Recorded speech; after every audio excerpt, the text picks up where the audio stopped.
is dedicated to Earth and all its wonders. And filmmakers, it's your last chance to submit your work to the Pattern Earth Film Challenge. Submit your short film that focuses on our changing climate, eco-innovation, or sustainability for a chance to win $10,000. Plus, have your work featured on the Weather Channel and join our mission to inspire others to help shape Earth's future. Go to pattrn.com for details.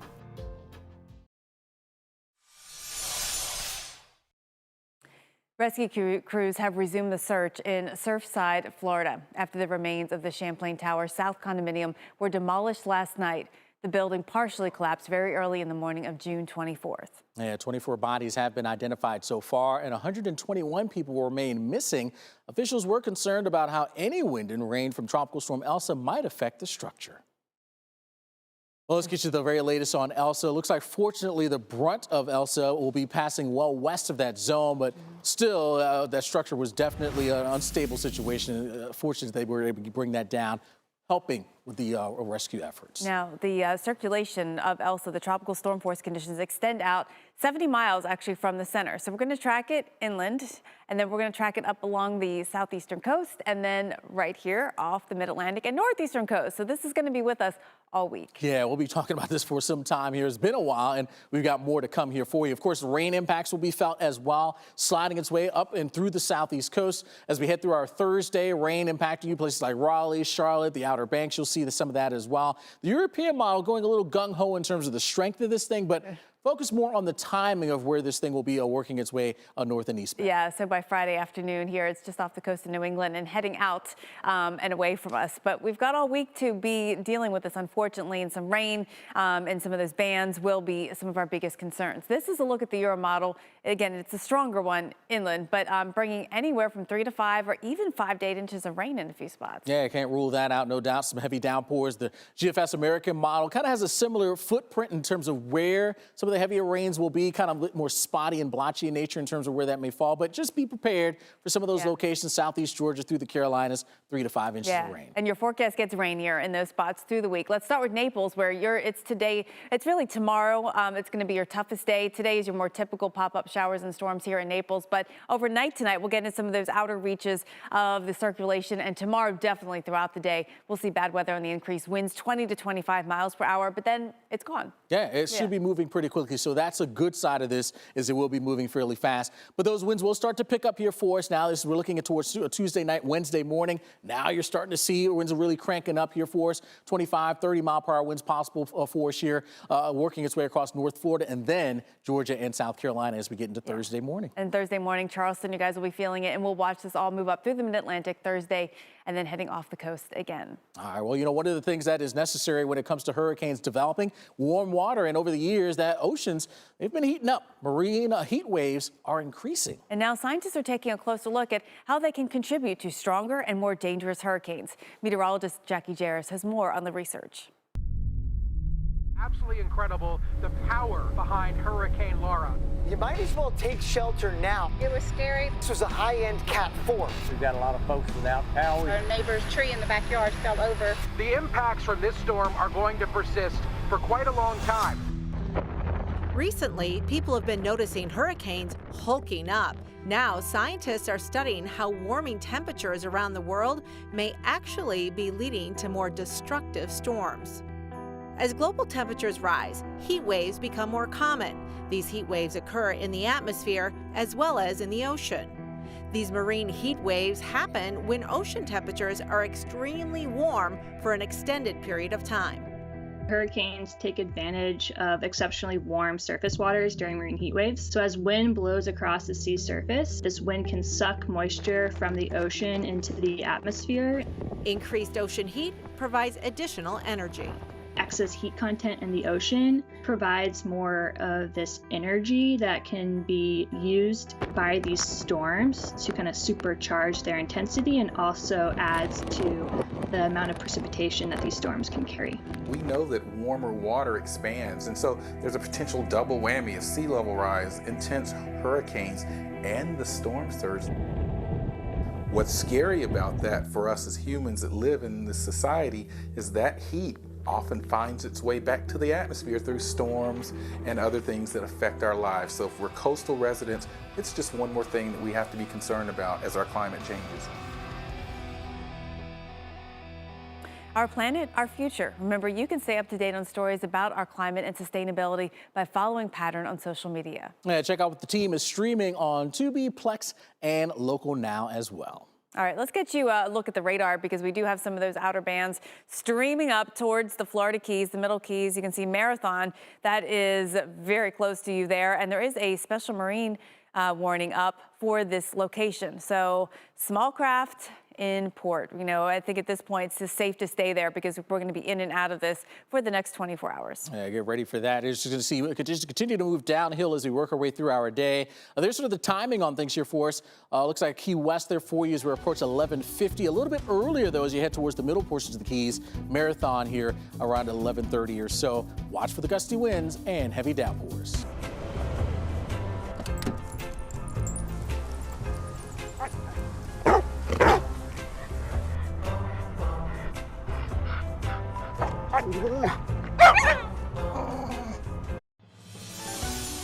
Welcome back into America's Morning headquarters as we track Elsa. Here's the very latest on the tropics. Monroe County, Florida Emergency Management is advising residents and visitors who are in campgrounds, RVs, and mobile homes to either leave the Keys by sunset tonight or prepare to shelter in place in a safe structure through the duration of the storm. More than 31 million people from Florida to New England are in the cone of Elsa. President Biden signs emergency declaration for Florida in anticipation of Elsa. A lot of preparation here, no doubt, when it comes to what's going on with Elsa. We've been watching this thing for quite some time, and we said you'd probably be here in the lower 48, be able to enjoy your July 4th holiday, and that's been the case. Yes. Now Right. we mean business in terms of what the impacts because conditions are expected to go down. Yeah, now it's back to work in terms of the weather. And that evacuation, I think, is, you know, mainly because you sometimes get these spin-ups of tornadoes in those outer bands, and that's dangerous for anyone in a mobile home or in an RV. So that's the need to get to a safe and sturdy structure. Yeah, absolutely. All right, so let's get you the very latest here when it comes to what's going on with Tropical Storm Elsa. Still a tropical storm here at this point. The latest advisory from the National Hurricane Center that came up about a half an hour ago. Still keeping it at 65 and moving to the northwest at 14. So that has not changed here, but it has gotten a little closer to the southern coast of Cuba. Still been bringing some of that heavy rain here to the region here, heavy rain and gusty winds as well. And that should continue. You can see a bit of a closer view here on the enhanced satellite view. And notice here those big blow-ups here, the darker shades of the red, even some of those whites showing up. Those are the taller clouds that are really getting going, the most intense of the thunderstorms that are in play, and those are continuing to impact us here. As far as the moisture is concerned here, we're looking at the water vapor. We have some drier air that's off towards the north and the west here for you, but we don't see too much of that, and much of that really making its way into the circulation here for us. But proximity to the land, and we do have some stronger winds that are aloft at this point, streaming in that zone just on off towards the north. So some of that's kind of keeping it at its bay, and while we continue to see that steady state of a 65-mile-per-hour tropical storm. Now, what happens as it works its way north of Cuba? Well, most of the computer models at this point still keep it a tropical storm, but we don't want to let our guard down because there is still the possibility it could try to intensify before it makes its way inland there into Florida. Right now, in terms of the winds, we're seeing winds picking up a bit. Kind of an outer band of rain here and showers and storms has kind of worked its way in towards the Keys. So you see that big wind gust now close to 30 around Key West. That's as this is approaching now and moving its way on through. That's basically made its way into the middle Keys and will continue to work its way across the rest of the Keys. So with that, there'll be some gusty winds as well as some heavy downpours. But look at where the alerts are now. The red areas, including Key West, all the way up now past Tampa, up through the Big Bend. Tropical storm warnings now in place. That's one of the latest changes here when it comes to this latest advisory. And also extending now, the tropical storm watches now to just around Apalachicola. So more areas now seeing the potential impacts when it comes to Elsa. There's the path here moving north eventually across Cuba, eastern portions of the Gulf of Mexico. Remember, the east side of this thing is loaded. So what we're talking about when we look at that projected path, anywhere in that red is where the center may move, but east is where the worst of the weather is. And if that's the case here for us, look at these areas in southwestern portions of Florida that are not in the cone itself. There will still be some impacts there. So Fort Myers, don't let your foot off the gas. There'll be some heavy rain and gusty winds. And then you can see moving off towards the northeast as we head through the week and towards the weekend. Well, the Weather Channel's Paul Goodlow now ringside seat there when it comes to Elsa's approach. Joining us now live from Key West. And Paul, knocking on the door, we got an area of showers and storms getting closer and closer. Yeah, we're tracking that to probably see some rain showers coming in here over the next hour, if not sooner as well here. But yeah, we're in Key West. We're under a tropical storm warning, and the Keys are always vulnerable because it's like 40+ bridges to get back to the mainland here. And when you live on an island like this, you definitely have to be concerned about what's in the ocean, especially with our changing climate. We talked to the mayor of Key West earlier this morning. We are working with the Army Corps of Engineers on hardening our coastal line. We are working on elevating low-lying homes. We're looking at our stormwater system because we are a low-lying area, so we are going to have water to come off on the island. The important thing for us is that we move it off the island very quickly, and we're spending thousands and thousands of dollars every year in order to improve our systems. Yeah, you got to stay educated on climate change, changing climate, as well as the weather here with Elsa. Changing weather with Elsa throughout the day. We'll have rain coming in here soon. Take a look at the radar. There's a outer kind of squall coming through here. There's a special marine warning, so equivalent of a severe thunderstorm warning, but for the water. A lot of boaters here, people living on boats here. It's already blasted on through Marathon Key and heading on through Cudjoe Key as well. So gusty winds also coming here with the rain into Key West over the next hour or so. We'll see a lot more squall lines later on this evening and almost a steady rain tonight as Elsa passes by, and a slow improvement in our weather tomorrow. But then we're concerned about the west coast of Florida for landfall Tuesday into Wednesday. So we're checking in on the very latest when it comes to Tropical Storm Elsa. You're looking at the visible satellite there of this tropical storm as it gets closer and closer to Cuba. Now, of course, it's been impacting Cuba all night long and early morning as well. But the center has not made its way on just yet. But just goes to show you don't need the center to come on in just yet to feel the impacts, the gusty winds and the heavy downpours. So we'll continue to follow it. Eventually, it will make that landfall, move across the western and central portions of Cuba, and then emerge back out over the waters. And we'll see the conditions start to move downhill across the Sunshine State. Jen, you've got a bit more on some of the impacts we may feel. And so let's look at some of the details. Actually, with Elsa, the wind is going to make a big difference. The direction of the wind, actually, a significant difference as to who will feel the surge and when. So storm surge watch is up. Actually was extended as of the newest advisory that just came in at 11 o'clock here, all the way up there north of where it was before. And so watching the concern in that zone for 2 to 4 feet of storm surge. Now, waves are going to be up bigger than you typically see here along the west coast of Florida. Offshore waves will be anywhere from 10 to 15 plus feet. That's offshore. Onshore breakers will be less than that, but still bigger again than you're used to, but pretty short-lived. Really just a 2-day kind of time frame for that Tuesday into Wednesday. Now, let's look at the surge. 1 to 2 feet across the Keys. It's not that big of a deal. There's no storm surge watch up for you there. 1 to 3 feet just north of that. But where you get into that 2 to 4 feet, that's where we do have that concern for inundation. It all matters as to when you see that wind have sort of the biggest fetch over the water to push it onshore. Now, a stronger system would increase the surge, and a system that spends more time sort of building up the water in one location would also have a bigger impact in terms of surge. Luckily, we have a fairly quick moving system that is not expected to be much more than a tropical storm at this point, but still a strong tropical storm. Winds, expected to be up around 65 miles per hour at this point when it's just off to the west here of the coast of Florida. So certainly anywhere that you've got that onshore flow, Tuesday, especially late in the day, we'll really start to get into that. And the Tampa area Tuesday night into Wednesday, that's when the surge will be a problem. Alex? All right, well, from southern Texas to northern Michigan, expecting some of those non-tropical storms to be a bit of an issue for many Americans today. Stalled front, keeping some of the showers and thunderstorms in place across portions of the Gulf Coast. From South Padre Island there for you there into Texas, straight across the Gulf Coast and into the Florida Panhandle, and also some powerful storms expected to light up parts of the northern plains and upper Midwest as we work through this evening. So even outside of Elsa, some other areas that we do want to focus in on. And here we have it for today. Anywhere you see that green showing up, rain showers as well as storms kind of scattered out and about. We've been dealing with a bit of that already.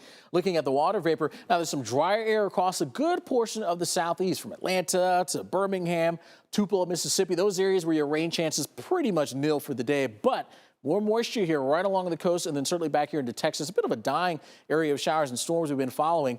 That continuing to work its way southbound now. That cluster still holding on, though, as it works its way closer towards San Angelo. That's prompted a flash flood warning. There's been some heavy rain north of San Angelo. That continues to track towards the south. And then you can see the other areas of rain from south of New Orleans back over towards the panhandle of Florida. Not the best of beach times, that is for sure, at this time with that rain that continues there. We'll see that continue through this afternoon. More flaring up here for us across the Lone Star State. Again, showers and storms, maybe even around Dallas. Once we get into later tonight, though, a lot of that activity does get a chance to kind of die down. So not as numerous with the showers and storms here tonight. But watch out, any of these storms here and any of these areas where you see the green, there is going to be that possibility for some flash flooding, particularly the darker shade of green, a little bit more of a heightened risk. Texas Hill Country dealing with that, and then working back over towards southeastern parts of Louisiana into Florida.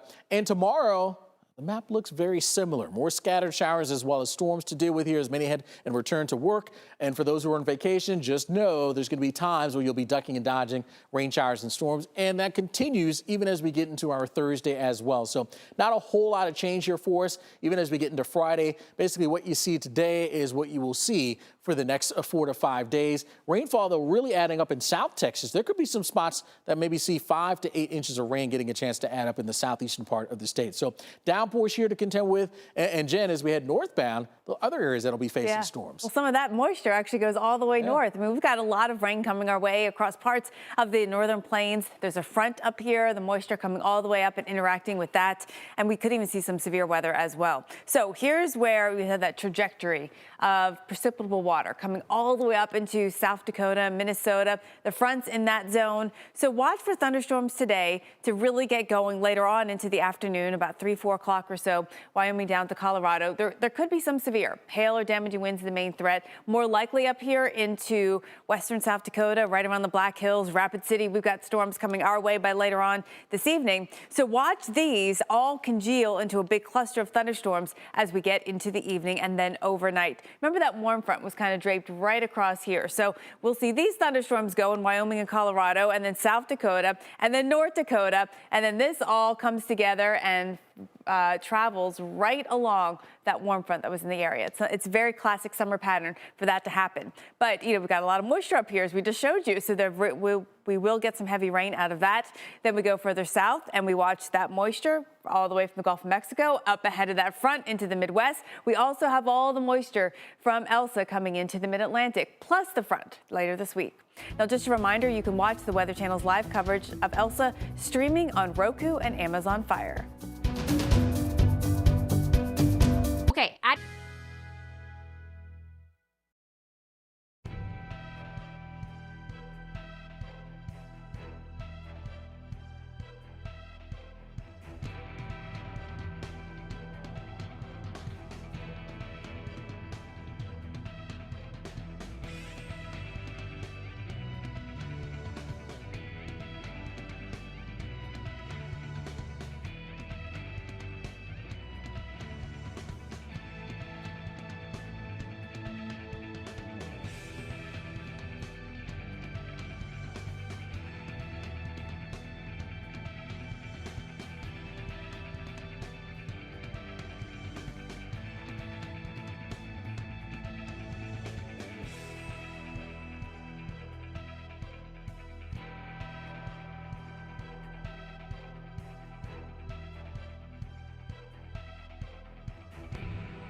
Marine biologists plan to assess environmental damage here. This after a fireball erupted in the Gulf of Mexico. I mean, this looks like something from a movie. Yeah. Undersea gas pipeline operated by Mexico's state-owned oil company.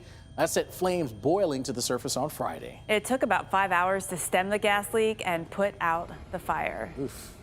I mean, I heard about this over the weekend, and it's like, okay, the ocean's on fire. Like, Right. what else is going to happen? What else? Yeah. My goodness. All right, well, let's get you to the very latest on what's happening with Tropical Storm Elsa right now, just south of the coast of Cuba. It'll be making that landfall, I'd say, in the next hour or two, couple of hours at least, here for us. It has been slowed down a bit from what it was over the weekend and late last week.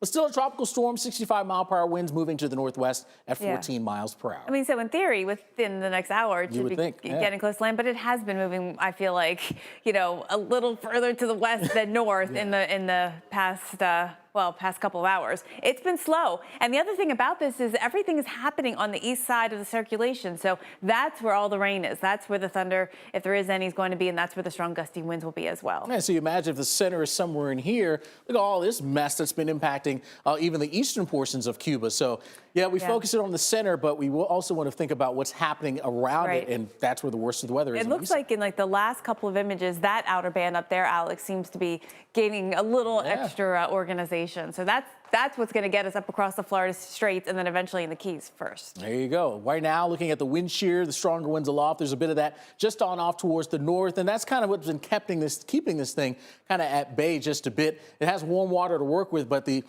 environment around it has not been the greatest in terms of getting its act together. Yeah, it's not too far away from the Bahamas, so at the very least out there, any boaters, beware of that. We are going to see some dry air try to work its way in, but I mean, the thing about Elsa, in its entire history, it has been able to fight off dry air. So I don't think that's going to be one of the big mitigating factors. As far as the winds are concerned for us right now, we've seen some of the winds gusting a bit close towards Key West, gusting close to 30 miles per hour. That's one of those outer fringe bands sneaking its way on in, increasing the winds just a bit there. We'll just continue to see more of that and conditions moving downhill. Now, it may be time to hit the road for vacationers on both Florida coastlines. The I-75 and I-95 corridors could get packed as they are the major escape route for people in South Florida. Yeah, sun lovers will need to also find some of that shelter away from the beautiful beaches. The historic First Coast is in line for some impacts here when it comes to the system as it moves north. All right, so let's go from there. So we'll pick up and take a look at the cone and the projected path.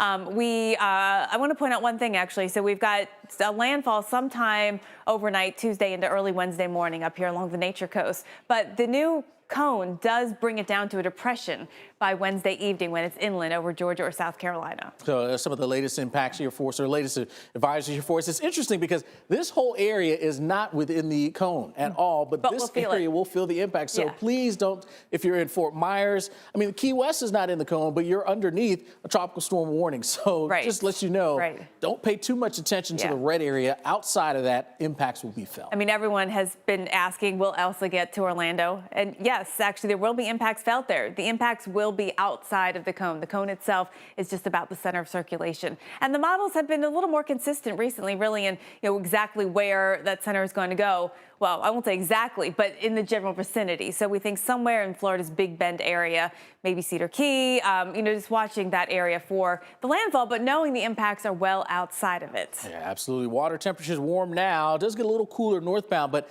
at least right now, Jen, the computer models, they're holding steady, keeping it as a tropical storm. All right, so then after this, what comes next? Yeah, the model's predicting that the storm is likely to drive its way up through and into northern Florida, Georgia, the Carolinas, mid-Atlantic region before finally making its way back out to sea. And as you know, a tropical storm, wind and heavy rain can also result in damage and flooding, even as the intensity starts to fall off. So don't let the fact that it's inland here allow you to let your guard down. We want to track it for you and show you where and when.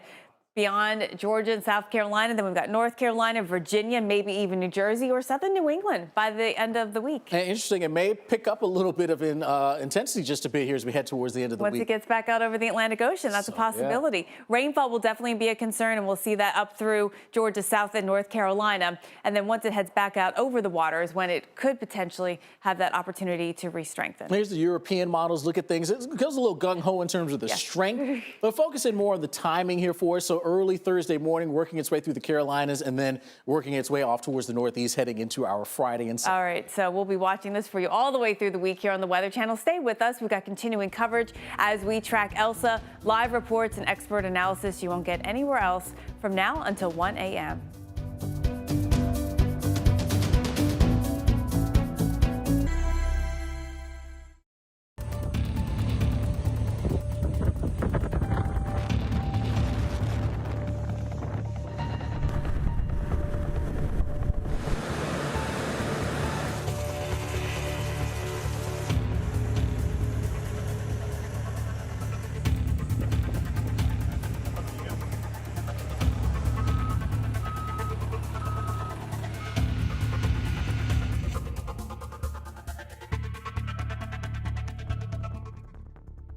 Time now for some of the latest news on Tropical Storm Elsa. The search has resumed in Surfside, Florida, this after demolition crews brought down what was left of that collapsed condo. President Biden has approved the emergency request from Florida, which allows FEMA and the Department of Homeland Security to provide help. With storm surge concerns up the west coast of Florida, the city of Bradenton is giving away sandbags today between the hours of 9 a.m. and 5 p.m. at the Public Works Annex. And Royal Caribbean says it is watching Elsa, but its current track favors no disruptions to any of its cruise itineraries. America's Morning Headquarters rolls on. Thanks so much for joining us. Elsa, no doubt bringing a host of problems as it works its way through Cuba and eventually towards the Sunshine State. Barbados, Dominican Republic really took the brunt of the tropical fury with downed trees. We had high water crashing through neighborhoods. The next stop, well, again, it's Cuba, and then working its way potentially the Keys, and then the rest of Florida there for you having to deal with this year as we head on through the next few days. But there's the very latest, a 65-mile-per-hour tropical storm moving to the northwest at 14 miles per hour here, and again, very, very close here. Should be making that landfall there in Cuba here in the next hour or two, but the impacts have already been felt and will continue to be felt there across a good chunk of Cuba for the remainder of the day. Jen, you've got more on what else we can expect from Elsa. All right, so let's look at the visible satellite. This is a great way to see what's happening right now. Where are the big thunderstorms bubbling up?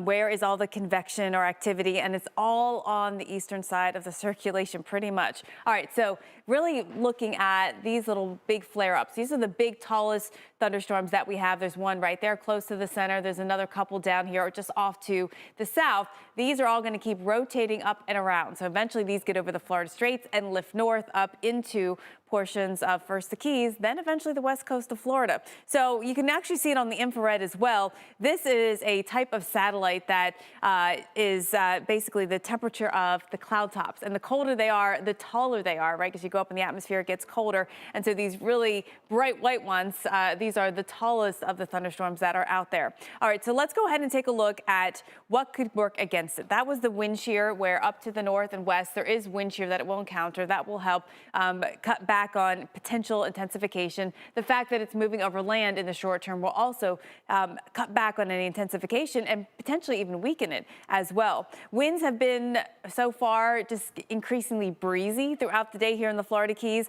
That's going to get a little more squally once this squall line comes on through, and this is approaching the Key West area where Mike Seidel is going to be live for us here soon, and we'll definitely see, I think, his shot going downhill weather-wise in the next coming half hour. Tropical storm warnings are up there. Tropical storm warning now for the Tampa area, and as of the latest forecast advisory, you can see this forecast path making a landfall some point either overnight Tuesday into Wednesday morning, that time frame-ish right up here on the Nature Coast. That's the area for the point of landfall, but knowing that the impacts are going to be well outside of the cone. We've been seeing that already within tropical storm force conditions about 70 miles to the east of the center of the circulation. So we anticipate that to remain that way as we see it approach the Florida coastline here into Wednesday, and then right through the southeast and mid-Atlantic as we get into Thursday, and then Friday back off the coast again over the Atlantic. Alex? All right, Jen, indeed, we're also going to continue to watch that trek here as it moves beyond Cuba as we progress into tonight and certainly into tomorrow as well. And then continuing to move towards the north and the east. It's interesting that we just don't have any of these areas within that projected path, because, again, when we look at the path and this cone, this is only telling you where the center of the circulation may head. Maybe on this side of the cone, maybe on this side of the cone as well. But remember where the worst of the weather is? On the east side. So all these areas not in the cone right now. Just be prepared for conditions to go downhill there as well. Computer models have been in fair agreement here in terms of that motion towards the northwest and then more of a turn towards the north. Now, could it move a little bit farther west? That's certainly a possibility. Could it be a move a little bit farther east? That's a possibility as well. But where it stands right now, water temperatures plenty warm enough here for us in terms of keeping potentially allowing it to strengthen here just before it makes that landfall. We haven't seen that because other things have been working kind of against it here in terms of trying to get its act together. And even beyond Cuba, all the computer models are pretty well aligned in keeping it below hurricane strength, keeping it a tropical storm. So that is certainly some good news, but certainly bodes and bears watching as it emerges here into the Gulf of Mexico. Right now, we're seeing some rain that's been pushing its way through the Keys. As Jen mentioned, Mike Seidel here in Key West. Yeah, we're starting to see some of that rain getting closer and closer. So we'll see gusty winds and some downpours showing up there. And then more areas across South Florida get impacted as we head on through our day. Kind of on the outside fringes here of what's going on with Elsa.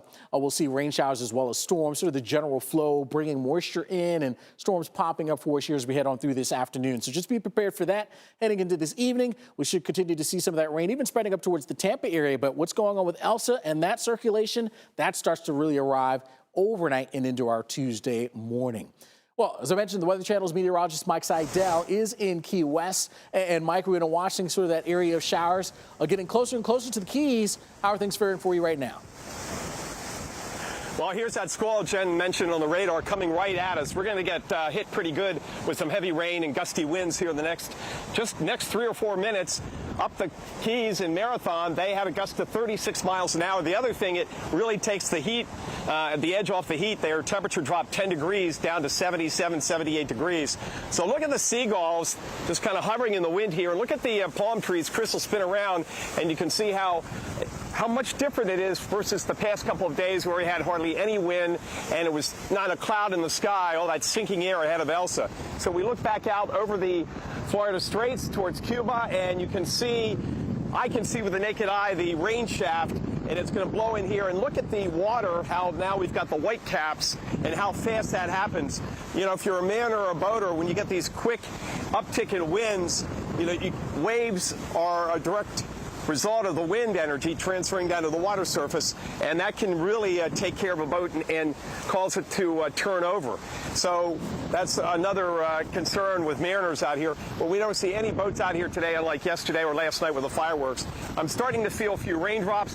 Temperature has definitely dropped about 8 to 10 degrees. We were up around 86, 87, much cooler right now as that wind comes in ahead of the squall. So once the squall moves on by, it'll stay breezy, and at that point, we'll wait for additional rainfall. But looking on the radar, you'll see that as this squall comes by, there's not much behind it for now. But again, the worst of the weather expected later today, tonight, and Tuesday morning. We do have the tropical storm warning up still for the middle and lower Keys, most of the west coast of Florida, upper Keys under a watch. And even though we are not in a cone, it doesn't matter. The effects impact area is far away from the cone. So Key West, wind, squally weather coming in, the first of what will be probably many squalls from Elsa between now and midday tomorrow. Jen, back to you there in Atlanta. All right, Mike. Yeah, we saw the raindrops on the lens of the camera. So the rain is beginning, and that's just the beginning, as you said. I want to time it out for some other cities as well and talk more about the winds that are going to be a factor here, because the wind is what will be driving the storm surge. The storm surge watch is up from Bonita Beach up north here, and it's actually been extended here up the Nature Coast since the last advisory. And so what we're going to watch is the concern for the wind pushing that water. First up, the waves, and the waves will be on the increase, bigger than you would typically see here off of the west coast of Florida. Offshore waves are going to be big, up over 10 to 15 plus feet. Onshore breakers won't be that big, but they could be up over 6 to 8, which is, you know, something that we don't typically see. Luckily, it's pretty short-lived. Once this goes on by, it's not a huge system, and the ocean should calm down beyond that. But the storm surge could be 2 to 4 feet. And so that's the area, that's the zone where you will have impacts, and that's why that storm surge watch is up. All right, so let's track it where we are right now. We're going to watch it make landfall in Cuba today, and we'll see those winds probably come down a little bit when it's over land, but then the core of the circulation back out over the water, the system will have the opportunity to re-strengthen again. And then we'll see the winds on the increase. This is overnight into tomorrow morning, you know, far away from the circulation, which is here. But Key West, we are in the eastern side of the impact zone. That's going to be the tough side, 50 to 60 mile per hour winds there. We'll see the winds on the increase in Naples by lunchtime tomorrow, 40 to 50 mile per hour winds there. And all this time, watching the wind direction really closely, because if you have the wind blowing the water, that's going to mean a potential surge. And we'll see that wind coming from the south and east. So any of those southeast-facing beaches will be concerned for a surge. Water perhaps up watching the Tampa Bay area, maybe on the St. Pete side, right, of the bay, the inland side, not necessarily the ocean side. That's going to be something to watch when that wind is coming in from the south and east. Then the wind changes from the south. And now we're going to be watching here more of the land facing the ocean areas to be impacted potentially by surge, again 2 to 4 feet, and that's going to happen into your Wednesday and then over Tuesday into overnight into Wednesday morning. In terms of timing, we are watching this here and a very likely chance that all along the coast here that we will at least see tropical storm force winds at some point. Alex. All right, so let's go ahead and time out when some of the worst of the weather may be impacting you. And even outside of Elsa, there's going to be showers as well as storms impacting us here across South Florida. So that's what we'll have to contend with here through the afternoon. Some of these showers and storms flaring up here for us, downpours, lightning. Those will be some of the main risks that we do face from some of those showers as well as storms. And then as we get into the overnight hours here, more rain around Miami, Fort Lauderdale, up towards West Palm Beach. And then really, as the system moves its way just off the west coast of Florida, now we'll start to see the biggest impacts in those areas. Heavy downpours, as well as some of the winds really on the increase here for you. As Jen mentioned, the storm surge issues, we'll see a bit of that as well there along the west coast. Now, from south to north, things will start to improve. Now, this is early Wednesday morning, and you can see north of 75 Alligator Alley, that's when we'll see the bulk of any sort of wet weather impact you. How will the winds fare? Well, as we head through our day, 10 to 15, maybe creeping up to 20-mile-per-hour wind shear around Miami, but it's really that southwest part of the state. That's when we'll see the winds really kick up here for you. Now, this is as we head into Tuesday morning. Look at Everglades City, 40 to 50-mile-per-hour wind gusts possible there. Naples, 30 to 35, and then heading up towards Fort Myers, could be approaching 50-mile-per-hour wind gusts, and then we'll start to see those conditions improving here in South Florida, but then going downhill farther north. We're talking St. Petersburg, Tampa, the Clearwater area, all those locations here. You'll also see the chance for some showers and storms this afternoon into the evening. So your general storms, then those will die off. And then we await what happens with what's going on with Elsa. And you'll start to notice that throughout the day on Tuesday, more rounds and waves of rain showers and storms pushing on by. And then the good news is it is moving fairly quickly. So by early on our Wednesday morning, we should be done around the Tampa area. But look at the rainfall. Heaviest for the GFS model, or the European model, is going to be well offshore compared to the GFS American model, which has some of that heavier rain much farther inland. So some big differences on where that heavier rain may be setting up. I would be prepared, though, for some of the higher totals, 3 to 5, maybe even Sarasota, a spot that could see 3 to 5 inches and 5+ inches of rainfall showing up there. No doubt, Jen, that could lead to some flash flood issues. And Elsa isn't the only dangerous weather that's making news. We got some summer storms out there breaking out from the Rockies to the Gulf Coast. It was a wet 4th of July in Cannon City, Colorado. The grass is really green, though. But then we go to Houston, where we had nearly 2 inches of rain, turning streets into streams. You see these cars very intrepidly going through this water, worried about stalling out, no doubt. As they should. So look at the wakes coming off of the cars. Let's look at where else this could happen. We have a lot of moisture that's coming from the Gulf Coast and traveling right across the plains up into the upper Midwest and northern plains. And this front that you see here, this warm front, this is going to be really important overnight because this is going to be basically an avenue for a big cluster of storms to travel right along. We'll see thunderstorms firing up today across Wyoming into Colorado, South and North Dakota. Could be severe weather, especially around the Black Hills of South Dakota. There is that risk for large hail and damaging winds.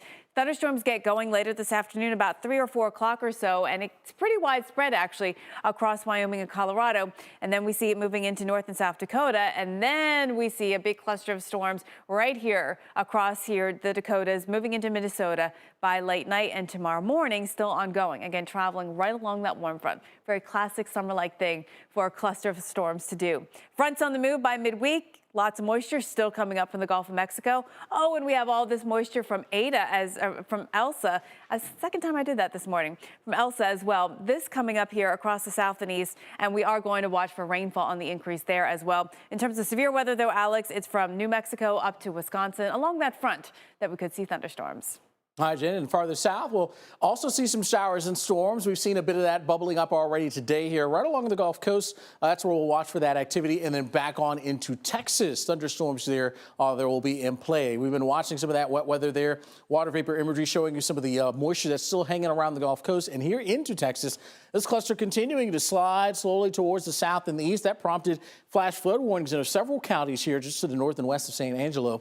Well, with that right now, heavy downpours and quite a bit of lightning as it continues to sag south. And then as we look towards the rest of the Gulf Coast, you can see some of these showers and storms. Not the best of beach times here for us in the Florida Panhandle here. If this was your last day of a vacation here, probably not the best of times to get out and enjoy. And we'll keep that going here through the afternoon. You may get a bit of a break here in Florida, but back into Texas, showers and storms scattered out and about here for us. A lot of that, though, does get a chance to kind of die down a bit once we get into later on tonight, as most of the activity will be over the open waters of the Gulf of Mexico. All right.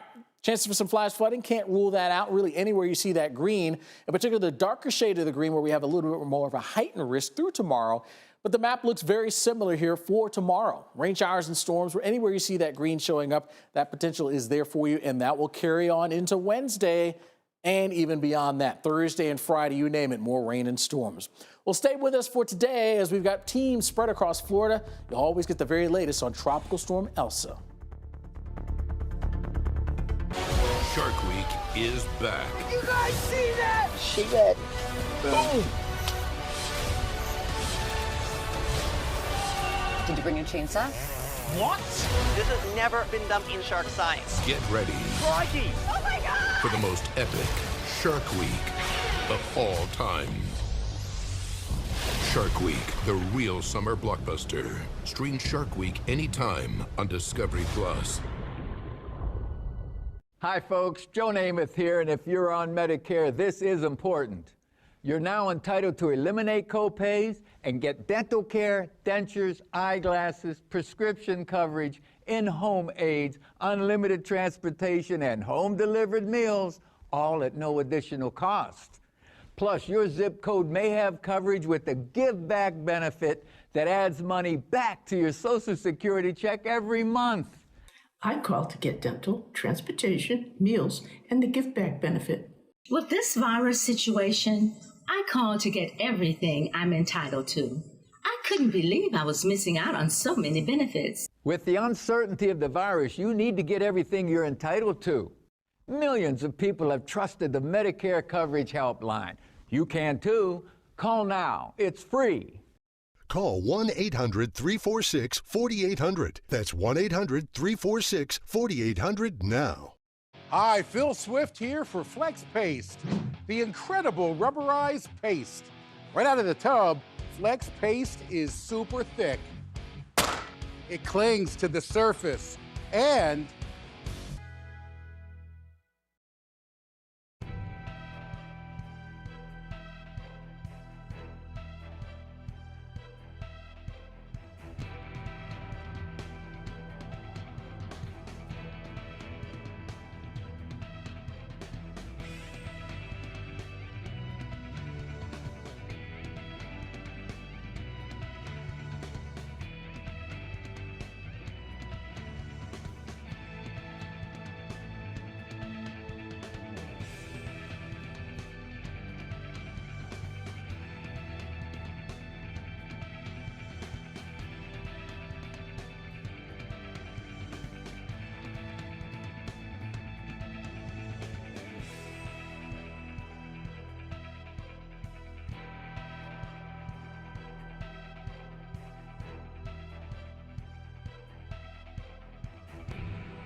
It seemed like a normal day. I looked up at the sky and I seen the darkness coming. I got an alert on my phone, and then all hell broke loose.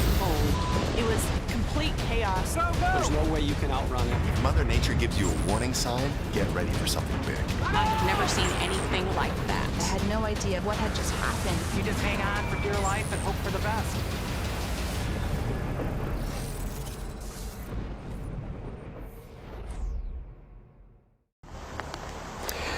Welcome back to Key West, Florida. Good afternoon here on a July 5th, and the rain has moved in here to Key West. One band of showers. The sky looked pretty threatening about 15 minutes ago. It hasn't rained much, maybe 4 or 5/100ths of an inch, and the winds gusted 15, maybe 20 miles an hour.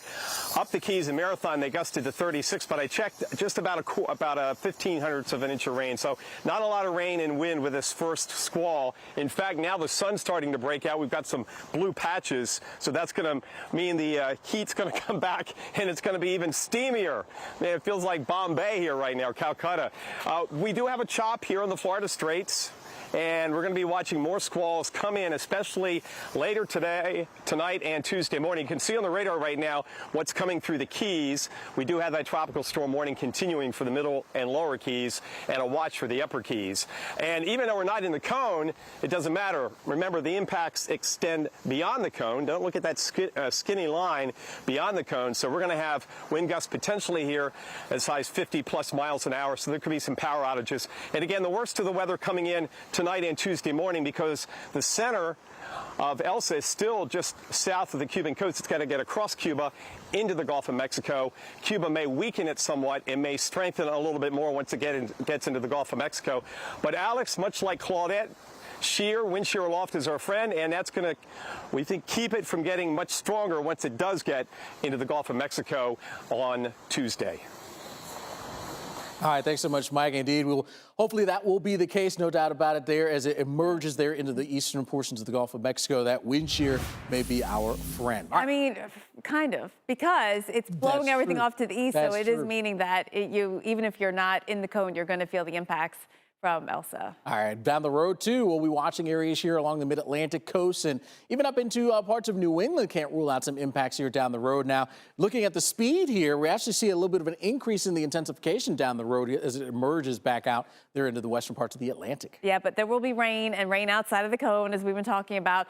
This is the European model forecast solution, which is a bit overdone compared to everything else out there. But just to focus on the timing, because the timing is similar to everything else. So now we're talking Thursday and Friday. And by Friday morning, for us in the mid-Atlantic, Friday morning is coming back out over the Atlantic waters. There would be the opportunity to have some re-strengthening at this point. Yeah, but racing away at that point. So the fast mover here as we head towards basically the weekend here for you. But rain's going to get a chance to add up here. The European model here, again, it's the strongest of the models in terms of the intensity, but bringing in a good swath of 3 to 5 inches here from South Georgia into the central parts of the Carolinas. Yeah, now you look at the GFS here. It has less rain, but still a decent footprint of 2 to 3 inches of rain, with some locally 3 to 5 inch rain amounts. Watching all the way from Georgia up through South and North Carolina. So for travelers, this is the entire I-95 corridor dealing with that. Yeah, here's our forecast here as we take you into the spot like Naples, and we'll see a few showers and storms bubbling up here for today. Kind of your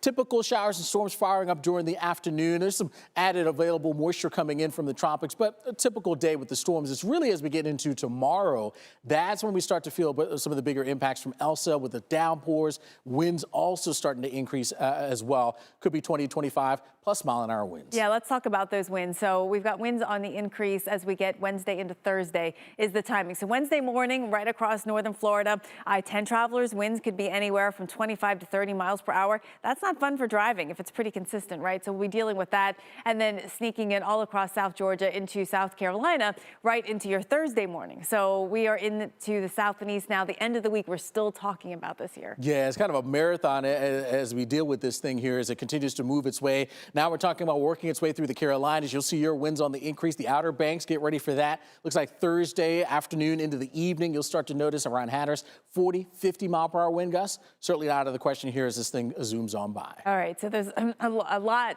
this week with Elsa. Of course, starting today with some of those outer bands getting into the Florida Keys. Well, marine biologists say plan to assess environmental damage here. This after a fireball erupted in the Gulf of Mexico.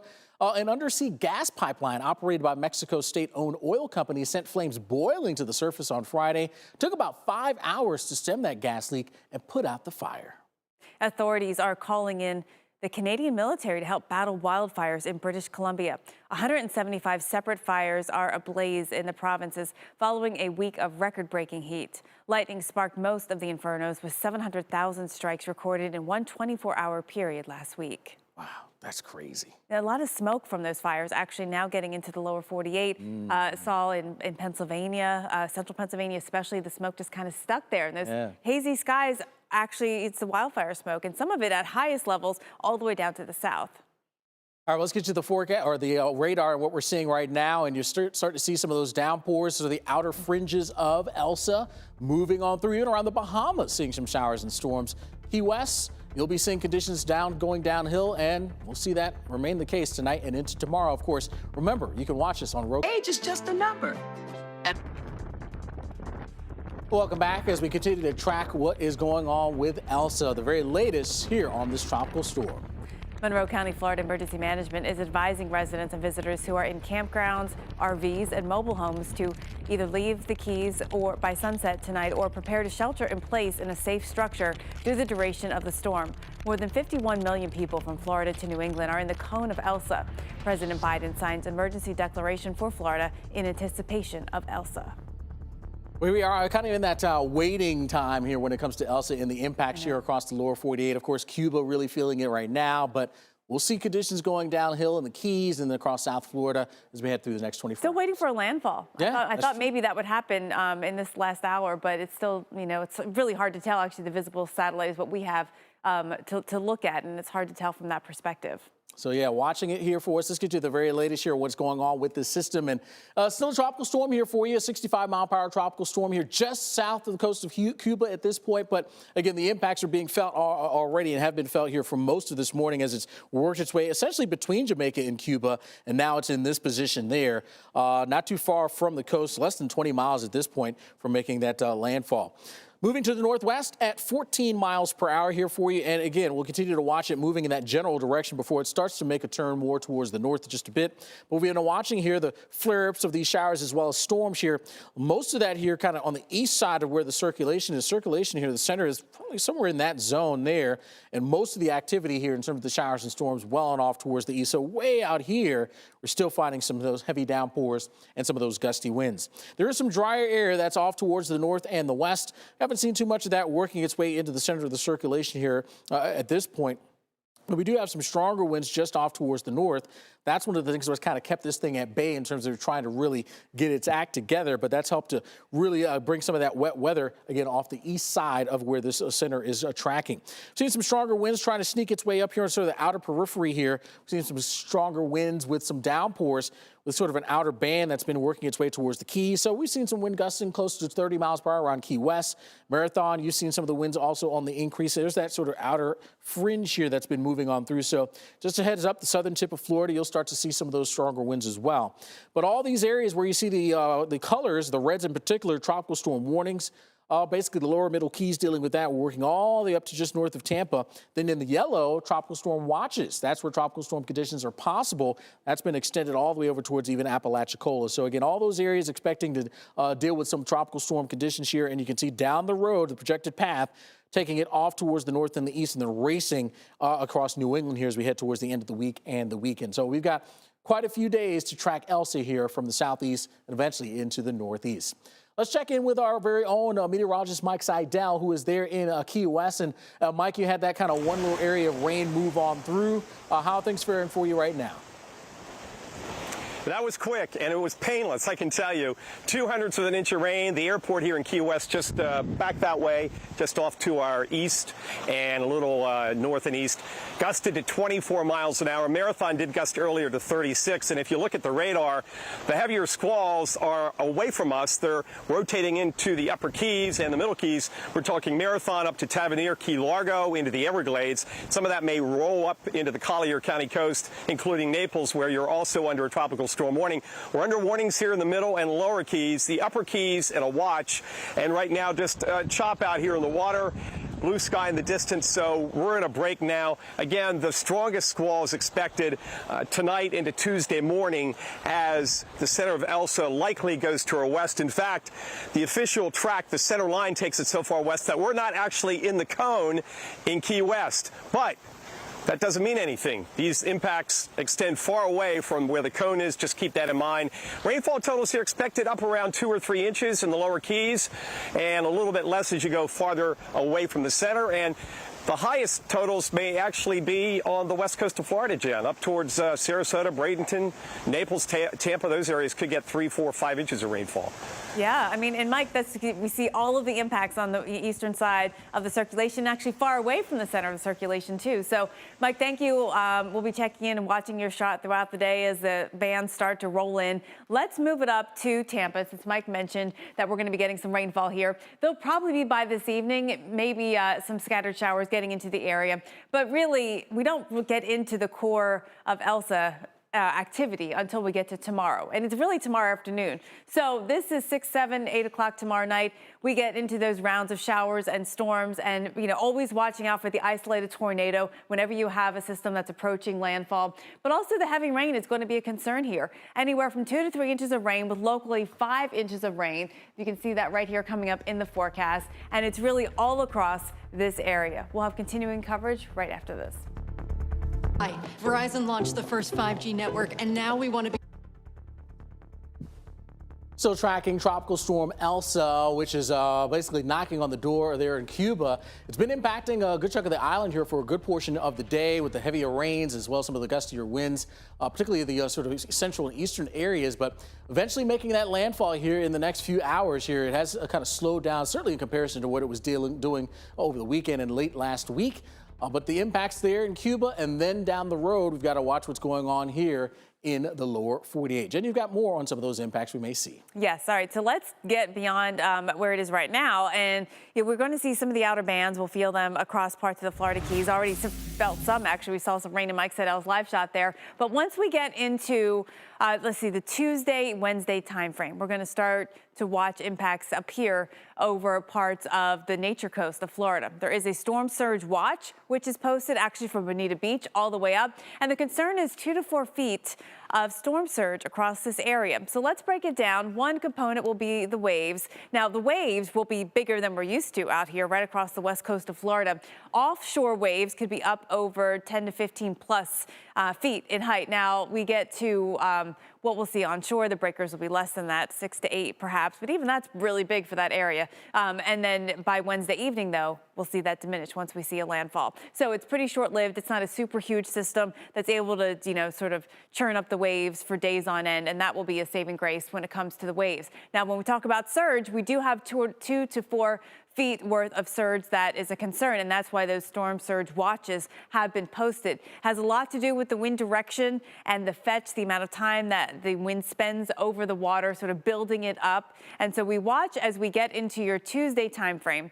We'll see the wind pretty much offshore, actually heading over towards Tampa and St. Pete. That could cause some buildup of water, though, as it moves over the Tampa Bay, over towards the Bay side locations, St. Pete, et cetera. So watching that concern. But then once the winds change from the south, which we'll start to see overnight Tuesday and Wednesday, that's when we get the concern for the ocean surge, again, 2 to 4 feet in the forecast as we get you into Wednesday morning. Again, luckily, it's pretty short-lived in terms of timing, and we don't have a super strong system that's out over the water, because the stronger that a tropical storm or hurricane is, the more opportunity it has to build up that storm surge.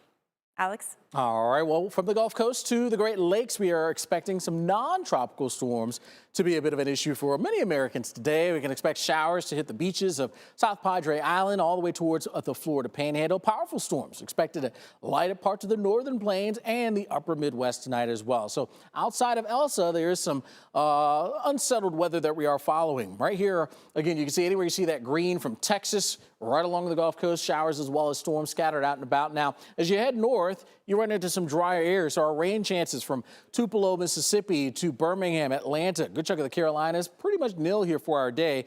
Not too bad out there, but as you head farther south, there's moisture streaming on by. Here across Texas, we've been watching a cluster of storms diving south here down towards San Angelo. It's actually prompted here with some heavier downpours, some flash flood warnings there just to the north of San Angelo. Those storms have moved out of that zone, at least in terms of where the flash flood warnings are now, so that's a better scenario. But still some wet weather to be had, and you can see more starting to fill in a bit more here with the heating of the day across the Lone Star State. From Texas, dealing with that. Houston, I should say, dealing with that. And then back over towards the Florida Panhandle, where it's not been the best of beach times for some of those locations where the rain has been impacting you. Well, as we head through the day, more showers and storms, but once we get into tonight, particularly later tonight, a lot of the activity gets a chance to die down, so it's a quieter nighttime period around Houston, but we still see some clusters north of Corpus Christi, southwestern portions of Alabama seeing some of that rain as well, and those are some of the locations where we could see some flash flooding, particularly where you have some of the green and darker shades of green a heightened risk for some of that flash flooding. And tomorrow, the map looks very similar. We may kind of inch up the risk for rain a little bit farther north now, past Interstate 20. But nonetheless, rain showers and storms across the Lone Star State, lower Mississippi Valley. That continues into Wednesday. More of the same expected into Thursday as well. I promise you the day is changing, but the forecast is remaining quite similar here for us over the next several here for you. Even into Friday, more scattered storms. Of course, it's going to get a chance to add up. South portions of Texas, decent rains expected over the next several days. Of course, Jen, it's not just here, but farther north, Farther north, too. I had that same thought, though, about the day changing. Because I looked up, like, what day are we on? Because they all look the same with the forecast. Northern Plains, there's a little difference in that we're going to see a front on the move. Although for today, we've got showers and storms in some of the same spots you had it yesterday. Let's go ahead and take a look at where we're going to be finding some thunderstorms. We'll see right across portions of North Dakota, South Dakota, into Minnesota, right along this boundary. This is going to be the road the storms travel on, basically. Thunderstorms fire later today in Wyoming and into Colorado, and then we see severe weather possible across the Black Hills of South Dakota. Everything congeals as we get into this evening, right across portions of South and North Dakota. So you see all this activity, dinner hour back from the Rockies of Colorado up into Wyoming. And then by the time we get into the overnight, this is 4 a.m., look at this big cluster of showers and thunderstorms, probably some heavy rain that comes out of this, and we see it travel into Minnesota, eventually into Wisconsin. And then the front does move by midweek, and we'll see ahead of it the moisture streaming up, and the chance for severe weather tomorrow does go down from New Mexico all the way, arcs around to portions of Wisconsin. Just a reminder, you can watch the Weather Channel's live coverage of Elsa streaming on Roku and Amazon Fire.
Our plan is the same. We understand that this is just part of living in Florida. We are reminding people, just if you do have power outages, and we do anticipate some power outages, if you do have those power outages and you're using a generator, please make sure that that generator is exhausting outside your home and outside your garage. It's really good advice, because unfortunately, I mean, we often see more deaths after the storm, during the cleanup and things like that. So that's great advice. Yeah, and totally preventable. Totally preventable. Right. All right, well, let's get to the very latest on what's going on with Tropical Storm Elsa. Still here, south coast of Cuba. Hasn't made the landfall yet. It's just been it seems like just kind of skirting more west than moving north than anything. Really, in the last 4 hours, I haven't really seen much progress. I mean, technically, yes, but we're still moving to the northwest at 14. So we'll continue to watch. For the latest update comes out at 2 o'clock. Yes, there you go. And of course, we've been watching the flare-ups here, kind of around the center of the circulation. It was kind of right in this zone, but look at where all that nasty weather is off towards the east here. So a good chunk of central and even eastern parts of Cuba are feeling the impacts, and even far north now, stretching up towards the Keys and even around the Bahamas. Yeah, and the Cayman Islands. It's been an awful day there today. You've spent more time in the squalls than out of the squalls. We're going to watch, so you can see how the higher clouds are starting to creep up into South Florida too, and that's just a sign of what's to come. There you go. The drier air continuing to stay gently off towards the north and the west. We are seeing much of that really infiltrating into this thing. So you might be wondering, why isn't re-strengthening here. Well, we've got some stronger winds aloft, keeping it at bay just a bit. And again, close proximity to some land and keeping it at bay just a bit. All right, so we had some wind gusts at times close to 30. You can see Key West there, and Marathon gusted a little over that when the squall came through. But for now, it's just been a breezy day across the Florida Keys. That wind actually is going to increase as we see the whole circulation and the pressure gradient get closer. Even if we never get the center over the Keys, you are going to see an increase in wind. So alerts are in place. The red areas, tropical storm warnings here for you all the way up past Tampa here. Tropical storm conditions are anticipated and expected in those red areas. Now, it may be time to hit the road for vacationers on both Florida coastlines. The I-75 and I-95 corridors could get packed as they are the major escape route for people in South Florida. Well, sun lovers also need to find some shelter away from some of the beautiful beaches. The historic First Coast in line to deal with some impacts here when it comes to the system as it moves north. All right, so then let's pick it up and track it from there. So we've got the cone on here so we can show you where the expected path of the center is. And that's really important to know about this cone. That's where the center circulation will go, somewhere in the cone. The impacts well outside of the cone. Yeah, so Fort Myers, you're not in the cone. Well, guess what? Get ready for the Key West. Not in the cone, you're under a tropical storm warning. Also impacts. Yeah, so don't get too caught up with the center and the path. Yeah. It's about where the impacts will be felt.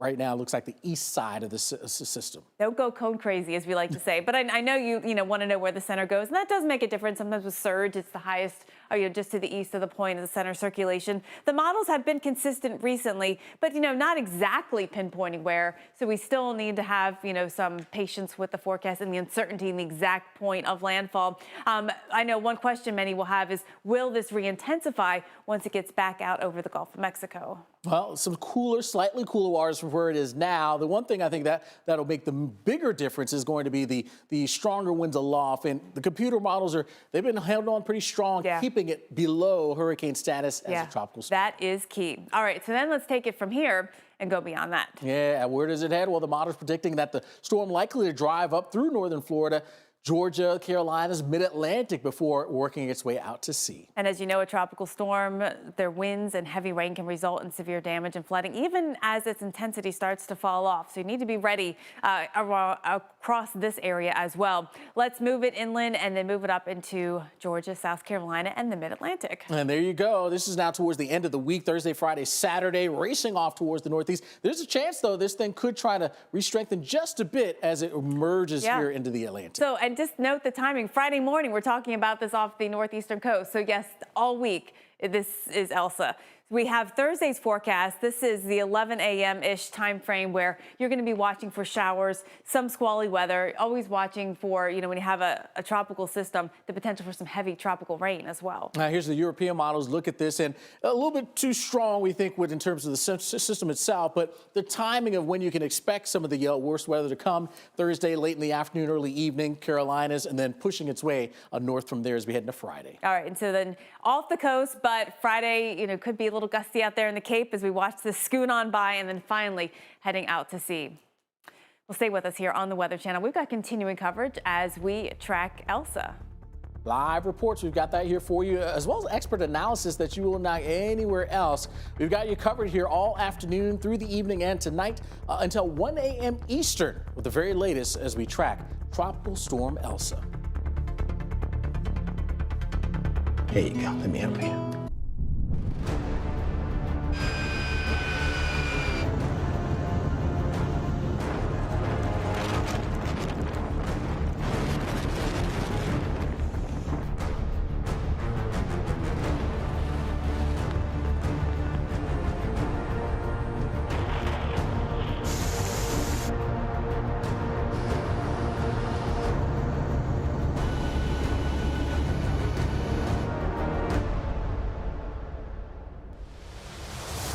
Tropical storm warnings extending northward on Florida's west coast as Elsa creeps closer to the United States. Right now, Cuba catching the worst of what the storm has to offer with strong winds and heavy rain. Hurricane hunters also flying into Elsa, giving us up-to-date information we're going to do our best to use to help keep you safe. This storm will have far-reaching impacts from Florida up into the mid-Atlantic and eventually and possibly the Northeast later on this week. And of course, here at the Weather Channel, we have live team coverage with meteorologist Mike Seidel in Key West, Florida, where wind and storm surge are concerned there. Plus, Justin Michaels is in Miami, where Elsa's outer bands could hamper search and rescue efforts following the condo collapse in nearby Surfside. But we begin with our storm specialist and hurricane expert, Dr. Greg Postel, with the latest on this storm as it is bearing down on Cuba right now. Hello to you, Dr. Postel. Chris, good to see you. You know, I think the center of Elsa is very close to the coast of Cuba, if not right inland. We'll be waiting to hear that confirmation from the National Hurricane Center. But there's the latest advisory that was issued as 11 o'clock Eastern this morning, 65 miles per hour in the wind speed. Really not much change overall in the last day or more.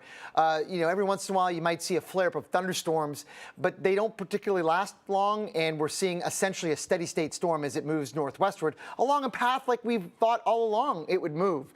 Right, the Hurricane Center has put this cone out and really not moved it much. To their credit, right all along, this has been the expected path and at the intensity of probably a tropical storm, which will still bring significant impacts. No doubt about that, with gusty winds, which could do some damage as well. Also flooding and some rain from the rainfall, and also some coastal flooding as well from the storm surge. This is what it looks like on the visible satellite pictures. It's actually a very beautiful picture, meteorologically speaking. But the center as of the most recent fix is right about there. It may be a bit farther north than that, but there's plenty of deep convection or a lot of thunderstorm activity right there on the east and north side. That is a reminder that as we track Elsa northward in the eastern Gulf of Mexico, a lot of the bad weather is going to be on the right side and extending outward well over 100 miles. Speaking of extending outward over 100 miles, look at this outer rain band that just went through the Florida Keys. In Marathon Key, we had a wind gust of almost 40 miles per hour as that outflow moved quickly toward the north.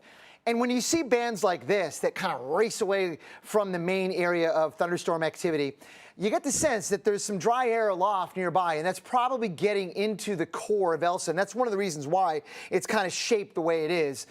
Checking out some of the soundings here from the guidance, the relative humidities aloft are very low. This may also be what's keeping Elsa from strengthening, along with its proximity to land. But the environmental conditions aloft are not perfect by any means. They're far from it, and that is a good thing. And as long as that dry air is there, it might hinder its strengthening prospects down the road, and I think that indeed might be the case. Speaking of down the road, let's track Elsa as it moves northward across parts of the eastern Gulf of Mexico. Do expect gusty winds throughout the overnight tonight and tomorrow morning, probably gusting over 50 in some of the heavier showers in the Florida Keys. And then we take Elsa northward, probably paralleling the Florida coast.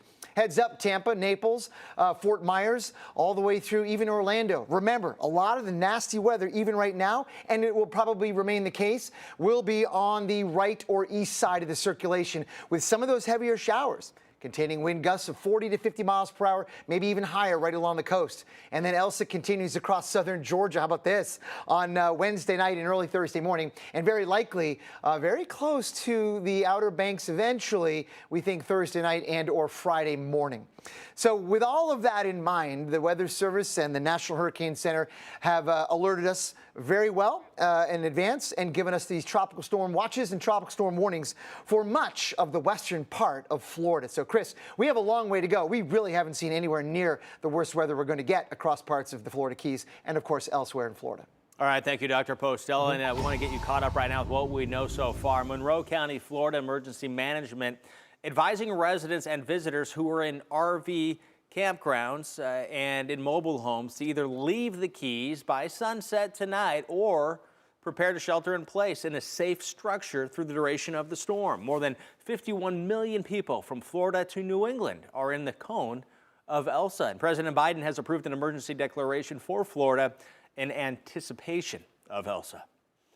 And there in Florida, about as far south as you can possibly get, is meteorologist Mike Seidel. He is live in Key West. Good afternoon to you, Mike. Hey, Chris, some light rain right now. We had a line come through about an hour ago. Just, again, not a whole lot of rain. Peak gust so far here in Key West, just 24 miles an hour. Marathon's gusted to 26. And I can show you what's changed since yesterday. Well, first, we don't have the sunshine, which is taking a big edge off the heat. We do have the winds east-southeast, running about 10 to 15 miles an hour. They'll slowly ramp up tonight into tomorrow as the center of Elsa approaches and likely very likely goes to our west. But look at the water. We've had basically a glassy, like a lake surface. Yesterday we had a light chop, but now we've got some waves breaking there in the distance off the Florida Straits. So the water is feeling the effects of the increasing wind. Now, as far as the rain goes, look at the radar. First, notice we've got a light shower here in the lower Keys and Key West, barely enough to put the goggles on just to keep the rain from going in my eyeballs. But then up into the middle and upper Keys, notice the rainfall wrapping in. Now, there's no marine warning like the earlier squall we had, but some of these winds could gust 35 or 40 miles an hour. North of Marathon now, Isle Morada to Key Largo. Watch out for rain bands coming across the overseas highway. They'll go up into the Everglades and eventually probably head up your way into Collier County.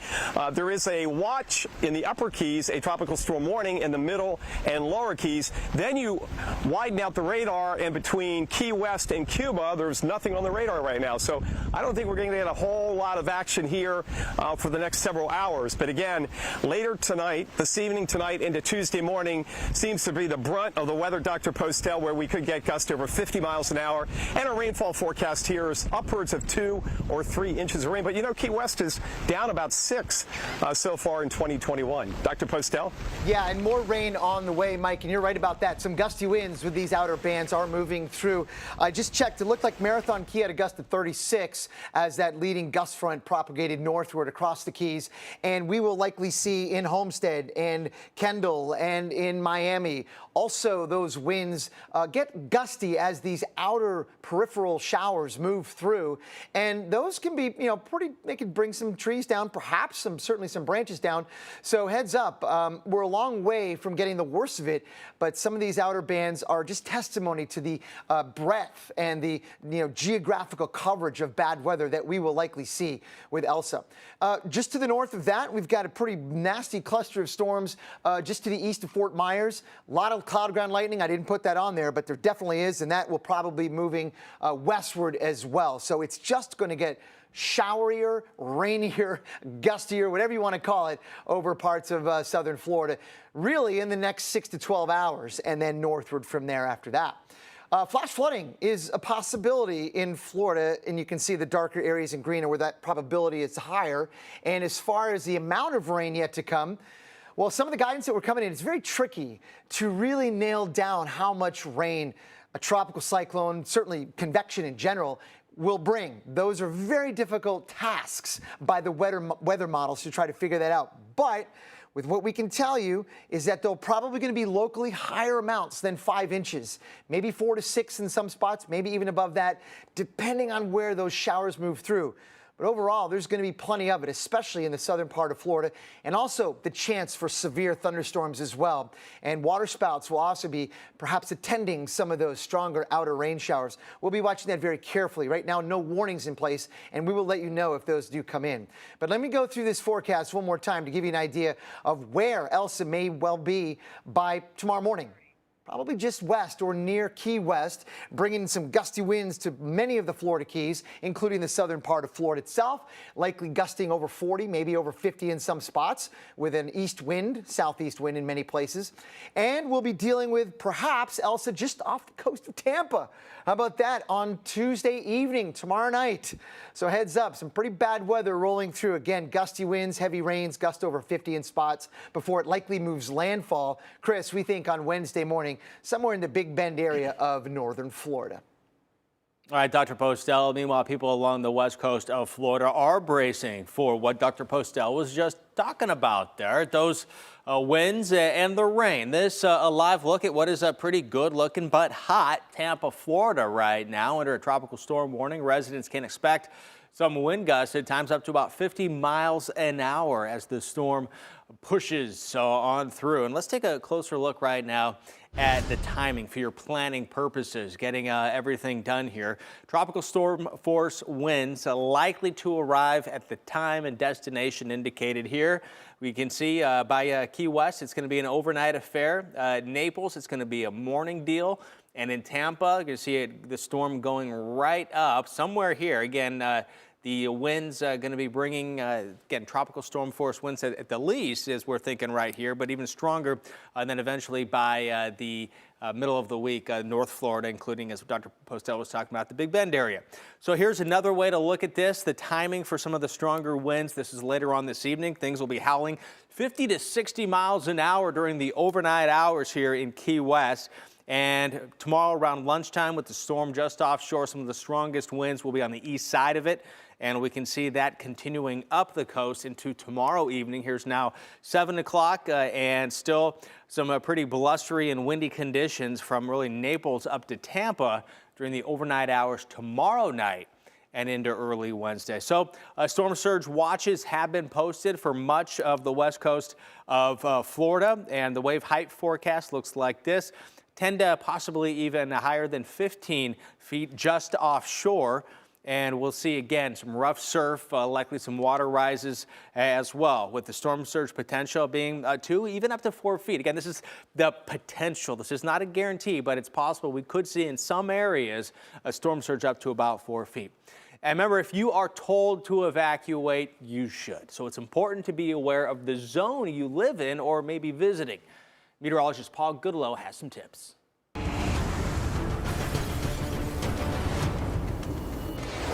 Hurricane evacuation saves countless lives each year. So it's important to know if you live in an evacuation zone and how to escape the area. Evacuations vary by state and locality.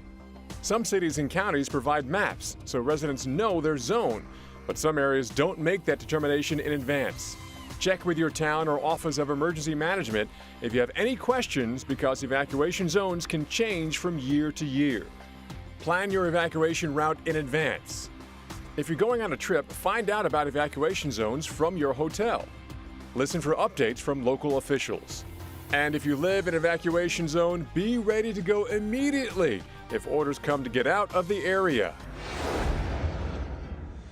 Well, Florida residents need to prepare now for Elsa's arrival. Here's a live look at Orlando.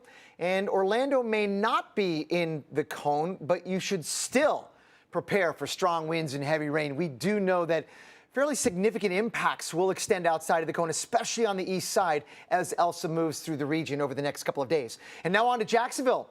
Elsa is expected to cut across the state, still packing some pretty strong gusty winds when it reaches Florida's first coast. Yeah, wind gusts could reach as high as 30 miles per hour. Ponte Vedra, Jacksonville, Amelia Island, Florida, all those wonderful little towns and cities and outer barrier islands in the northeast part of Florida. Let's have a look at what we've got right now over the central and southern part of the state. The weather's getting stormier. That's pretty obvious. We got some showers, we got some thunderstorms, of course, some clear skies here and then. The wind's not really much of a factor yet. If you zoom in, we got some current wind observations, and they're generally out of the east. For many of us, that's an offshore wind. Of course, the shores that face perhaps to the east are going to get that onshore wind. But for the most part, it's about a 10-mile-per-hour breeze from the east, and that's largely, as I said, an offshore wind for now. But let's forecast the winds in and around the Tampa, St. Petersburg area, and you can see the winds will be on the increase tonight and tomorrow morning, and get pretty gusty as we head during the day and evening hours, especially tomorrow, with perhaps some areas in exposed locations getting wind gusts of 50 to 60 miles per hour at times. Probably not a consistent wind gust like that over and over again, but with some of the stronger rain showers that move through, yeah, some of the gusts could be that high. We have to watch out for that. That is a wind that can do some damage. It does look like that by Wednesday morning, Elsa moves northward and the winds begin to relax by quite a bit. You can see that the numbers are way down by Wednesday morning, and that's really good news. So just hang tight. Later on tomorrow evening and tomorrow night, that's about when the worst wind will be in the Tampa area, and about when the worst rain is going to be. And when we add up all the rain that we're going to get throughout the duration of this event, sure does look like a couple of spots of 3 to 5 inches. Now remember, forecasting rain, especially from thunderstorms, notoriously difficult. So please keep that in mind. These are just best guesses, but not bad ones, and ones to sort of keep in your back pocket, that a few inches of rain on the way, not just for Tampa, also for North Florida as well, including Jacksonville, Tallahassee, going to get in on a couple of inches rain, we think, as well, before it moves away. Elsa does later on in the week. Last graphic I'm going to show you, I'm going to leave this wind forecast for North Florida. The I-10 corridor, you can see the winds begin to pick up. And do stay with us for the rest of the afternoon and the next couple days. We've got teams spread out all across Florida, and you'll always get the very latest tropical storm information right here on the Weather Channel. This is more than basketball. This is where legends are made. This is where grown men.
is dedicated to Earth and all its wonders. And filmmakers, it's your last chance to submit your work to the Pattern Earth Film Challenge.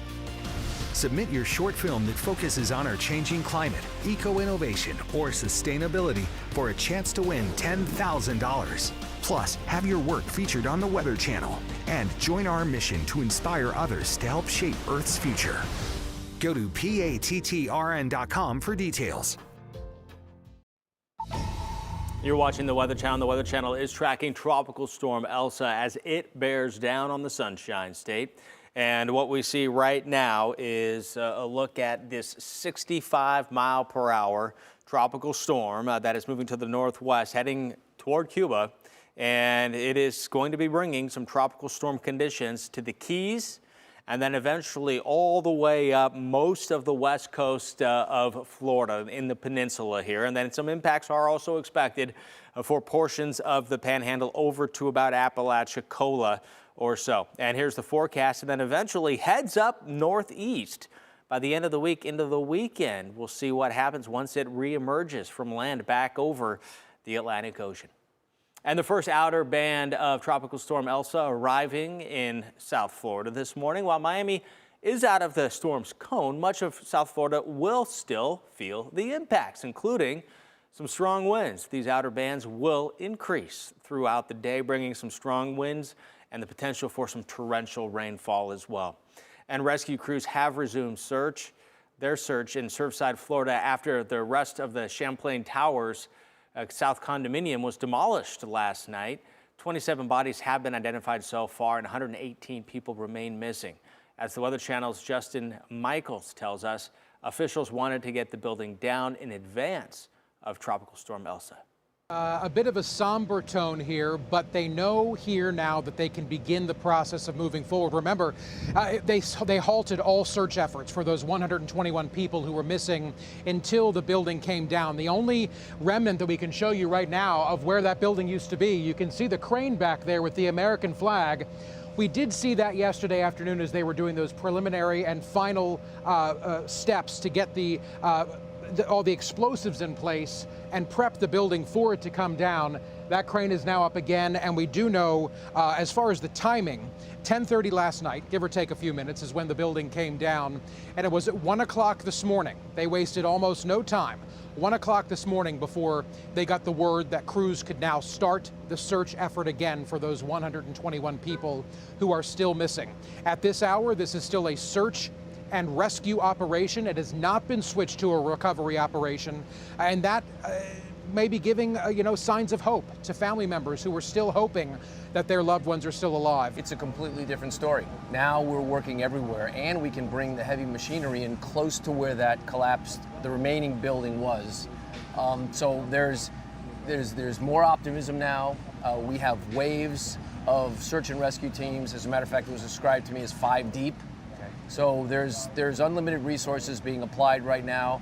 and there's a new enthusiasm because people are optimistic now that we can do the work that we've been held back from doing. As this building was still upright, this southern portion of the building was still upright, there are some estimates that it was shifting between several inches to several feet as it was just kind of teetering there. And that's why they had to call all this off before the building came down. A very precarious situation, but we know that search is in full effect right now. Into you guys.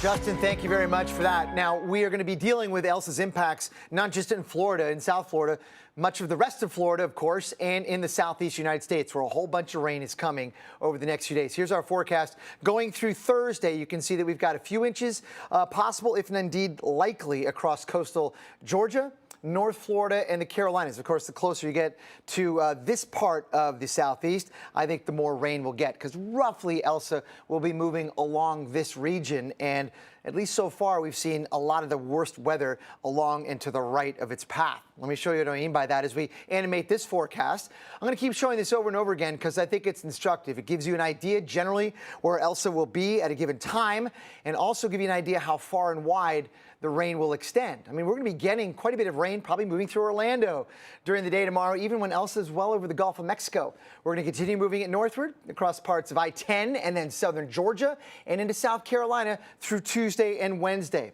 What does that mean for winds, let's say, in other parts of North Florida and southern Georgia? Gusty, you can see the winds will increase 30 to 40 miles per hour with some of the heavier showers, even inland, I think, and maybe even a bit higher than that along the coast, at least if the forecast holds the way it does. And we'll see the winds, I think, back off by Thursday morning. And then the same thing, Mike Seidel, in parts of North Carolina and South Carolina. Gusty winds along the coast, maybe 40 to 50, but you'll probably get even some more of those winds with the heavier showers moving through in your region. Yeah, the timing for that is going to be overnight tonight and into Tuesday morning here in Key West. Right now, just a light rain shower. Winds are running 10 to 15 miles an hour. We've got clouds in here and the breeze, so that's cut down on the heat index today. It's not above 100 degrees. We're going to be watching the skies to our south and east as Elsa makes landfall in Cuba and heads in our direction tonight and Tuesday. Continuing coverage right here on the Weather Channel. It's important to remind Floridians, in the last 4 years, we've had more people die from carbon monoxide poisoning than from direct impacts from the storms that we've dealt with, and we've dealt with a number of them. So the reminder is, in a storm like this where you could see sustained power outages, if you do have a generator, you have to operate that generator so that the exhaust is outside. You can't put it inside your house, you can't put it inside your garage. Tropical storm Elsa closing in on Cuba and the Florida Peninsula. Here's what we know right now. Power Outage US says nearly 9,000 customers are without electricity in Puerto Rico. In Florida, Pinellas County schools and district offices will be closed tomorrow and Wednesday. Sandbag locations are now open in Citrus County, and sandbags will be available beginning tomorrow morning at 9 a.m. in St. Pete.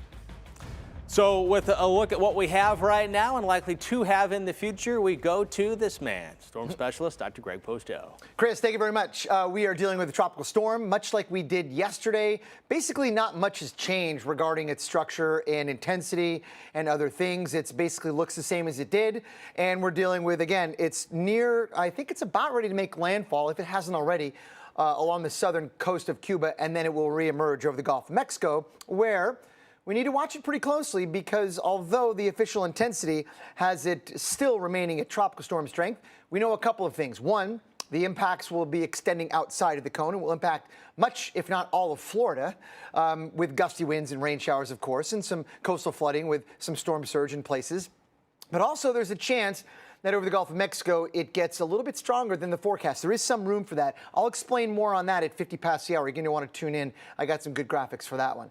But let's have a look at what we've got right now. Again, the center circulation is probably a bit north of that. That was the most recent fix. Very near the coast of Cuba, with a lot of the thunderstorm activity here along and to the right or east side of the circulation. Big thunderstorms, gusty winds, bad weather, no doubt about that. But look at this distant sort of outward band or outflow band here that is moving through parts of the Florida Keys and into South Florida. We see some wind gusts near 40 in Marathon as this rain shower squall line moves through, and do expect that kind of weather to impact much of the Keys in Florida today and tonight. You'll get these gusty winds and showers, then it'll calm down. Of course, those of us in Florida know this already, being experienced so well with landfalling tropical systems, but that's the way it works. You get these big gusts of wind and heavy showers, then it backs off and the weather's pretty good. Up and down we go. And that will be the case today and tonight. There is a lot of dry air aloft. Not many people were talking about this, but I was watching it very carefully yesterday, and I think that's part of the reason why we're not seeing a whole lot of convection on the western side of it. There's a bit of wind shear, not much, but enough to get some of that dry air into the interior, and that's important because I think that's playing a role in keeping the intensity in check for now. So that's a good thing. We want that there. That will likely keep the intensity about where it is as it crosses Cuba, maybe weakening a little bit, of course, with the land interaction. But here we go. As this moves northward through and along the sort of west of the Florida West Coast, we could see this thing get a bit stronger based on some of the parameters that are going to be available, I think. And again, of course, carrying with it the impacts far and wide, way from the center, more than 100 miles from the center, and definitely outside of the cone. Something to consider. Mike, sending it back to you in Key West. Hey, good afternoon, Dr. Postel from Key West, where the rain has stopped. We did get a gust to 32 miles an hour at the airport. Right now, check the radar. The worst of the weather, the outer band is impacting areas up the Overseas Highway, up towards Marathon, Islamorada, Tavernier, into Key Largo. In fact, Marathon just had a gust with this current squall of 38 miles an hour, so that's just below tropical storm force winds of 39 in a gust, not sustained. Here we've got winds running 15 to 17 miles an hour, east-southeast off the Florida Straits, and you can see what they've done here in prep for the storm at the Casa Marina. They have pulled all the chairs back. They've closed down all the outdoor areas today. Everything's going to be inside as far as the food in the bar, and the pools are officially closed, although some folks have gotten in the water. Speaking of the water, just a light chop now out on the water. That will pick up tonight and tomorrow as we have more wind. And, you know, it's the wind that creates the waves, and we do have a risk of some storm surge here in the lower Keys of 1 to 2 feet. There's not a storm surge watch here. Our biggest issue will be some heavy rain, maybe as much as 2 or 3 inches, and wind gust 50 miles an hour plus could knock down some palm trees or some trees on some power lines. And Florida Power and Light is ready. They've got 6,000 employees on standby. They're spread out, they're based, and they're ready to go if the power goes out anywhere from here up the west coast of Florida. We'll keep you updated. We've got continuing coverage, live coverage here through tonight. Felicia Combs joins us here from the beach at 5 p.m. Eastern. We've got analysis from Dr. Postel coming up in the new advisory at 2 p.m. Eastern.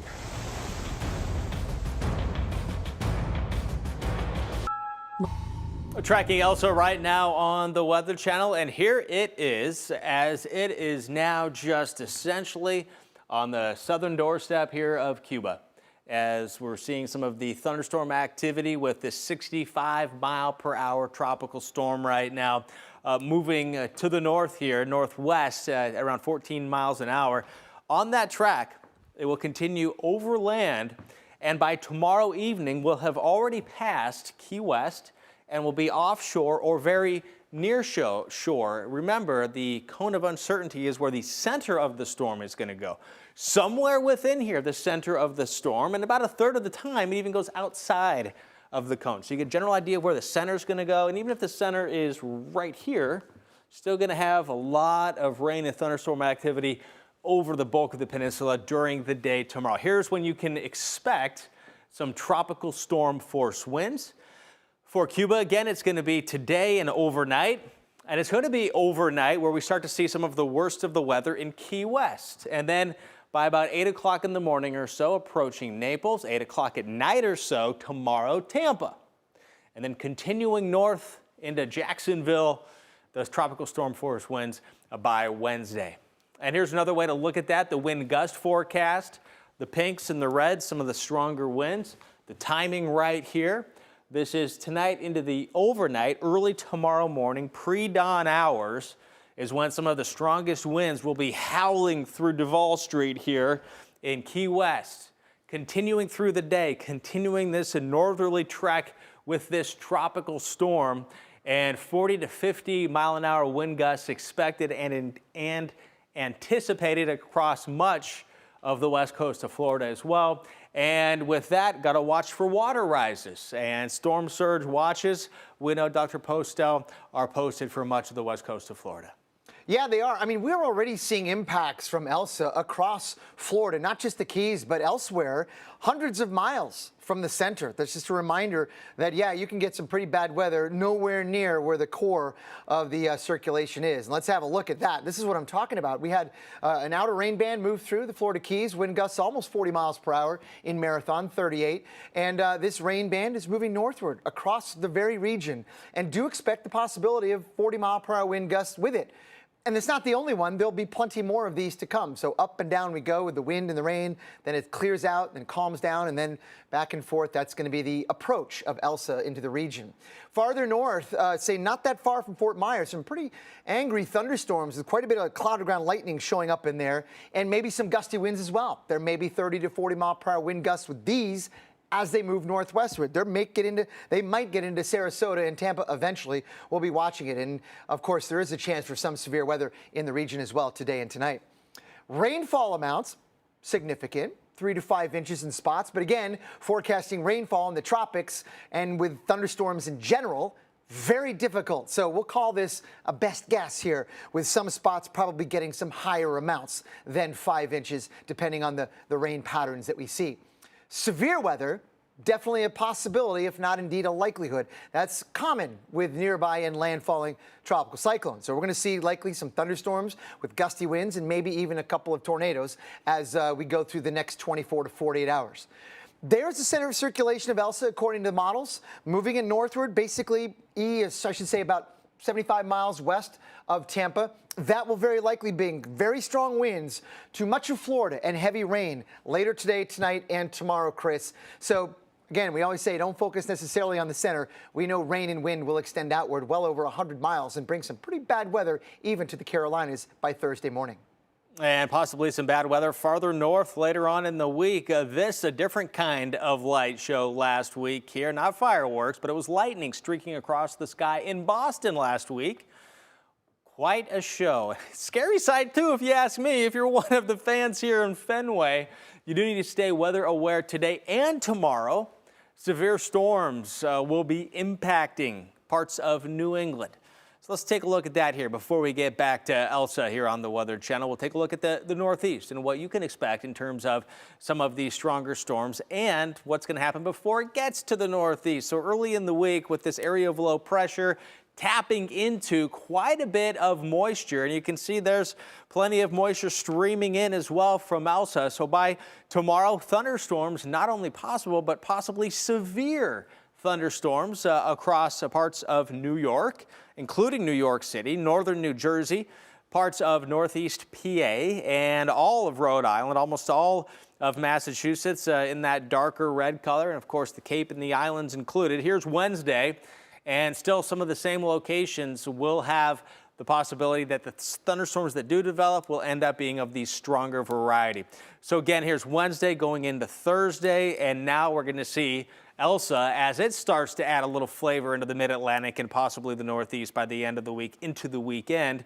And some wet times expected as well across parts of New England and across portions of New York. Also the upper Midwest, the Twin Cities, in for a pretty healthy dose of water. Stay with us today here on the Weather Channel. We've teams spread out across Florida. We always get the very latest information on Tropical Storm Elsa right here and only on the Weather Channel.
Good afternoon. Welcome back to the Weather Channel. In Key West, I'm meteorologist Mike Seidel. We just got the intermediate advisory from the National Hurricane Center as of 2 p.m. Eastern. They've weakened Elsa a little bit. This was expected. Winds now down 60 miles an hour, maximum sustained winds, still moving northwest at 14. The pressure has come up 1 millibar. I wouldn't read too much into that, 1,007 millibars, and now 85 miles southeast of Havana. It is now in the process of making landfall on the south coast of Cuba, and it's very heavy rain, which is the issue there. They evacuated, as of late yesterday, about 180,000 Cubans, many of those getting away from the coast, getting to friends and relatives. Some of them went into the natural caves, those up in the mountains. Always a concern when you have terrain that you have runoff, mudslides, and again, the flash flooding with a very heavy rainfall. Right now, the winds are pretty fresh here, blowing through the palm trees, running at about 15 miles an hour. Our peak gust so far here, 32 with a rain squall. And right now, we've got blue sky on the horizon. Nothing imminent here in the lower Keys. But right now, Chris, most of the rain is falling in the middle and upper Keys. Marathon up towards Key Largo, where they've had gusts to 38 miles an hour. But right now, it's quiet. We expect the worst of the weather here tonight and Tuesday morning, early Tuesday morning. All right, meteorologist Mike Seidel reporting live there in Key West, Florida. Certainly has seen better days there in Key West with the clouds right now. That certainly was the case here with a record 2.63 inches of rain Saturday, causing some serious street flooding in Tampa. Now the waterlogged city is in for another blast of very wet weather because of Tropical Storm Elsa. And let's take a closer look at what we can expect through tomorrow morning. It's possible we're going to see some flash flooding because of that moisture that's going to be moving up from the south associated with Elsa.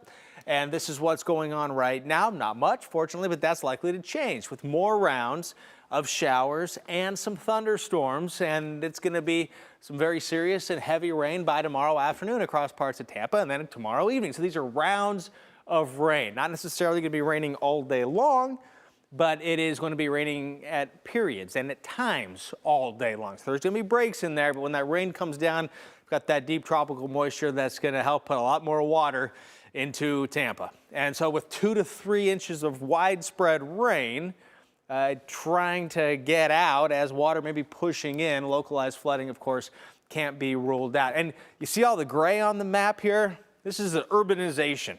And if you've ever flown into Tampa and driven across some of these causeways here and driven anywhere near the water, you know you're not talking about much elevation at all. It feels like you can almost reach out and touch the water. Low-lying Tampa and all this gray here, again, that urbanization where the water, when it hits, it runs off. It doesn't soak in. So that's water pounding on the pavement, if you will. And as you look, all over the place. Again, if you had the grass, water would seep in a little bit and seep into the soil. And it does filter into this sandy soil quite nicely. But again, with that urbanization, a lot of runoff's going to happen here. So flooding is going to be an issue. Now, if you live in a low-lying area near a stream or near a body of water, flooding, of course, something you have to think about. But if you don't plan on leaving your house and you have at least a little bit of elevation, you don't expect flooding around your home, you don't get in trouble if you don't get in your car and you head out and about. So something to think about, make some smart decisions here with heavy rain that's going to be coming down and the potential flooding that's going to be coming with it. All right, so right now we want to go back to hurricane expert, storm specialist, Dr. Greg Postel. Postel. Well, Chris, thank you very much. The latest from the National Hurricane Center, Elsa is making landfall right now on the south coast of Cuba, bringing very gusty winds and flooding rains as well. And overall, it's also bringing some pretty squally weather to parts of the Florida Keys. Every once in a while, Marathon Key will see gusts to 40 miles per hour with some of those outer rain bands moving through. Likewise, across much of the region in South Florida, eventually later on this afternoon. What about in the next couple of days? I mean, the cone really hasn't changed much. The Hurricane Center's done a wonderful job with consistency and giving us a really clear idea of what is likely to happen with Elsa. But nothing is guaranteed. I want to point that out. The expectation is that it will remain a tropical storm, which carries with it all the trappings a tropical storm does with the hazards of rain and wind and the like. But there is a shot that Elsa gets a little bit stronger than forecast. Remember, this is the best guess out of a range of options.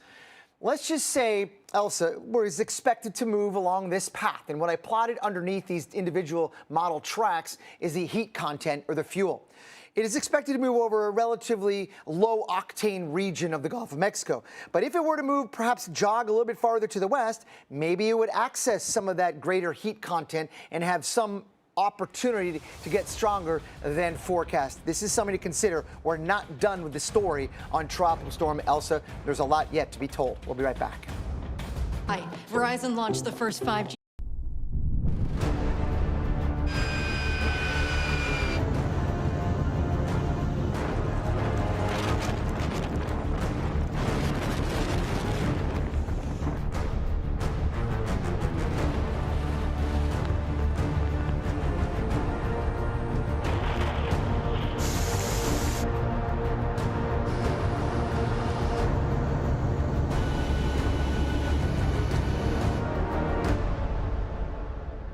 Breaking now, we have landfall, our first one. Tropical Storm Elsa made landfall 85 miles southeast of Havana, Cuba, thereabouts, as a tropical storm at 60 miles per hour, pressure roughly 1,007 millibars. This just in from the Hurricane Center. So it's breaking news, and that will continue to bring some gusty winds and flooding rain to parts of Florida for the next several hours at least, and then it's on northward from there. Here's the latest advisory, 60 miles per hour in the wind speed, moving northwest at 14. Again, it's a lot slower. If you're just tuning in and you're comparing its forward motion now versus what it was a few days ago, they're not even comparable. It was hauling at about 30 a few days ago. Now it's slowed down a lot, with the expectation following basically along the same path that we've thought all along. As Tropical Storm Elsa, as a tropical storm over the eastern Gulf of Mexico, likely making landfall again somewhere in North Florida Wednesday morning, but bringing bad weather well in advance and well outside of the cone as we go forward for the next 48 hours. There's roughly the latest position, and you can see a lot of the thunderstorm and bad squally weather is along and to the east of where the center is right now. Keep that in mind. I do believe that may indeed continue to be the case going forward. So that brings up east side of Florida as well for some significant impacts. Right now, speaking of impacts, this outer rain band, this leading one really, has brought wind gusts to nearly 40 miles per hour across parts of the Florida Keys. We'll see those winds and gusts increase in Homestead, in Perrine, in Kendall, in Miami, on up northward through Fort Lauderdale. Eventually, over the next few hours, these outer bands are going to be moving through, bringing some pretty squally weather. Then the weather will be pretty nice after it moves by, and then get squally again, kind of up and down we go, but with an upward trend throughout the night and into tomorrow. One of the reasons why it looks the way it does, and one of the reasons why we're seeing such strong outer rain bands propagating away from Elsa, is because there's a lot of dry air aloft, like maybe 10, 15,000 feet and up nearby, getting into, I think, some of the circulation, eroding it a little bit from west to east. Now, what that does is that cooler, drier air will initiate downdrafts, and that's exactly what we're seeing move away from Elsa right now, right out here on that leading edge. So we're going to see a couple of more of those guys come through as Elsa moves on northward. It will bring the gusty winds throughout much of the entire state of Florida as we see this forecast going through tomorrow morning. Let's just say that Elsa is here, maybe 100 miles west of Key West. It's still going to bring gusty winds up to 50 miles per hour, very likely, in many of the Keys, and even in the eastern part of the state, and continuing through Tuesday and into early Wednesday before likely making landfall. I think somewhere in the Big Bend area with water rises, some storm surge of a couple of feet, no problem there. And then also some gusty winds along the coast of Georgia and South Carolina as well, and into North Carolina on early Thursday morning. So we have a long way to go with the impacts and having to sort of figure out who's going to get the worst. You're going to want to keep tuning back in, because I do believe that as Elsa moves northward, there's some still uncertainty, not so much in the track, but the intensity. If this thing moves over some of the warmer and more fuel-aided water over the Gulf of Mexico, we could see a stronger storm than forecast, something to keep in the back of your mind. Regardless, storm surge watches have been posted here for parts of the western side of Florida, and that does go all the way to many areas north of Suwannee River. So this is going to bring some water rises, Chris, as one of the many hazards that we would likely see with the nearby proximity of Elsa. All right, thank you, Dr. Postel. Here's what we know so far at this hour. Monroe County, Florida Emergency Management advising residents and visitors who are in campgrounds, RVs, and mobile homes to either leave the Florida Keys by sunset tonight or prepare to shelter in place in a safe structure through the duration of the storm. Hernando County has declared a state of emergency and issued voluntary evacuation orders for Coastal Zone A, mobile homes, and low-lying flood-prone areas. Hardee County School District will be closed tomorrow. Sandbag locations are now open in Citrus County. And in Key West, Florida, is where we find meteorologist Mike Seidel. Hello, Mike. Hey, Chris, back here in Key West where the wind is nice and fresh. Nice to have a breeze with these heat indices the past couple of days being in the triple digits. The wind running at about 15 to 18 miles an hour east-southeast, and that's bringing the rain and the squalls into the Keys. But look on the radar. The real action has been up the Overseas Highway towards Marathon, Isle Morada, Tavernier, and Key Largo. We've had wind gusts in Marathon to 38 miles an hour. Here we've gusted to 24.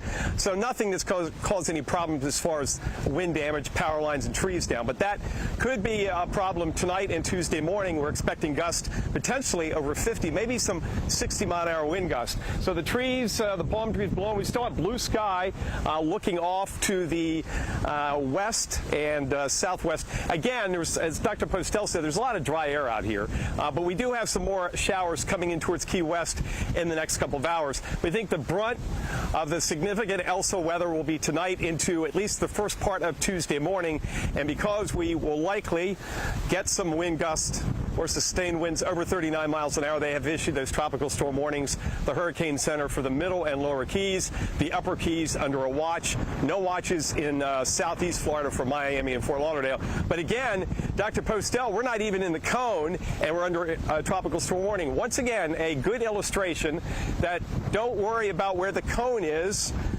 Listen to the Weather Channel and find out how far the impacts go. It's all dependent on the particular storm, but with this storm, we're not in the cone, but we're in a warning, and we're going to get some pretty hefty wind gusts tonight and tomorrow morning. Yeah, Mike, you mentioned Marathon had wind gusts of near 40 miles per hour. You're 200 miles away from the center of Elsa, so that gives you some kind of distance there on how far away we can see some of those significant impacts. But thank you very much, Mike. Let's have a look at some cities across Florida as they're rushing to finish the preparations for the tropical storm moving through. Sarasota is among one of the places battening down the hatches. Parks and recreation workers are busy securing everything from trash cans to park benches. And those items can easily become projectiles when the winds really start to kick up. So something to keep in mind. Might as well do that in many other locations. They're preparing for it, but all up and down the Florida peninsula and even in the Georgia coastal sections. We're going to get some gusty winds. You might as well bring in the trash cans and secure some of those outside items that you don't want to go flying in winds of 40 to 50 miles per hour. So this is what we've got now moving through. Mike was just talking about the weather right now in Key West, really not that bad. They had that rain squall move through, gusty winds. Now that has moved on by, the weather's improved. That's just going to work. It's going to go up and down. You're going to get these gusts coming in. You may see gusts up to 40, and then the weather will get better. But then we'll see another one, and then another one as Elsa approaches. How about farther to the north? Just to the west of Fort Myers, there's an angry cluster of thunderstorms. It may be falling apart a little bit, but you can see it flared up real quick. You got a lot of cloud-to-ground lightning and some gusty winds. Now it's becoming an outflow-dominant situation, or in other words, there's a lot of gusty winds moving away from it, and I do suspect that those showers may fall apart in the next couple of hours, but leave behind them some gusty winds that'll continue moving northwestward, perhaps getting even to Sarasota. We'll watch that carefully. Now, how about the rainfall forecast? This is always a head-scratcher for me because it's very difficult to forecast tropical convection.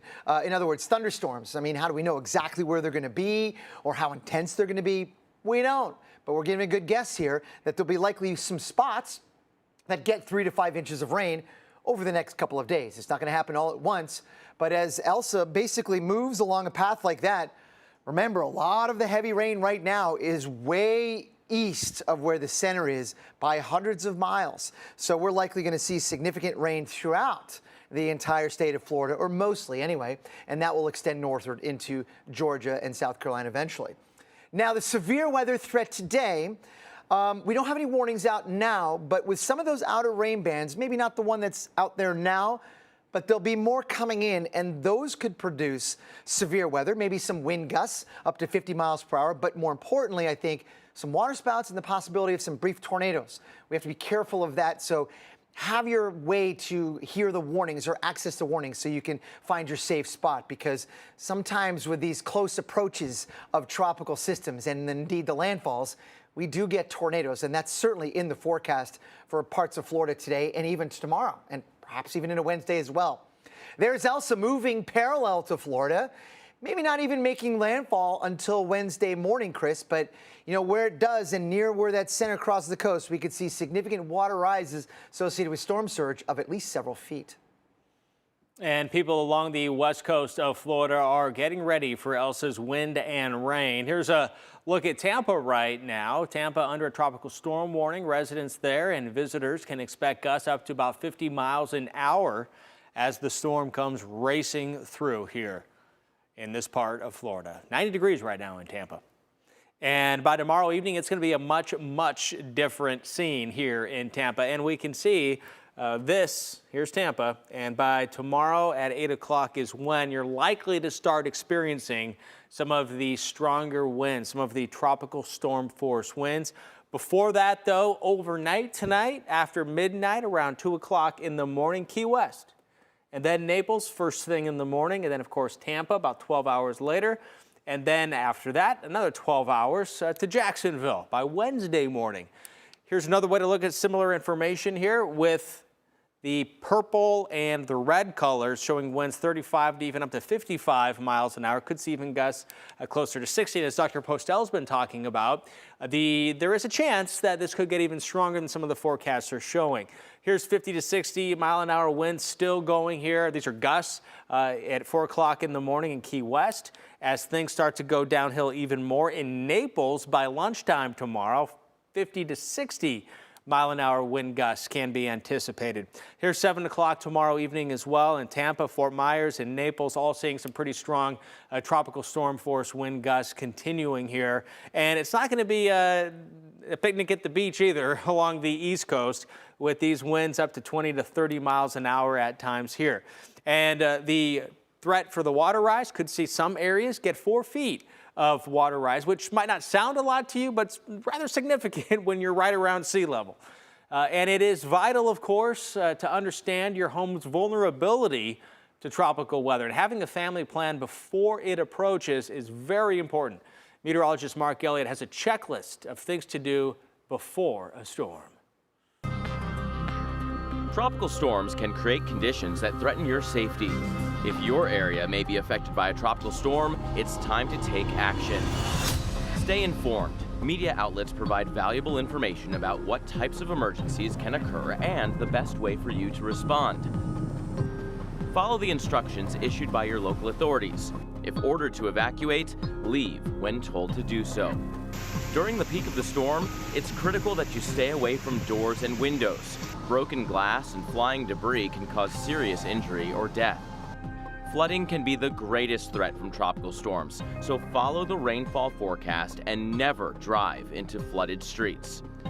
Staying informed and having a plan will help keep you and your family safe. Well, Florida residents need to prepare now for Elsa's arrival. Here's a live look at Orlando. While Orlando may not be in Elsa's cone, we should still prepare for some pretty strong and gusty winds with heavy rain, even though Elsa, the center of it, may be hundreds of miles away. Heads up, bad weather is on the way. And how about Jacksonville? Elsa is expected to cut across the state and still pack some pretty strong winds when it reaches Florida's first coast. We could see wind gusts of up to 30 miles per hour, maybe even higher than that, right along the region. Amelia Island, Florida, Ponte Vedra Beach, Jax Beach, maybe Tybee Island, Georgia as well. Speaking of Georgia, how about this? We've got a tropical storm watch out for parts of southern Georgia. I do believe there will be more tropical storm watches yet to come, perhaps maybe across parts of the southeastern part of the state. So something to watch carefully as we move Elsa on northward. And you can see its outer edge right now moving northward across South Florida.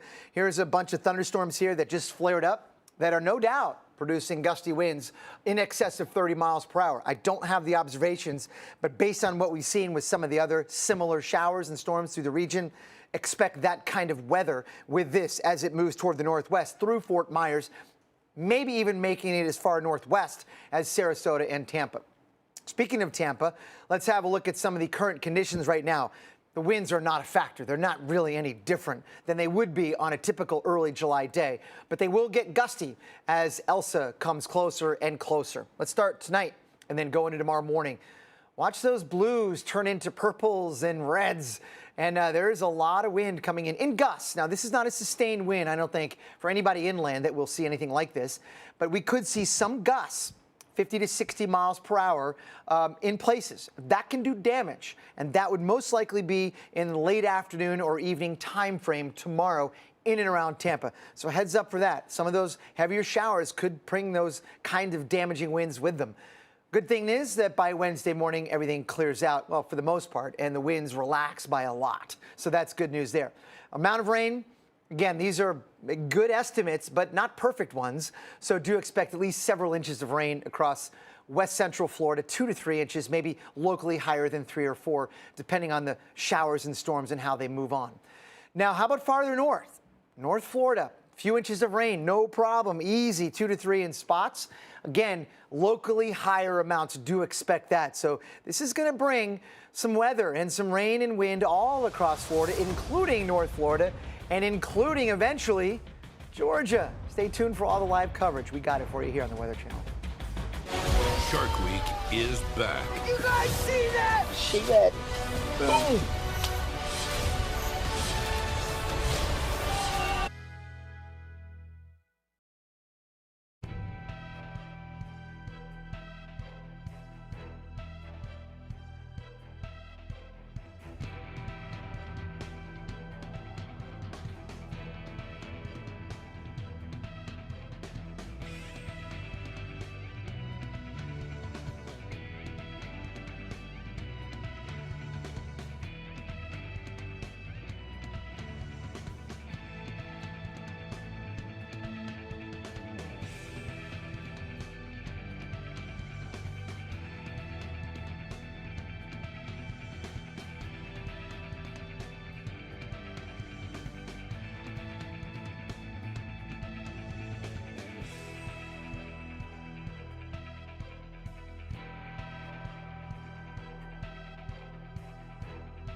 Evacuate immediately.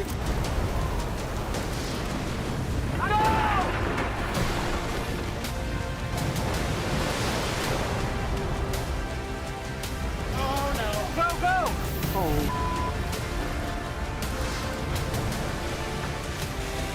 I'm on!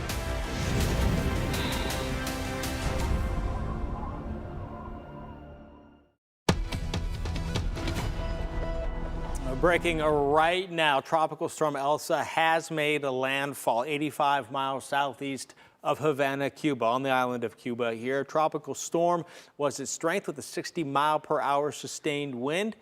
And the pressure at 1007 millibars, again, happening today and happening just a little while ago, 2 o'clock Eastern time. So at the top of this past hour.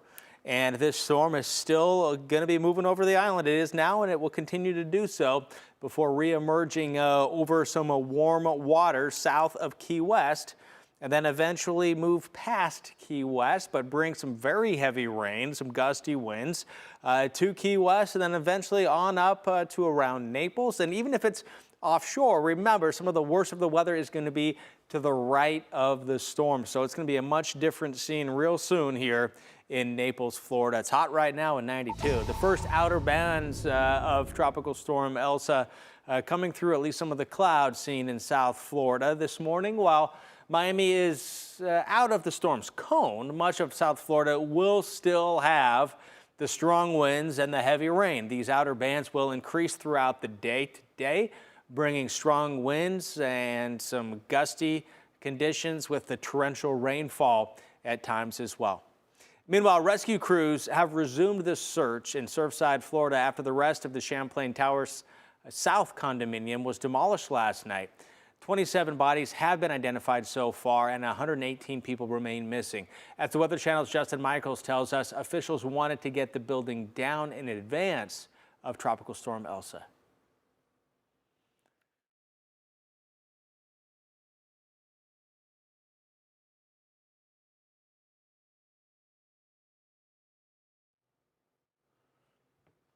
And we seem to have some video issues there, and this is the big issue right now for millions of people from Cuba into Florida and then along the southeastern coast of the United States, eventually the mid-Atlantic, and then you notice also into the Northeast as well. That's right, the Northeast.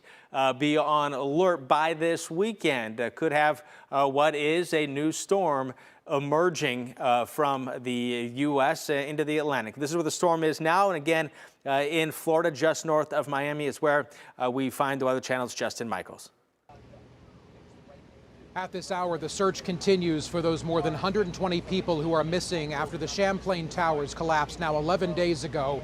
It was last night around 10:30 they brought down the remaining part of that building, and not too long after that, the search resumed for those people who are still missing. Let's talk to somebody who's part of that search effort. Iggy Carroll. Iggy, we appreciate you. Urban Search and Rescue, Task Force number 2. You guys have a daunting task to find these people's loved ones, all the people who are missing. The people who are missing. That's a tough job, but I know you guys are re-energized now that that building's down, and there's nothing in your way at this point. Right, you're exactly right. Now, as we remain focused, now we're refocusing on the area that we were unable to reach, and that is our main goal right now. So we have search teams that have really no hazards that should be in their way with that tower that was up, and try to bring that closure to these families that are still waiting for word about their loved ones. And we understand that this is still a search and rescue operation, not a recovery operation. The mayor here in Surfside said that terminology is not going to change until each one of those people is found. Is that your understanding as well? That is what's driving everyone that is out here right now, is to continue the search, to bring closure, and we will continue to do that until every stone is unturned. Talking about the weather, we're the Weather Channel after all. We know that Tropical Storm Elsa has given you even a little bit of a wider berth, making the skies a little clearer for a little bit longer. That's got to be good news as far as the search effort goes. Right, it is, especially when you have search and rescue teams that respond to disasters as a result of storms. Sure. This Task Force 1 and 2 team here feel very a little bit more relieved that they can continue to focus on their efforts, as other team members that you know that did depart in the last couple of days are able to focus on response efforts for the state of Florida. Iggy Carroll, Task Force number 2, we are grateful for the hard work you do. Thank you for everything. Lifesavers, one and all, heroes for sure. And of course, the Weather Channel will continue to follow the details coming out here in Surfside. It's a tough situation, but they've got pros at the helm. In Surfside, Justin Michaels, the Weather Channel.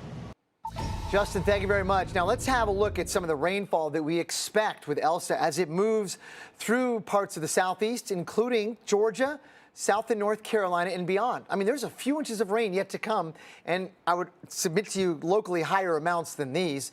We are eventually going to see Elsa in this part of the United States in just a couple of days, and maybe it won't be the biggest windstorm in the world. It won't be, but we'll see maybe rain, maybe some severe weather, and gusty winds regardless. Here's, we'll watch Elsa track over the Gulf of Mexico, and coming up at 50 past the hour, I'll talk about maybe some of the odds of this being stronger than forecast. Stay tuned for that.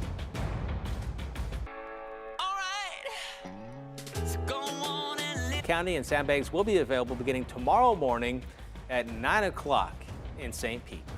All right, with the latest on this storm, let's go to hurricane expert, storm specialist, Dr. Greg Postel. Dr. Postel, has anything surprised you over the past day or so? Not yet, no.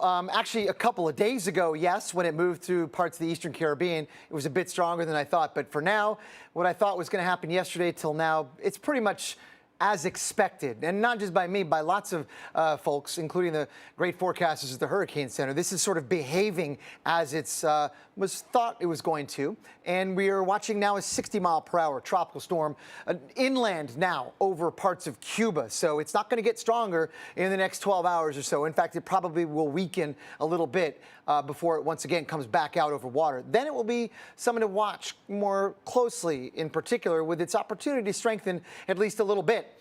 The official forecast from the Hurricane Center has been really steady state. Steady she goes. 65-mile-per-hour tropical storm rolling northward across the eastern Gulf of Mexico, bringing lots of bad weather to most, if not all, of Florida and northward from there. But I know this number hasn't changed much, but there is scenarios where it gets stronger than that. Right now, the center is inland, but a lot of the convection or bad weather is on the right side or east side of the circulation, extending out hundreds of miles.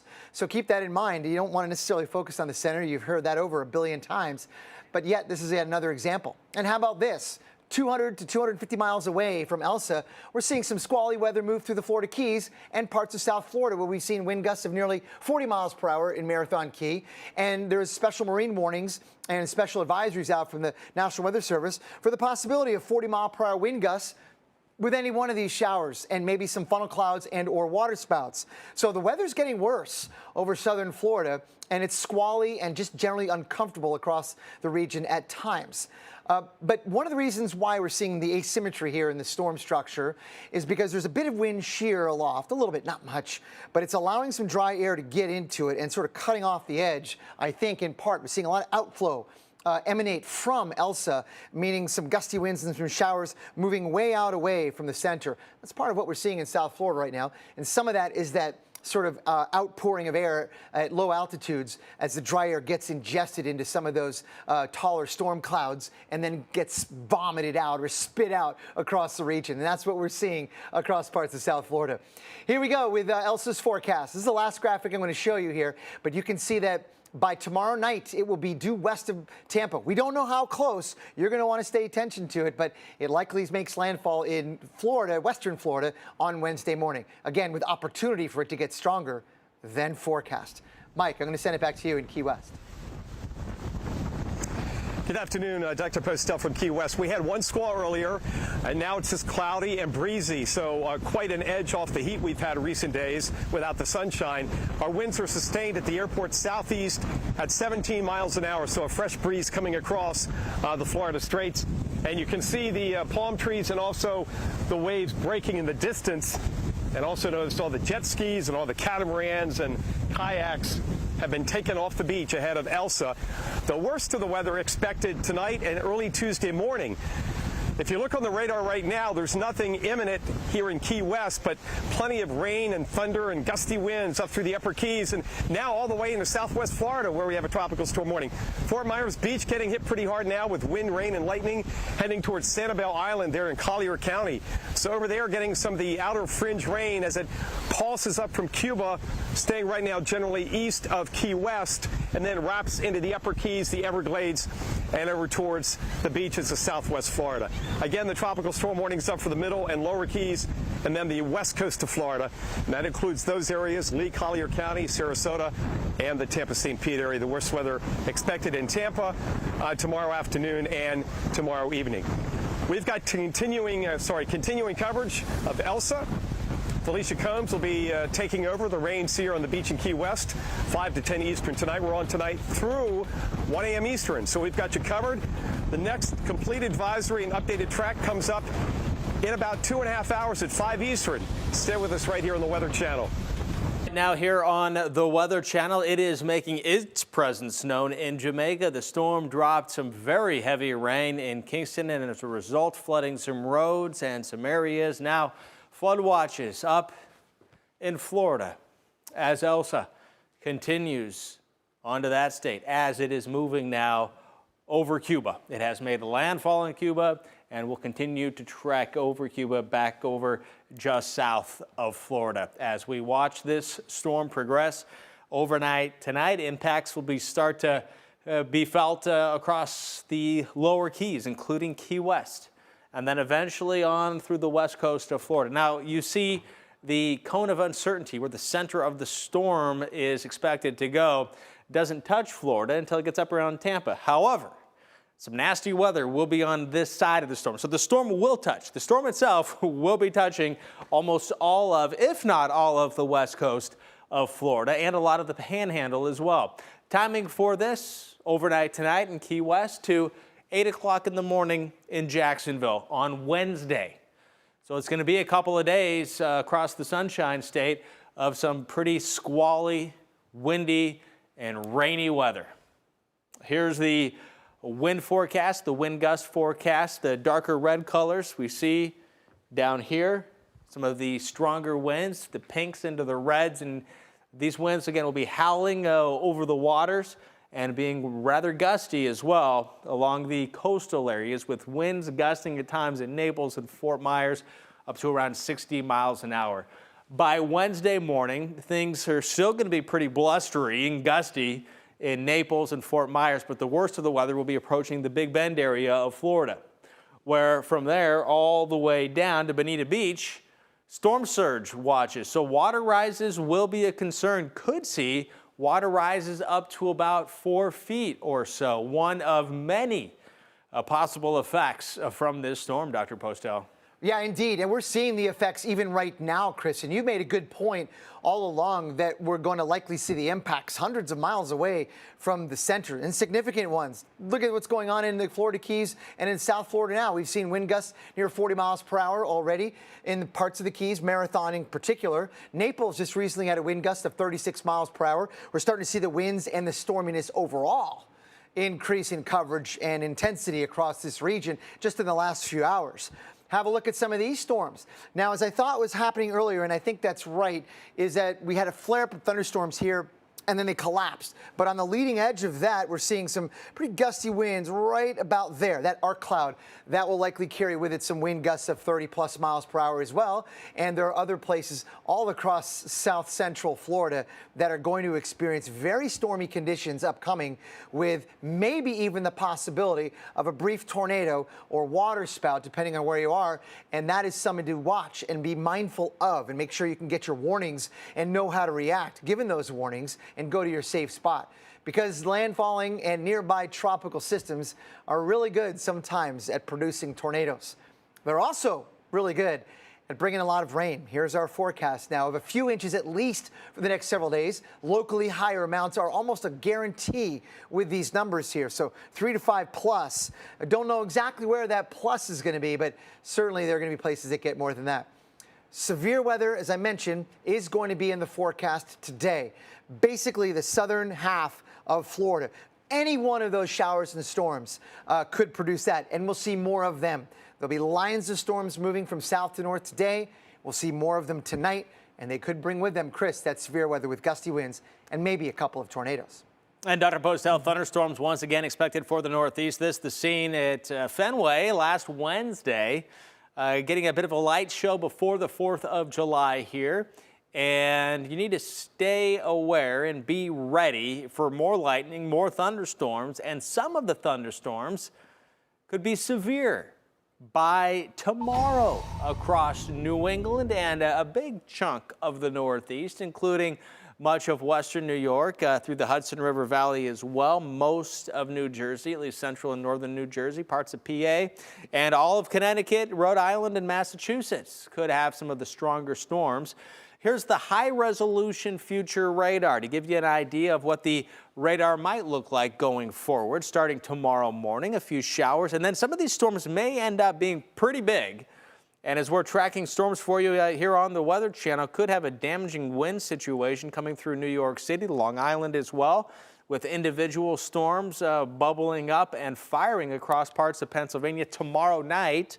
Now going into Wednesday, and as this weather system continues to move and progress, we'll see another round for areas of mainly inland northeast locations, including pretty much all of upstate New York, parts of Vermont, and portions of Pennsylvania. So picking it up again, here is now Wednesday evening. And while we might not see some of the strongest storms, we could still have some decent ones in Massachusetts, Connecticut, also maybe around the Capital District, the Finger Lakes, with more thunderstorms developing really from Michigan to Maryland. Pretty scattered in nature, so not everyone's going to get rain or thunderstorms, but just be on alert, because for the Mid-Atlantic and Northeast, storms are on the way. And of course, here on the Weather Channel, more coverage of Elsa on the way. When you buy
Welcome back to the Weather Channel. Continuing coverage of Elsa. Tropical storm Elsa now landfalling in Cuba. Headed up this way tonight and tomorrow, and then up the west coast of Florida tomorrow night. As far as Key West and the lower Keys, worst impacts expected tonight and tomorrow morning. By tomorrow afternoon, everything primarily will be up the coast, and that's where we'll be concerned with points north, like Clearwater Beach and the Tampa area. Right now, a nice breeze out here, taking an edge off the 90-degree heat index. Doesn't feel like it without the sun here in the tropics. Just a nice day to take a walk around Key West without, you know, sweating like a waitress. Winds have gusted so far to 32 miles an hour. We've had less than 1/10 of an inch of rain here in Key West. They've had more rain in the upper Keys, although those heavier squalls now on the radar you can see have diminished. Still getting some hefty rain and some lightning and thunder over in Collier County. We've seen the rain come down in Fort Myers Beach, Sanibel, and over towards Captiva, and that's just a sign of things to come. In fact, the highest rainfall totals from Elsa will likely be up on the west coast of Florida, Chris, because of its movement towards the coast later tomorrow and tomorrow night. It's going to go west of here, and depending on how many of those squalls come over the Key West rain gauge, we'll see how much rain we end up with. We're saying as much as 3 inches, but you know how that goes. It rains on one side of the street and not on your side of the street, so we'll see how it all adds up between now and about noon tomorrow. All right, meteorologist Mike Seidel, and that certainly can be the case. We have seen that. Meanwhile, all sides of the street seem to have picked up a lot of rain on Saturday in Tampa. In fact, a record 2.63 inches of rain on Saturday caused a lot of the flooding in Tampa. Now the waterlogged city is in for another blast of very wet weather because of Tropical Storm Elsa. Let's take a closer look at that right now with this. The entire state of Florida has at least the chance for flooding initially, likely to be expanded. This is just through tomorrow morning, but beyond tomorrow morning, likely still some of the central and northern locations in Florida could still see some more flooding with the kind of rain we're expecting. And it's tropical in nature, of course. So the radar right now not showing a lot of activity. That will change, of course. As this system approaches, it's going to start dropping a lot of rain. And on one side of the interstate might be 3 inches. The other side might be 2 inches. But widespread areas at least have the chance for some isolated amounts that could be even more than that. Can never rule that out when we're talking about tropical entities coming into play here. So coming into play in terms of the flood threat is the composition of the earth, what the earth is made of. And what is on the earth in terms of what has been built on the earth. Rainfall rates are huge. If you get steady, light to moderate rain, usually you're not going to have huge problems. If you get the heavy rain, things fill up, whether it's natural drainage systems or human-made drainage systems. And there's a lot of urbanized area that promotes a lot of runoff. So with that, 3 to 5 inches in parts of Florida, certainly a possibility. We always say localized to higher amounts, Dr. Greg Postel. So I think with these systems, of course, there's always these wild cards that seem to kind of be played as the storm is happening. Yeah, and one of those wild cards might have something to do with the intensity as we go forward when Elsa gets back out over water. Right now, it's over Cuba. The center of circulation is, although the bad weather is extending pretty far away from it. You can see even across parts of Florida, we're seeing some pretty squally weather move through with some occasional gusts of 40 miles per hour in places. Marathon, almost 40 miles per hour. Naples, almost 40 miles per hour in some of those heavier showers. So it's pretty bad weather that is already now beginning to affect parts of the Sunshine State. But let's have a look at what's going on over Cuba, because it's pretty cool. You can see, I think, the center of circulation aloft. Anyway, the radar's scanning here at about 20,000 feet up. So that circulation there is not necessarily matched up with the center right near the surface or the circulation at the surface, but they're relatively close, I think. But notice that it's about 80 miles to cross land, and it's moving at about 14 miles per hour, so 6 hours or so before it comes back out over water. So think about that. You know, so maybe this evening later on, we'll see it come over water and maybe have some chance to get stronger than forecast. This is the expected value, right? That's the most likely scenario. But there are others. We know that. There's a wide range of possibilities here. Of course, this is the one that's most likely. But you know, it will be moving over, again, water with at least enough heat content here. This is sort of the amount of fuel that's available from the ocean. Even though it's green here, that's enough to support a hurricane. But look, even over the southern Gulf of Mexico and waters nearby Cuba, there is a lot more fuel here. So let's just say, you know, Elsa were to wiggle this way or have some thunderstorms to tap some of that, and then before it moves on its northwestward path or northward path, we could be dealing with a stronger storm than forecast. That's just one of the things that could change the forecast. Stay tuned. We'll talk about more coming up.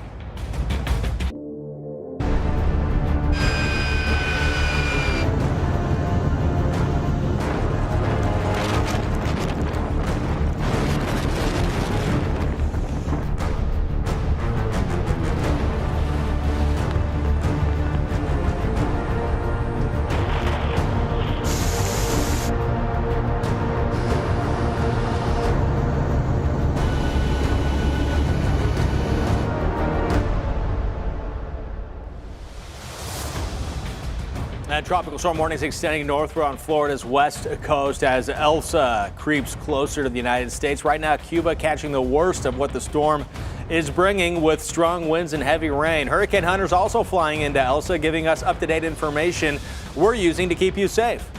This storm will have far-reaching impacts from Florida up into the mid-Atlantic and possibly into the Northeast a late week into the weekend. We have live team coverage.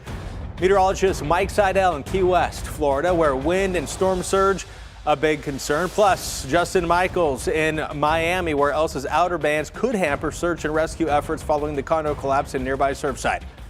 But we begin with hurricane expert and storm specialist Dr. Greg Postel with a look at this storm, which has now made landfall on Cuba. And Dr. Postel, how's Cuba gonna factor into the storm's development here?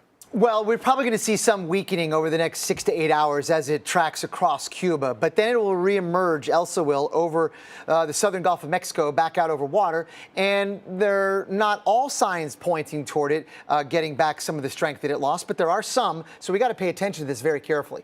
Right now, it's a 60-mile-per-hour tropical storm. Again, it has made landfall a couple of hours ago over the southern coast of Cuba, now is moving through the region, bringing, of course, very gusty winds and extremely heavy rain as well. The cone hasn't shifted really in days. This is a testimony to the great forecasting work done by the National Hurricane Center. We've kind of known all along that it was going to move like this, and it's still probably going to move like this. And the intensity kept at a tropical storm level, high 60-mile-per-hour, 65-mile-per-hour tropical storm. That's the official forecast. But keep in mind, that's the most likely scenario. There are lots of other scenarios, too, that are not as likely, but still possible, that it could get stronger even than that. So we'll be watching that very carefully. Right now, as I mentioned, the center is very likely just inland a little bit, and a lot of the thunderstorm activity is on the right or eastern side of this. And this thing looks like if you backed out on this picture, it looks like a skinny little S. It's kind of elongated in the north-south direction. There is definitely some wind shear that is affecting it right now, and it's extending some of its influence far and wide. I mean, well, I should at least say far and north. Look at what's happening over southern Florida. We're seeing some squally weather move through. There are gusts of 40 miles per hour and the possibility of some severe weather with maybe some tornadoes and funnel clouds and waterspouts today across the region, with any one of these showers moving through. Right now, overall, the weather in between the showers is perfectly fine. There's barely any wind. But once you get some of those heavier squalls over you, yeah, it's pretty nasty. I mean, you can get wind gusts of 40. You could even see some damage with some of that kind of wind. So we'll have to monitor that carefully. One of the reasons why it looks the way it does in this sort of elongated, as I mentioned, north-south direction is because there's a bit of wind shear that's stretching out a little bit in that way and sort of limiting the outflow on its western edge. But also that wind shear that's available, whatever little there is of it, is allowing some dry air to get into the interior of the storm overall. And so we're seeing a lot of thunderstorms collapse along certain parts of the circulation overall. And when those storms collapse, they spew out much cooler and drier air, and we're seeing some of that evidence on the satellite pictures with these gust fronts and little squall lines that are propagating way away from where the center of Elsa is. But there's the center of Elsa now, and let's track it as we go through the evening hours. Probably tomorrow morning, it's west of Key West. Exactly how far, we don't know, but it will likely bring pretty bad weather to many of the Keys, including areas in South Florida as well, where we could see wind gusts over 50 miles per hour in some of the heavier squalls. And by late tomorrow night and early Wednesday, very early Wednesday morning, it may be on its closest approach to, let's say, Tampa and Sarasota and St. Pete. And it'll probably be the middle of it offshore. But it may be strengthening, maybe, and we will be dealing with still some very bad weather. Because remember, Chris, as we talked all along and showed you on the satellite pictures, that a lot of the bad weather is on the east side of it, and I have a feeling it's going to stay that way given some of the upper level parameters that we're watching over the next couple of days. And it's going to be spreading the influence not just to the east, but also northward into the Carolinas as well. By Thursday, Chris, it's a long way to go before we're done with this one. A long way indeed, Dr. Postel. And here's what we know so far. Monroe County, Florida Emergency Management advising residents and visitors who are in campgrounds, RVs, and mobile homes to either leave the Florida Keys by sunset tonight or prepare to shelter in place in a safe structure through the duration of the storm. Hernando County has declared a state of emergency and issued voluntary evacuation orders for Coastal Zone A, mobile homes, and low-lying flood-prone areas. Hardee County School District will be closed tomorrow. Sandbag locations are now open in Citrus County. And in Key West, Florida, is where we find meteorologist Mike Seidel. After some showers today, enjoying a hot with a breeze there in Key West. Hello to you, Mike. Hey, Chris, yeah, 84 now, the dew point 75, so the heat index is still 90, but the east-southeast wind now at the airport just down the road here, southeast, east-southeast, 20 miles an hour. So it's a pretty good stiff breeze, sustained at 20 miles an hour. Not a lot of gustiness right now. We had that squall earlier. And let me show you what it looked like. Photographer Chris Erickson set up the old time-lapse machine, the old Wayback Machine. Here he goes. We had the hot, sunny morning, and then it came in. And we had some rainfall, but not much. And we gusted up to 32 miles an hour so far. So, again, it was a quick hitter. It wasn't one of these squalls where it just, just horizontal rain and it lashes out you and you see palm fronds come down. It wasn't that strong. But right now, we're seeing some significant rainfall coming into South Florida, Dade County, Key Biscayne, South Beach, over to Homestead. There is a marine warning out until 3:30 for the offshore waters to the coast for boaters. We could get wind gusts over 40 miles an hour. That's all coming in. And that's going to hit parts of southern Dade County. So it goes to show you, not only in Key West, but in Miami and South Florida, none of us are in the cone. We're not even in the cone in Key West, but it gives you an illustration that you don't have to be in the cone to get the impacts. And being even still a couple hundred miles away, we're getting the wind and rain in South Florida and over on the southwest coast from Elsa. So we'll continue to watch Elsa as it crosses Cuba, see how much it does weaken, if it does. And then Dr. Postel, we get the worst of the weather, we think, tonight and tomorrow morning. Then it will move up the coast and get picked up by the westerlies tomorrow night and Wednesday. Yeah, that's exactly right, Mike. I love that video that you showed of the outer rain band moving in. It reminded me of a mid-latitude thunderstorm with its cool outflow moving through. Yeah, check this out. This is sometimes what you see, of course, in the tropics. You see thunderstorm clouds like this that remind us of like the severe weather that we see in like the plains in spring. But there's a lot of dry air aloft, which is allowing these storms to look like this and to produce some very gusty winds right near the surface with the cooler outflow moving through and, of course, the very heavy rain. This is the kind of weather that we're going to see a lot of today in Florida. Let's have a look at the radar and satellite pictures that I got for you. Look at that. There's a lot of squally weather just like that over many of the other keys, all across parts of South Florida, and it's only going to be moving northward into parts of Central Florida like it is right now. And you can see that we earlier had some thunderstorms just southwest of Fort Myers and Naples, where we had a wind gust of almost 40 miles per hour. But notice how if you zoom in on this is the kind of thing that Mike just showed in his video, where we had a sort of an outflow like that. Can you see the cloud moving away from it? Yeah, a lot of dry air aloft has been ingested into those storms, and then that cool, dry air sort of fed downward and outward, and that is leading to those gusty winds that we're seeing in the region. Speaking of gusty winds and heavy rain, the heavy rain will also be pretty significant. We've got 3 to 5 inches plus. I think there's going to be locally higher amounts than that, given the amount of available water there is in the atmosphere. And we will see this tropical system, Elsa, move through in the next 24 to 48 hours. So there's lots of opportunity to see more than 5 inches in some localized spots. Severe weather also is going to be of a concern. We could see not only the gusty winds, and maybe some of those gusts get into that severe criteria, perhaps over 60 miles per hour, maybe later on tomorrow or tomorrow night, but we could also see a couple of tornadoes, especially with some of these outer bands. And that is something to consider also. Make sure you're able to hear any warnings that are issued by the National Weather Service. Don't have any now, but over the next couple of days, we probably will have a couple of tornado warnings at least, and certainly those could also be water spouts over the water. So it's just a volatile atmosphere, Chris, all across Florida that is going to be with us for a couple more days, moving from south to north and getting into Georgia and the South Carolinas by later in the week. And of course, before that does come Florida and does come Tampa, where it's 93 degrees right now, and even that 6-mile-an-hour wind might not feel that much cooler than that 93. Tampa under a tropical storm warning. Residents should see gusts up to 50 miles an hour. At least that's the latest thinking. Things can and do change with tropical systems as it approaches. Here's the timing of when some of the tropical storm force winds are expected here. This is when to expect it. The likely arrival time.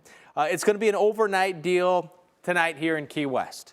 That's going to be when some of the stronger winds and the heavy rain will be with us here in Key West. And then by 8 o'clock in the morning in Naples, and then 8 o'clock in the evening for Tampa. So by tomorrow evening, going downhill to be a much, much different deal there in Tampa. And then by Wednesday morning, this system will be moving on shore and up into and through northern Florida, including Jacksonville.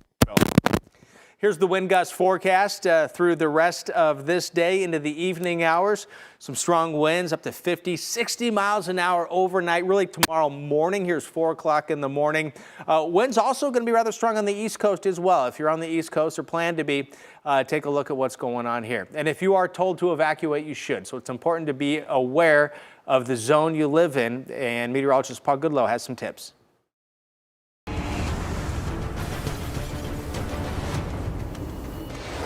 Hurricane evacuation saves countless lives each year. So it's important to know if you live in an evacuation zone and how to escape the area. Evacuations vary by state and locality. Some cities and counties provide maps so residents know their zone, but some areas don't make that determination in advance. Check with your town or Office of Emergency Management if you have any questions because evacuation zones can change from year to year.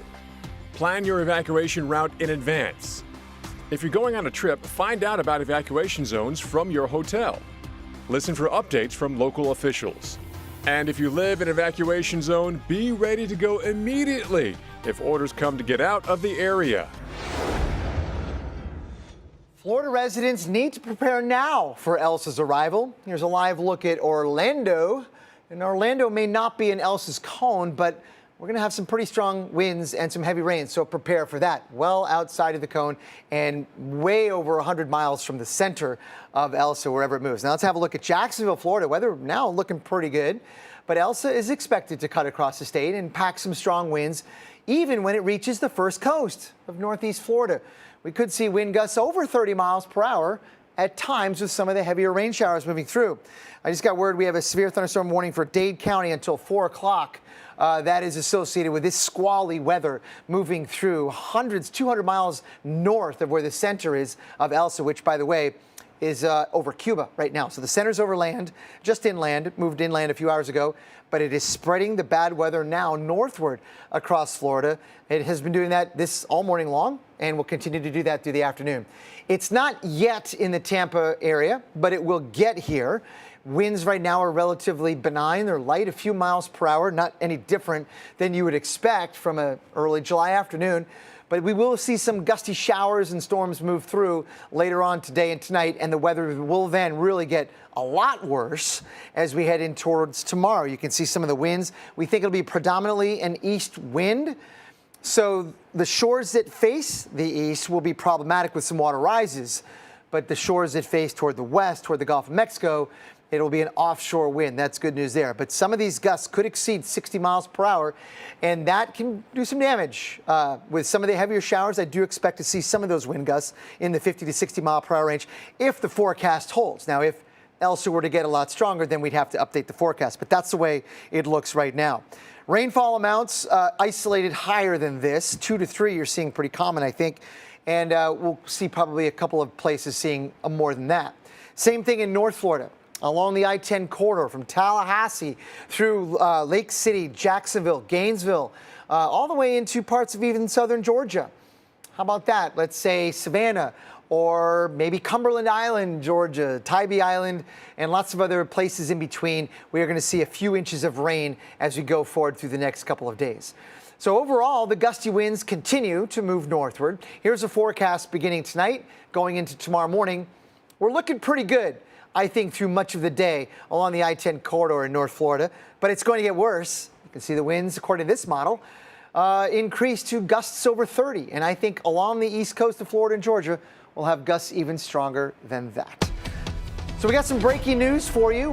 How about this? We've got a severe thunderstorm warning for Dade County, including Hialeah, Miami, and Miami Beach, with a tornado possible with this cluster of storms. We've been telling you this all morning long, that any one of these storms inside of these otherwise squall lines could produce funnel clouds, water spouts, tornadoes, you name it. And that is exactly what that area of storms is being warned for in Miami-Dade County, where the warning goes really for another 45 minutes. But it's on the leading edge of that line of storms where the greatest danger is. And so if you live in those locations on the left side of the graph, Carroll City, 4 o'clock, heads up, storm's on the way. Hi, Verizon launched the first 5G.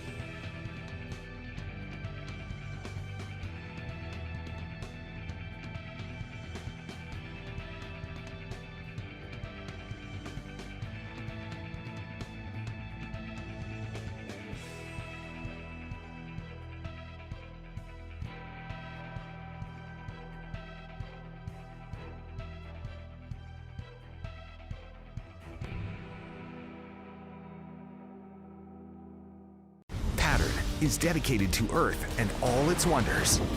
And filmmakers, it's your last chance to submit your work to the Pattern Earth Film Challenge. Submit your short film that focuses on our changing climate, eco-innovation, or sustainability for a chance to win $10,000.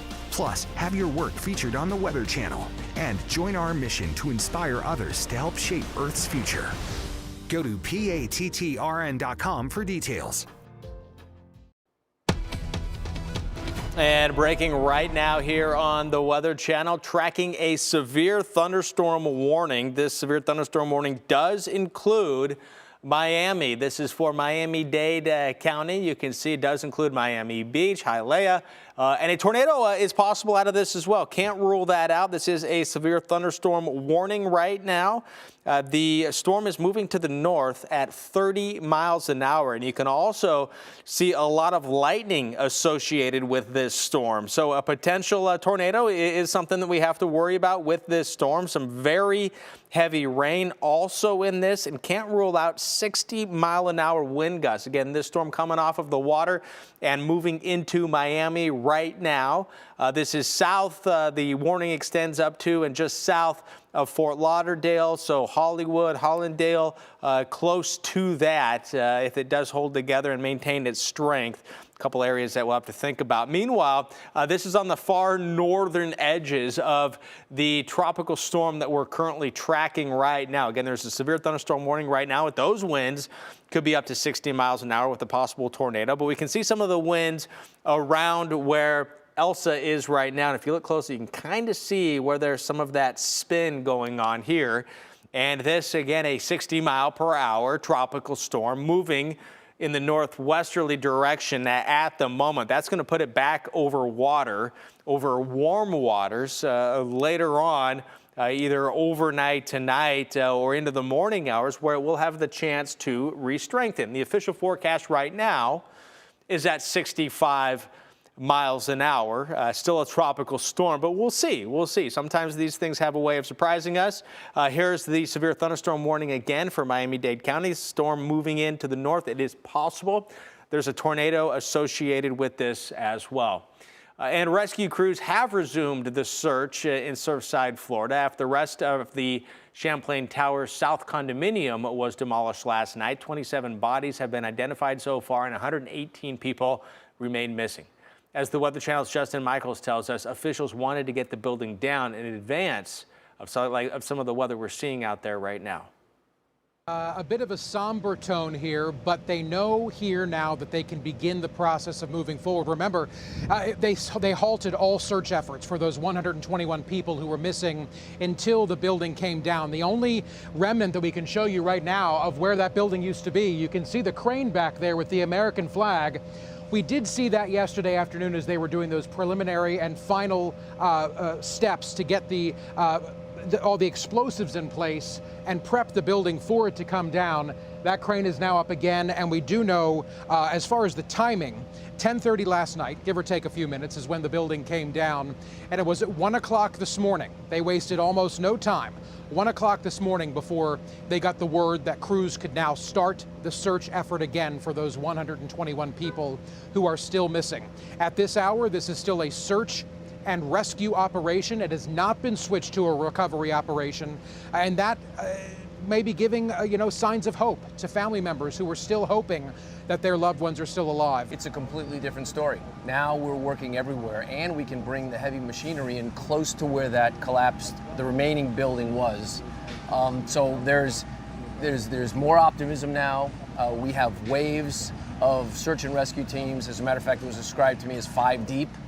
So there's unlimited resources being applied right now, and there's a new enthusiasm because people are optimistic now that we can do the work that we've been held back from doing. As this building was still upright, this southern portion of the building was still upright, there are some estimates that it was shifting between several inches to several feet as it was just kind of teetering there, and that's why they had to call all this off before the building came down. A very precarious situation, but we know that search is in full effect right now. Into you guys. Justin, thank you very much. We're going to be tracking Elsa for the next couple of days, not just as it closes in on Florida, but also as it moves into the southeast United States, where we're likely to see a whole bunch of rain upcoming. Southern Georgia, parts of eastern South Carolina, eastern North Carolina, and even northward from there. We may be dealing with Elsa in the Northeast, believe it or not, next weekend or late in the week. So stay tuned because we have a long way to go before the story is complete in the tracking of Elsa. So that's a lot of rain that's upcoming, and sort of give you this forecast yet again. I can't show this enough. This is where the expected or most likely track is going to be. It's not the only one, but it is indeed possible that it's close enough to parts of Florida. This is an update, by the way, from the ECMWF. The European model does have it a bit closer to the coast and a little bit stronger as well as it moves into the region, makes landfall probably early Wednesday morning, and then again moves across parts of Georgia, South Carolina, and eventually North Carolina as well. So we have a long way to go with this. I'll show these wind maps again when we come back after the break.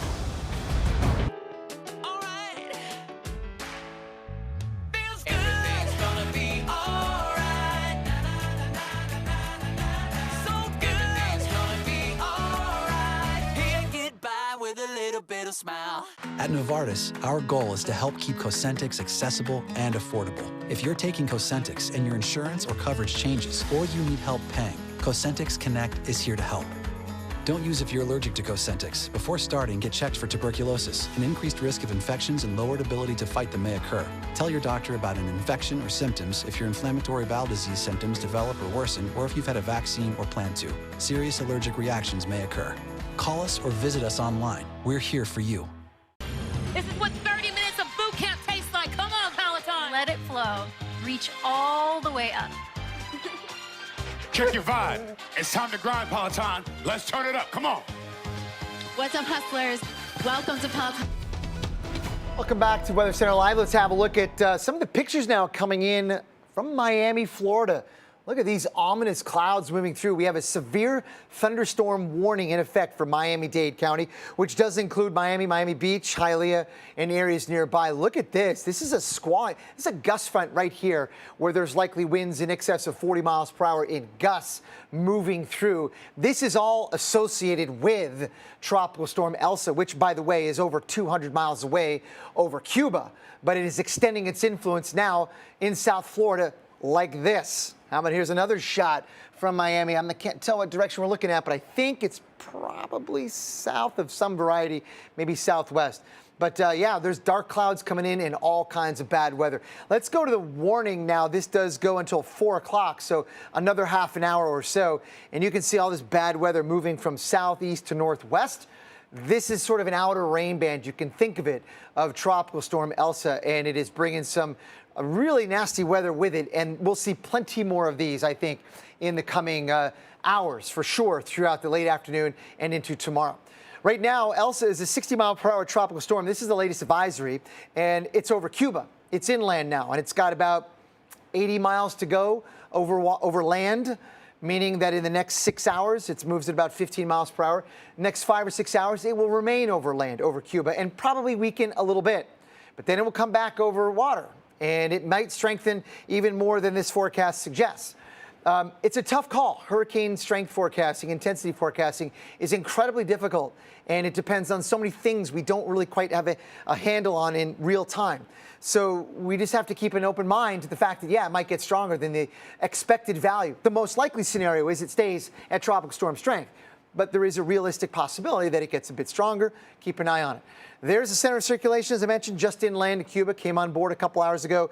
Most of the bad weather, of all the angry thunderstorms and the worst of all the winds, on the right east side of the circulation. That's been the case for a while, and it will continue to be the case. But also, the extent of the bad weather goes 200 plus miles to the north. Look at what's going on across the Keys. We saw almost a 40-mile-per-hour wind gust, Marathon Key earlier, almost 40 Naples. Now we're starting to get that bad weather in and around Miami. As we mentioned, there was a severe thunderstorm warning for Miami-Dade that is remaining in effect for another half an hour. This bad weather will continue to be a part of our forecast for the next 12 hours or so, and a part of our weather that we have to deal with. One of the reasons why we're seeing such gusty winds in these sort of outer bands, and one of the reasons why, the same reason, that it's kind of shaped the way it does with not a lot of thunderstorm activity over here, is because there's just a little bit of shear in place coming in from the west, northwest, maybe a little southwest, in between. There's a lot of dry air that I think is somehow finding its way into the interior of the circulation. So that's allowing some of those thunderstorms to have some cold downdrafts. And that's exactly what we're seeing in Florida right now. These storms are in the presence of some dry air aloft. Much like you see over the continent in the severe weather in the plains, boom, we get these outflow dominant features, and they bring some really gusty winds with them. We'll see a lot of that today in Florida. There is the forecast. This is the last graphic I'm going to show you guys of the latest European model forecast here for the center of low pressure. That's a little closer to the coast than what we saw earlier, and even a bit stronger. It's something to consider. Probably still a tropical storm strength, but it's close. And we'll be watching it again move northward into Georgia and South and North Carolina. How about that? On Thursday. Mike, we have a long way to go before the story is completely done, because parts of the Northeast may see some of the impacts as well later on in the week. Yes, because by the time we get to Thursday, it's still going to be affecting parts of the East Coast. But here, we're still waiting for the real impacts. We had one squall earlier. Take a look at the time lapse from Chris Erickson, my photog, and you can see we have plenty of blue skies this morning. It was hot and steamy, and then the squall came in. This is about 12:15 to 12:30, and we had a quick shot of rain. The winds have gusted so far to 32 miles an hour, so nothing that even brought down a palm frond. So far, so good. But we want to go to the radar right now. First things first, severe thunderstorm warning for parts of southern Miami-Dade County. That's Hialeah, Miami, Coral Gables, Miami Beach, South Beach. You can see that cell moving north. Winds could gust in upwards of 40, 50, maybe even 60 miles an hour. More rain coming into that area. Meanwhile, look at the Keys. Relatively rain-free after some squally weather earlier this afternoon. We're keeping our eyes, though, on Elsa and that big blob of rain and thunderstorms over Cuba heading in this direction. The worst of the weather getting here overnight tonight into Tuesday morning. We've got continuing coverage on Elsa as the impacts will be felt up and down the West Coast. We've got Felicia Combs coming right out here beginning in about an hour at 5 Eastern. Stay with us right here on the Weather Channel.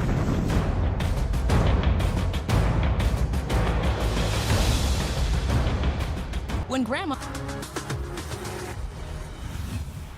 New video into the Weather Channel right now as Elsa makes landfall in Cuba. See low visibility often associated with some very heavy rain, and that's what has been happening with this storm. It has been bringing some very heavy rain. It's hard to make out whether or not the winds were much of a factor as it was coming through in at least these shots right here. But this is still a storm that has 60-mile-an-hour winds associated with it. In fact, I want to go right now to Miami, where severe weather is ongoing here as we are looking at what is now for Dade County a tornado warning. Just now getting word on that. Severe thunderstorm warning with a possible tornado in Miami as we're looking at some of the darker skies right now, some of the darker clouds associated with the storms that are moving in here. Again, this is in Miami, a weather stem camera, and this is another shot right here in Miami showing the very heavy rain in the distance. See how the clouds look like they go all the way down to the ground? That's heavy rain off in the distance. Again, now a tornado warning here in Dade County and a severe thunderstorm warning for Collier County as well. As we see, it's 86 degrees in Miami. Waves coming on shore, winds pushing the water. You can see the palm trees moving around, some strong winds with the storm itself. Could see 60-mile-an-hour winds, but also, again, a tornado warning right now in Miami. And let's take a look at the latest radar with that latest warning. Embedded within the severe thunderstorm warning, the yellow outlined area is the severe thunderstorm warning, and within that is this tornado warning. And initially, when the severe thunderstorm warning came out, it had a little tag on it that said tornado possible. And guess what? Now, saying that the radar is indicating that there is likely a tornado in here. As you look at the velocity, the red and the green part of the Doppler radar shows us where winds in green going toward the radar, in red away from the radar. And you get an idea when they're really close together, you're likely having winds spinning. And that's how you can kind of tell when you match up everything that's going on, where you get maybe the radar returns are giving a little bit of a pattern indicating that we might have a tornado, and then the velocity, the wind's going very fast close to each other, tells you there's some spin here within this storm. So here's that tornado warning. Hialeah, also Hialeah Gardens, Miami Lakes involved with this. This is just to the west of downtown Miami, and you can see the tornado warning going all the way up here. And again, if it does stay together all the way, from Hialeah to Palm Springs Estates, Miami Lakes Country Club as well, all of those different points on this map here. Again, just outside of the dot that indicates downtown Miami. So parts of downtown Miami under a tornado warning right now as this storm now coming on shore and heading to the north, clipping along here. The tornado warning in effect until 4 o'clock. Again, tracking a severe thunderstorm warning, which could have winds at 60 miles an hour, and embedded within that, a tornado warning. And this right here is Miami Beach, and it goes up to Surfside. So, search and rescue efforts there hampered likely because of the heavy rain that's coming in, a lot of lightning in the area. And then you head across the causeway into downtown Miami, and there's that tornado warning, which does include portions of Interstate 75, the southernmost extent of Interstate 75, with this tornado warning. Again, some very heavy rain, likely a lot of lightning associated with this. That's what we were seeing earlier, likely still the case. So potential for some damaging winds, even outside of the tornado warning itself. Could have winds around 60 miles an hour. But again, a tornado warning here, including portions of downtown Miami. And the tornado warning is heading off to the north. Another look at the timing for this. The warning itself is in effect until 4 o'clock, but by 3:45, Virginia Gardens, then Miami Springs, Hialeah, and then Miami Lakes as well, going right up until 4 o'clock. Hopefully it won't last that long. The 4 o'clock is a an estimate of how long it may be lasting. These can be extended. They can also end early. So over the next 15, 17 minutes or so, we're going to be watching this, again, tornado-warned storm right now, including portions of Miami. Let's go now to storm specialist and hurricane expert, Dr. Greg Postel. Yeah, Chris, thank you very much. Yeah, we are dealing with severe weather now breaking out all across South Florida with a whole bunch of warnings out. You were just sort of covering one of the warnings of near Miami, in Miami-Dade County, but there are others as well, and there are going to be others. And so what we've got is sort of an outer periphery of Elsa, which is a couple hundred miles away over Cuba. And this is the kind of influence that we're seeing, that geographical extent going way far away from where the center of circulation is. We're getting some reports, again, of some very gusty winds, over 40 miles per hour in the Keys. We saw some of those kinds of gusts elsewhere over South Florida. So it's a very stormy and squally time of it, and that is going to very likely continue throughout much of the afternoon hours and probably get even worse as we go through the late night and early morning hours. Here's another one of those severe thunderstorm warnings just west of Naples. This is for Collier County, which does include vineyards, and that goes until, let's see, about another hour. Now, that's not to say that the storm over any one location is going to take an hour to move through, but it's moving northwestward, and for the next hour as it moves along, it will carry with it the possibility of severe weather, including a brief tornado or two. This is what we've been saying all along. On these edges of these tropical cyclones, you can definitely have the environment that is ripe for severe weather, including tornadoes, and that's exactly what we're dealing with right now. We don't have any warnings out for these storms here that are firing up southwest of Melbourne or even just south of Kissimmee. But mark my words, there's a shot that these could become severe, and if not, they're going to very likely carry with them some gusty winds up to 40 miles per hour, maybe even more than that. This is, again, all associated distantly with Elsa, which is a long way off. Another reminder to keep in mind that you don't need to be in the cone to have the really bad weather. There's a severe weather outlook issued by the Storm Prediction Center for the possibility of severe weather, Chris, including tornadoes. And we're looking live on the left side there of Miami, where we know bad weather, including a tornado warning, is in progress. Chris. That's right, Mike, right over and including Hialeah and Hialeah Gardens, Miami Lakes. You can see the heavy rain right now off in the distance. And where we're looking, this is just along Highway 41, where the beginning of the tornado warning is located. And that is just about where the airport is, Miami International, and then just north of there.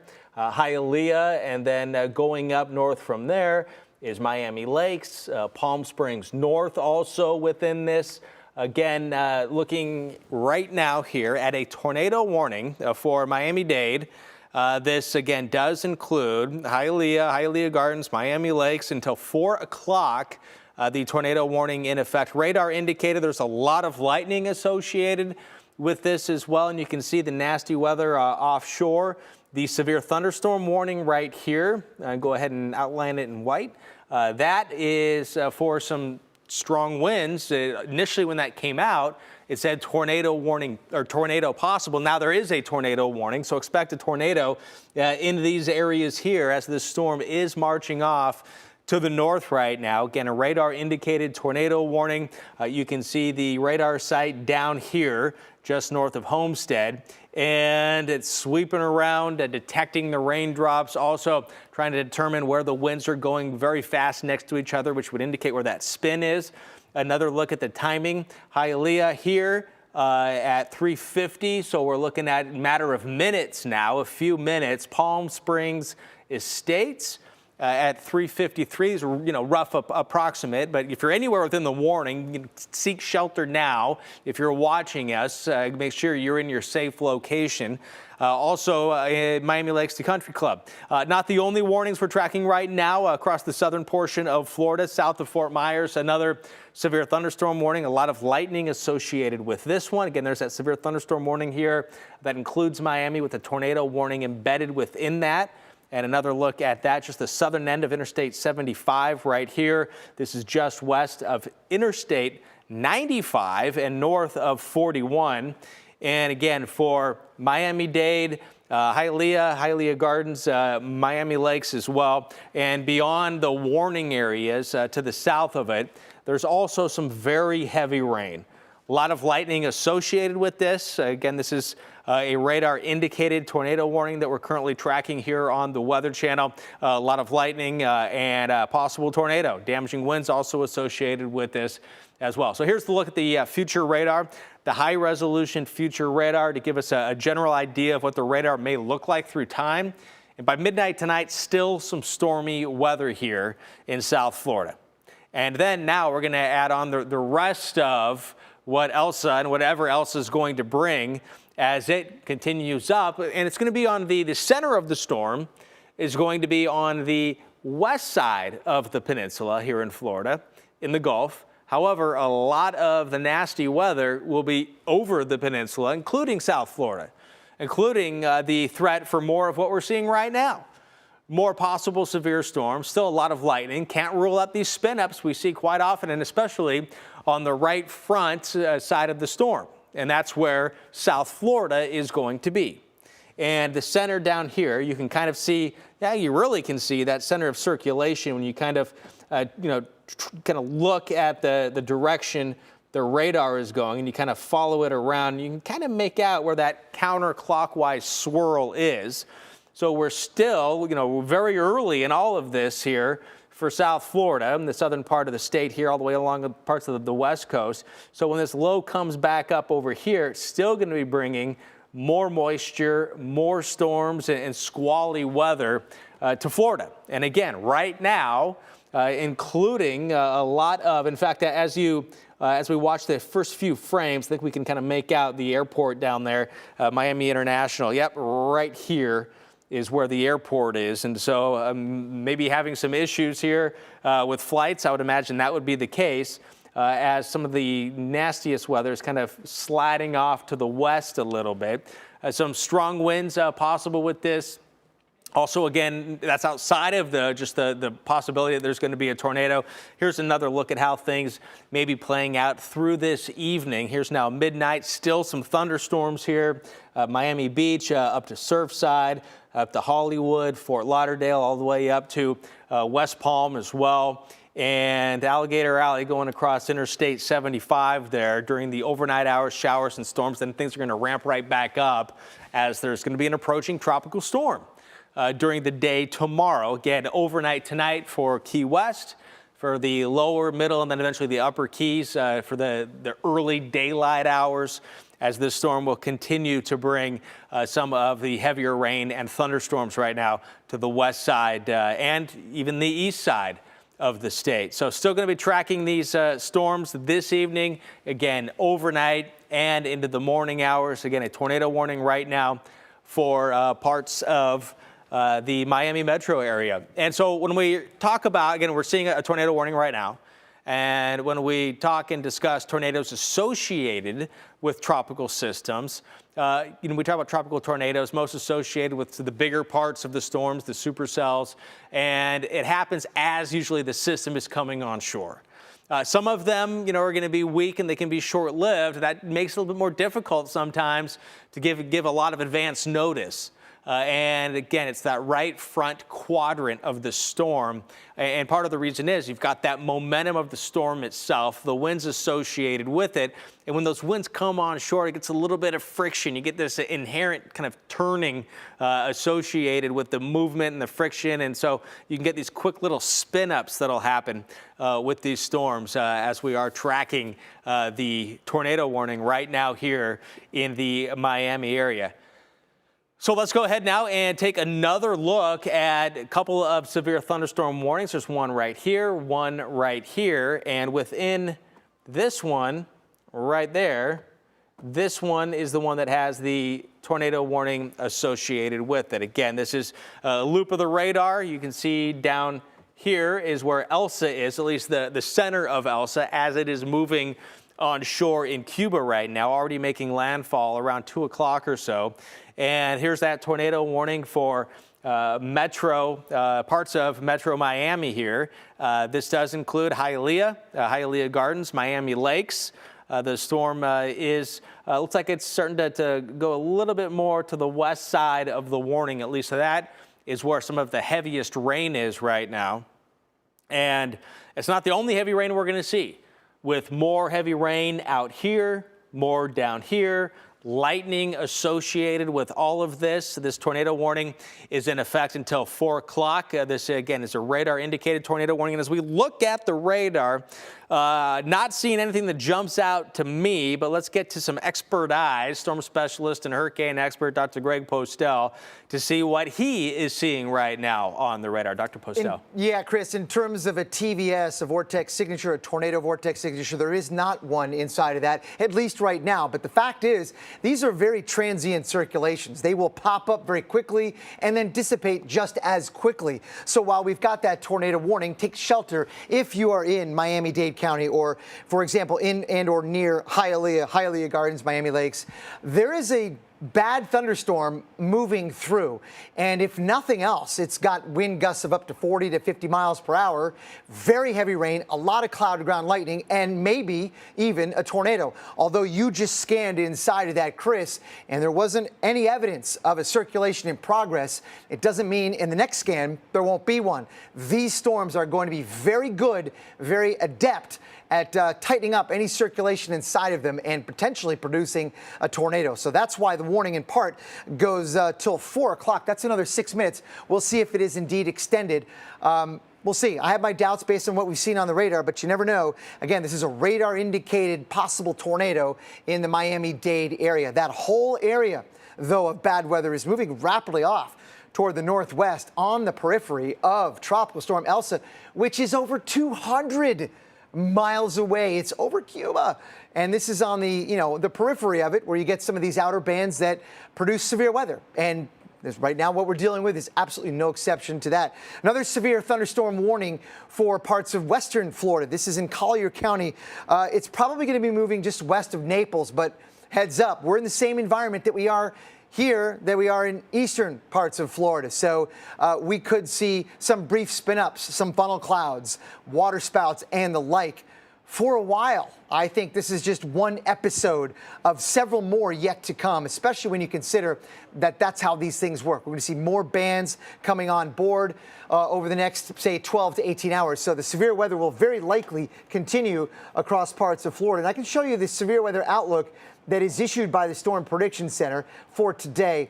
And the threat does really extend across much of the southern half of Florida. Anywhere in that red is at risk today for seeing that kind of severe weather, including potential for tornadoes. Again, funnel clouds, water spouts, you name it.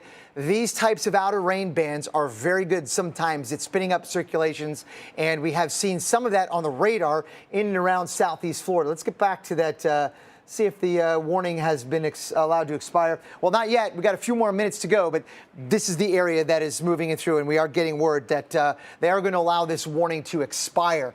And that makes exact sense with what Chris and I were looking at on the Doppler velocity return, suggesting that there is very little circulation inside of it. Right now it's a straight line wind, potentially over 40 miles per hour, though, moving northward. Because as you can see, look, check this out. I'm going to zoom out. You'll be able to tell that there is a severe thunderstorm warning that kind of surrounds that tornado warning, right, which does include Miami-Dade County, no surprise, as the potential for strong straight line winds does exist. And that'll, heads up, Fort Lauderdale, Boca, you're going to be dealing with some of these same types of showers and storms over the next few hours if you're to play this out. I don't have a future radar with me to work, but the idea is that, the leading edge right in here, that's where the gustiest winds of all are going to be. I'm going to send it back to Chris. I hear you have some questions. Yeah, I'm going to send it right back to you, Dr. Post, okay, with great. those questions. Right. We're looking right now at that tornado warning that's expected to expire, and we're not surprised about that. That absolutely makes sense. Right. We're looking, it's going back to Elsa as it relates to all of the different threats that we're going to be dealing with. Again, right now, looking at that, there's the lightning, there's a severe thunderstorm warning. We know there's very heavy rain associated with this. There's the tornado warning. We see, and of course, you got some hardy folks in Florida that have dealt with hurricanes and tropical storms. When we look at this tropical storm right now that's over Cuba and it reemerges over the water south of Florida, what do you think is going to be easy for people to underestimate that they should not underestimate with this storm, as they say that, it's a tropical storm, it's on the west side of the state? What do you think is really the message that needs to be driven home to residents and visitors to Florida with this tropical entity as it is moving north? Severe weather, certainly that's in place right now. That is the biggest threat near term right now. Heavy rain, of course, but the potential for tornadoes and damaging straight line winds, even on the distant edge of Elsa. You can see Elsa's right here over Cuba, more than 200 miles away from where a lot of this bad weather is occurring. This is the symptom of one of these types of systems that we've been talking about, where it's stretched out, and we're seeing the impact spread far away from where the center of circulation is. But the other thing, too, is, Chris, all along we've noticed that, most of the rain and perhaps even the strongest winds, I think that's probably for sure, but the severe weather threat is on this side of the circulation. So let's say Elsa follows the expected track that the Hurricane Center has suggested. That would keep basically the entire state of Florida in that threat for squally weather. Also, where the wind is onshore, we could see some coastal flooding as well. So right now, I would say the biggest hazard that South Florida is dealing with is indeed that severe weather. But it will get worse, and not continuously, because as these bands move through, the weather gets bad, then the rain band moves out, the weather's fine, the winds calm down, sun comes out, then you get another band after one, after the other, and that is something to consider. So just because this initial burst of thunderstorms is moving through, don't think that's the end, Chris. There's going to be more to come. And Dr. Postel, as human beings, we are ingrained since birth with pattern recognition, right? It's kind of a survival mode, and things fall outside of the pattern, and it kind of alerts us. And meteorologists, especially seasoned and trained meteorologists as yourself, with the doctor next to your name, when you're looking at that visible satellite in the radar, made me think this, was just looking at it looks like it's kind of blossoming and almost like it's breathing with the high clouds, right? So you can kind of see as it's in motion what may be going on in the atmosphere. As we watch this start to impact South Florida, and it does come off of Cuba, what are you going to kind of walk people through what's going through your mind as you are going to bed tonight, and then as you're waking up in the morning? What are the things that you're seeing right now and that you're going to be looking at with the visible satellite and the infrared, so all of your tools? What are some of the features that you're going to be looking at and that may surprise you in the morning, or maybe saying, hey, it could be stronger, or you may be seeing and saying, hey, we might be in better shape than perhaps we otherwise could be? That's a lot of loaded questions there, Chris. But, one of the things that I think, in order to sort of decipher what's going on with the storm, when you look at it from satellite pictures, you got to look at it for a sustained amount of time. We oftentimes get flare-ups of thunderstorms that last a few hours, and you're tempted to think, we got a flare-up of storms, that means it's strengthening. Well, then 6 hours later, those storms collapse. So durability matters. When Elsa gets back over water, you were asking what I'd be thinking about tonight. I want to know what kind of structure this has once it's crossed Cuba in about 4 or 5 more hours. The hurricane hunters will be back down there eventually. We'll get an idea of what's happening on the interior. And if indeed the convection can sustain itself for beyond, say, 12 hours, not this sort of waxing and waning type of thing, but something that's durable, then you might have you might be on the road to legitimate strengthening, and that's something to watch for, especially as it moves northward tomorrow, Chris. Very likely and almost certainly over water, at least that main area of circulation. All right, Dr. Postel will be checking back with you in just a moment. Meanwhile, that tornado warning has expired. And here's what we know so far regarding Elsa. Monroe County, Florida Emergency Management advising residents and visitors who are in campgrounds, RVs, and mobile homes to either leave the Keys by sunset tonight or prepare to shelter in place, a safe structure being that place through the duration of the storm. Hernando County has declared a state of emergency and issued voluntary evacuation orders for Coastal Zone A, mobile homes, and low-lying flood-prone areas. Hardee County School District will be closed tomorrow. Sandbag locations are now open in Citrus County. And let's go back now to Dr. Greg Postel to get us caught up on what the latest is with this tropical storm. And I'm dying to see you go over that visible satellite and radar combination again, if you have that handy, Dr. Postel. Yeah, I'm going to give that a shot, Chris. Right now, this is the latest advisory, 60 miles per hour in the wind speed. The circulation center at low levels is inland over Cuba, but we know that very bad weather is over South Florida. So hundreds of miles away, way up here, we're dealing with severe weather, severe thunderstorms, and the possibility of tornadoes as well. So keep that in mind when you are watching or you're thinking Elsa is, it's a couple hundred miles away over the Gulf of Mexico. Well, a couple hundred miles away, and we can still have some very bad weather, especially with this particular storm as it moves on its way. Now, the Hurricane Center has not really changed their track guidance thinking in a while, which is testimony to the really great forecasting work done. It's all along this cone has been kind of centered on the eastern Gulf of Mexico. So we really think now we know for a pretty good idea where Elsa is going, the center being likely somewhere in that zone. But again, remember, a lot of the bad weather is going to be over the entire state of Florida throughout the duration.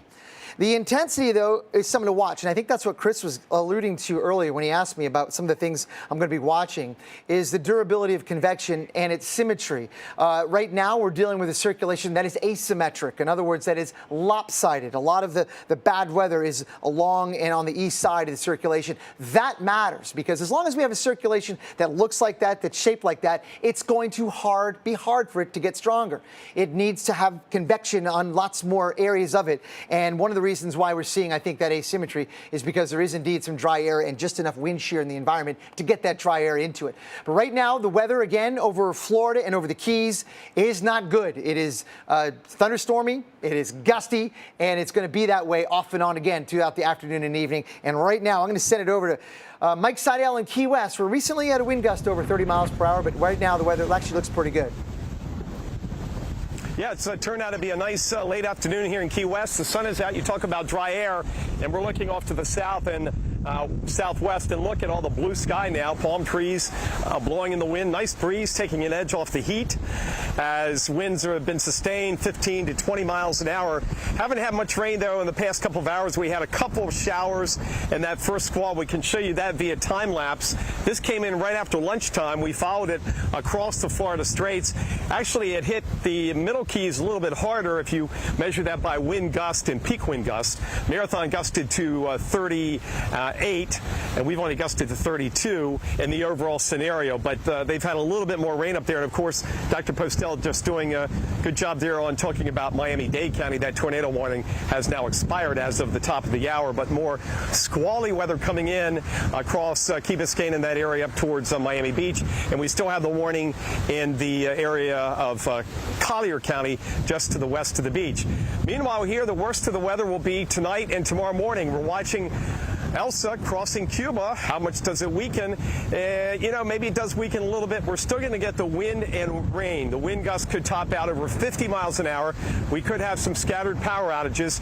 Not a storm surge watch here in the Keys, but we're expecting the water to come up maybe 1 to 2 feet. And right now you can see we've got some wave action back there. Something we haven't had the past couple of days. It's been very glassy. So things have really, increased with some white caps and some waves rolling in off the Florida Straits here into Key West. So rainfall, 1 to 3 inch rainfall totals, plus or minus, depending on how the banding sets up and where the core of that rain goes. If it shifts a little bit more to the west, it really lowers the totals to the north and east. We're going to be on this. We have the next complete advisory from the National Hurricane Center coming up just before 5 Eastern. We'll have an update on its speed, its forward speed, an updated track, and what they're finding out there with the hurricane hunters just before 5. And Felicia Combs will take over here from 5 to 10 Eastern on the Weather Channel as we follow Elsa from Cuba through the Florida Straits and up the west coast of Florida over the next day or two. That's meteorologist Mike Seidel reporting live from Key West and up the way a bit here in Tampa, 92 degrees, and people along the west coast of Florida hopefully getting ready for what is on the way, which will be rain and wind, possibly some of the stronger storms. Again, severe thunderstorm warnings we've seen already today could be happening again with the storm later on tonight, overnight, and during the day tomorrow. Expecting here in Tampa winds here at 50 miles an hour as the storm will be working up. As far as coming into Key West and then all the way up to Jacksonville, here's the reasonable time to expect tropical storm force winds. Key West, it's going to be late tonight after midnight, maybe around 2 o'clock in the morning. Tropical storm force winds expected here in just south of Naples by daylight tomorrow, and then moving up during the daylight hours up to Tampa until around, or arriving, I should say, around 8 o'clock, and then by 8 in the morning Wednesday for Jacksonville. Here's the wind gust forecast, and this is showing the stronger winds again late tonight and some of the strongest gusts happening tomorrow morning. So again, the arrival of winds and the departure of winds are two different things because the winds are going to stay with us for a while, several hours potentially here, as that low still has a pretty big wind field according to this computer model. And this is again the wind gust forecast. So winds gusting up to 60 miles an hour at times, consistently gusting to 50 from Naples up to Tampa, including Fort Myers. And then by 5 o'clock, this is now Wednesday morning. So we're looking at a good couple of days to go up and along the west coast of Florida. And even though, even if it does stay, I should say, a tropical storm, it's still going to be pushing a lot of water. And if it's slow moving, if it's taken a while, we're going to see the potential for some storm surge. Could see up to about 4 feet in some locations here. That is something to think about, especially some of these flood-prone areas that are low-lying along the west coast of Florida. And a closer look at Tampa.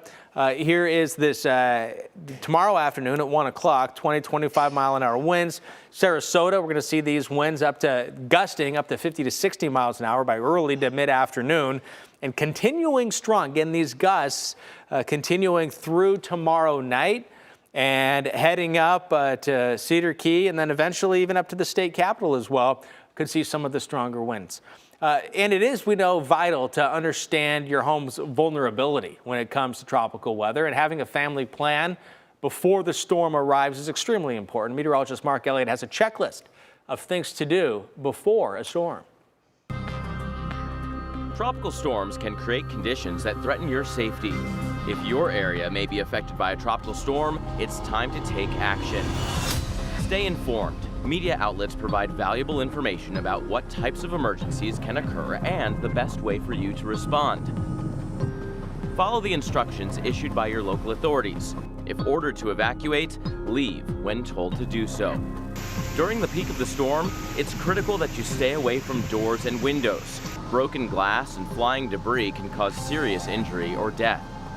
Flooding can be the greatest threat from tropical storms, so follow the rainfall forecast and never drive into flooded streets. Staying informed and having a plan will help keep you and your family safe. Well, Florida residents need to prepare now for Elsa's arrival.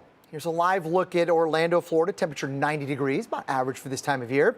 And we will see some gusty winds and storms move through over the next couple of days. So be prepared for that, where strong winds and heavy rain a possibility. How about Jacksonville? Jax Beach also going to be in play for strong gusty winds, as Elsa is expected to cut across the state. Still packing some pretty strong winds when it reaches the first coast. Gusts could reach in excess of 30 miles per hour, maybe closer to 40, depending on how strong Elsa gets. We'll be watching it carefully. Right now over southern Florida, there's the rain and thunderstorms across the region. This is the area that we've been watching for the last few hours for the strong gusty winds. We've seen reports of winds up to 50 miles per hour in areas in and around Miami with that line of storms moving through. And we have one severe thunderstorm warning left right here, just to the east of Naples, Florida. And that does include Collier County. So the possibility of wind gusts maybe up to 60 miles per hour. That's indeed why this particular group of storms is being warned for. The possibility of that kind of straight line wind that can do damage. So if you get the warning, be prepared, take shelter, find an interior room. 60-mile-per-hour wind gusts are nothing to sneeze at. And elsewhere in Florida, we've seen that kind of wind from time to time, 40 to 50 miles per hour, certainly, and in places here and there. But once these areas of storms move through, the weather will calm down a lot and actually maybe pretty good. May get the sun out and the wind will basically go back to the average wind it is in early July, which is not too strong. So this is kind of the up and down in the weather that we're going to deal with today in Florida. And you can see a whole bunch of storms here collapsing just south of Sebring. That on the leading edge, that gust front is going to bring some gusty winds with it, probably over 40 miles per hour. And we're watching more storms north of that, just near Melbourne. So it's going to be a stormy day, again, with the potential for severe weather that does include essentially the southern half of the peninsula.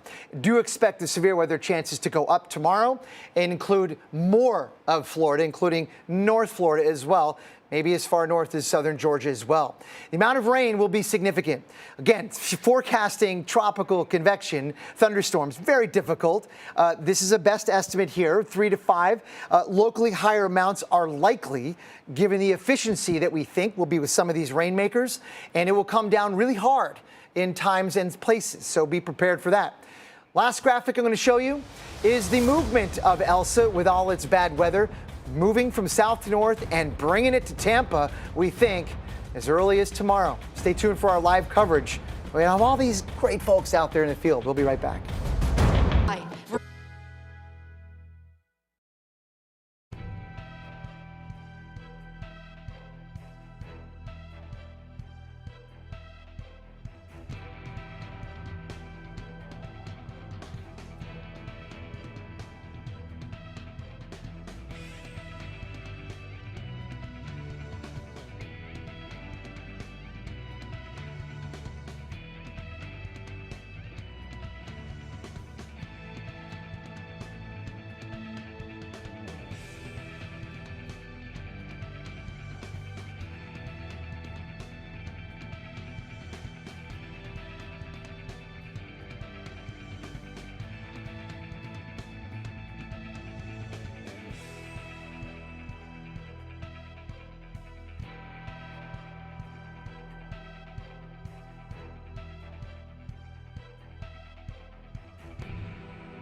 It seemed like a normal day. I looked up at the sky and I seen the darkness coming. I got an alert on my phone, and then all hell broke loose. It was complete chaos. Go, go! There's no way you can outrun it. If Mother Nature gives you a warning sign, get ready for something big. I've never seen anything like that. I had no idea what had just happened. You just hang on for dear life and hope for the best.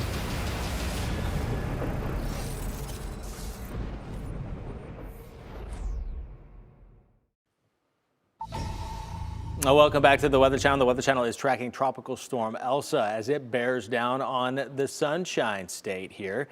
This is where thunderstorms are right now with severe thunderstorm warning just south of Fort Myers there. As we're watching right now, the storm slowly moving over Cuba. Also keeping an eye on some of our extensive network of tower cameras that we have access to, including this Earth Cam in Naples and also in Key West. So you can see where it's currently 85 degrees. We have more live reports coming from Key West here in just a moment. And Miami, there was a tornado warning and a severe thunderstorm warning. Those both have been dropped, but that threat for severe weather does remain on the periphery of this storm, this tropical 60-mile-per-hour storm Elsa. Tropical storm Elsa moving to the northwest at 14 miles an hour. It's 85 miles southeast of Havana, Cuba right now.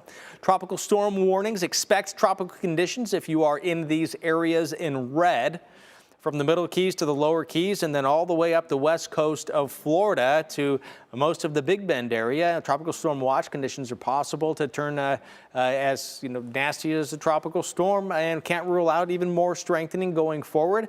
And going forward, Mid-Atlantic and Northeast, heads up, you could be seeing something out of all this too by the end of the week and early into the weekend. Meanwhile, rescue crews have resumed the search in Surfside, Florida, after the rest of the Champlain Towers South condominium was demolished last night. 27 bodies have been identified so far, and 118 people remain missing. As the Weather Channel's Justin Michaels tells us, officials wanted to get the building down in advance of Tropical Storm Elsa. At this hour, the search continues for those more than 120 people who are missing after the Champlain Towers collapsed now 11 days ago. It was last night around 10:30 they brought down the remaining part of that building. And not too long after that, the search resumed for those people who are still missing. Let's talk to somebody who's part of that search effort. Iggy Carroll. Iggy, we appreciate you. Urban Search and Rescue, Task Force number 2. You guys have a daunting task to find these people's loved ones, all the people who are missing, the people who are missing. That's a tough job, but I know you guys are re-energized now that that building's down, and there's nothing in your way at this point. Right, you're exactly right. Now, as we remain focused, now we're refocusing on the area that we were unable to reach, and that is our main goal right now. So we have search teams that have really no hazards that should be in their way with that tower that was up, and try to bring that closure to these families that are still waiting for word about their loved ones. And we understand that this is still a search and rescue operation, not a recovery operation. The mayor here in Surfside said that terminology is not going to change until each one of those people is found. Is that your understanding as well? That is what's driving everyone that is out here right now, is to continue the search, to bring closure, and we will continue to do that until every stone is unturned. Talking about the weather, we're the Weather Channel after all. We know that Tropical Storm Elsa has given you even a little bit of a wider berth, making the skies a little clearer for a little bit longer. That's got to be good news as far as the search effort goes. Right, it is, especially when you have search and rescue teams that respond to disasters as a result of storms. Sure. This Task Force 1 and 2 team here feel very a little bit more relieved that they can continue to focus on their efforts, as other team members that that did depart in the last couple of days are able to focus on response efforts for the state of Florida.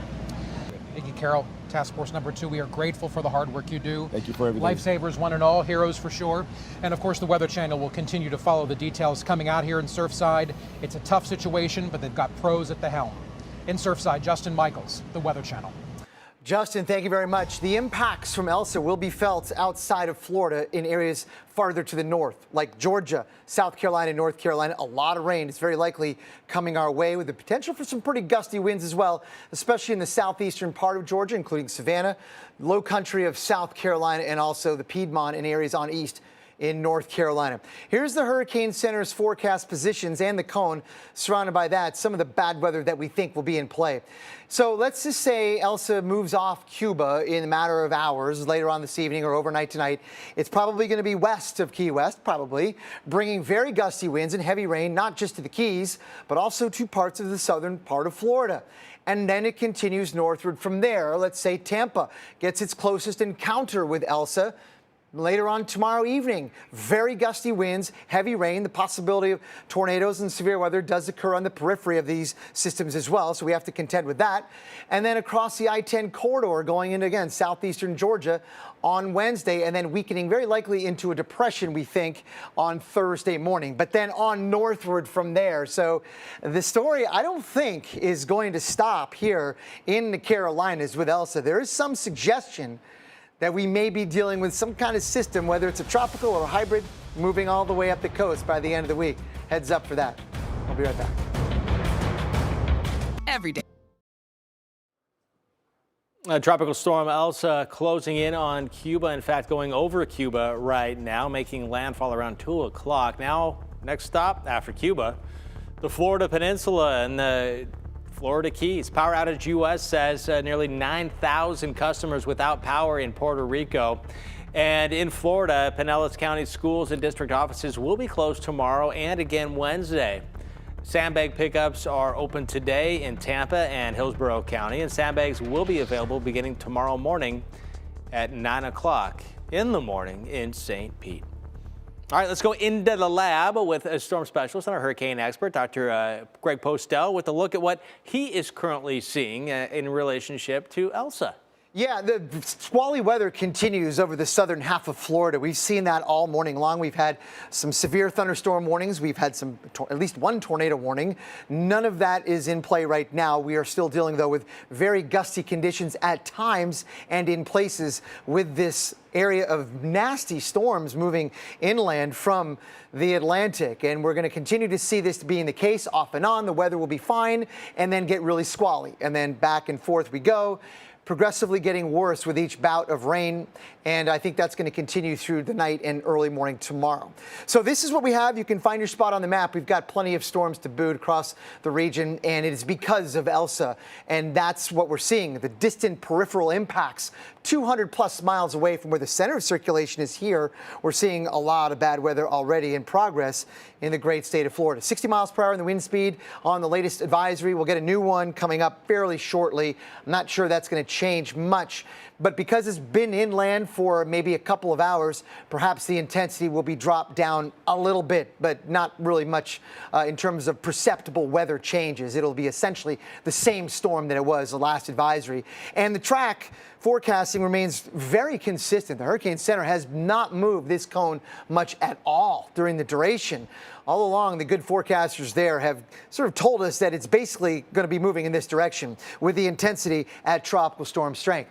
There is a possibility, again, these are the most likely scenarios. This intensity forecast is the best estimate, but there's a spectrum of possibilities, a continuous one around that. There are other scenarios, like one where it's a bit stronger than 65 miles per hour. That's entirely possible. Not the likeliest of all outcomes, but certainly one of them, and you need to keep that in mind. And so pay attention to the updates as they come across the wires.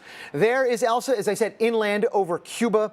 Basically, it's a lopsided storm. It's very what's called asymmetrical. The thunderstorms and most of the really bad weather is on the right or east side of it. There's a couple of reasons for that. One of them is there's just a little bit of wind shear, not much, but it's been with it for a little bit of a while. That has sort of made the storm have most of the bad weather on the east side of it. And that wind shear has allowed some of this dry air. I looked at some of the soundings out here. Very low relative humidities are in place across parts of the Gulf of Mexico. Some of that is getting into the interior, I think, of Elsa, allowing some of these thunderstorms to become outflow dominant, meaning they're not allowed to ingest a lot of the air that they need to spin up, and instead they're spewing out some cooler and drier air, albeit very gusty cooler and drier air like we've seen in South Florida with some wind gusts near 50 miles per hour in areas near Miami. Here's the update in the forecast, and you can see that this is where Tropical Storm Elsa is likely to go. We just got the update. That's why you're seeing a few more of those tropical storm symbols in there. But the idea is that it continues on into the Carolinas on Thursday morning and not done there. It's going likely even north of that. Stay tuned. Mike. Hey, Dr. Postel, back here in Key West, we have been dry now for about 3 to 4 hours. We had a shower earlier, a little squall around lunchtime. We show you the time lapse, get an idea of how it came in. It was bright and sunny most of the morning. We did have some rain before sunrise, about 1/3 of an inch, and then this came in and didn't do much. Winds gusting mid to upper 20s and a little bit of rain. It was not a driving rainstorm, one of those squalls you see that you get gusts 50 to 60 miles an hour and the palm fronds start flying around. But we have noticed an uptick in the surf in the water out here, looking back towards Cuba, and that's where everything's coming from later this evening, tonight, and tomorrow morning. But notice we have some white caps and about 1-footers, which is not a big deal, but considering the water was pretty glassy over the past several days, those will pick up. We have a surge potential of 1 to 2 feet here in the lower Keys, and rainfall totals may top out at 2 or 3 inches. Again, wind gust over 50 miles an hour could knock out some power. We'll be watching that too, as once again the timing, the worst of it here tonight and tomorrow morning. We'll get the complete new advisory from Dr. Postel here on the Weather Channel coming up in just a few minutes. We'll see what they've done with the track, the intensity, and the pressure of Elsa right here, so stay with us.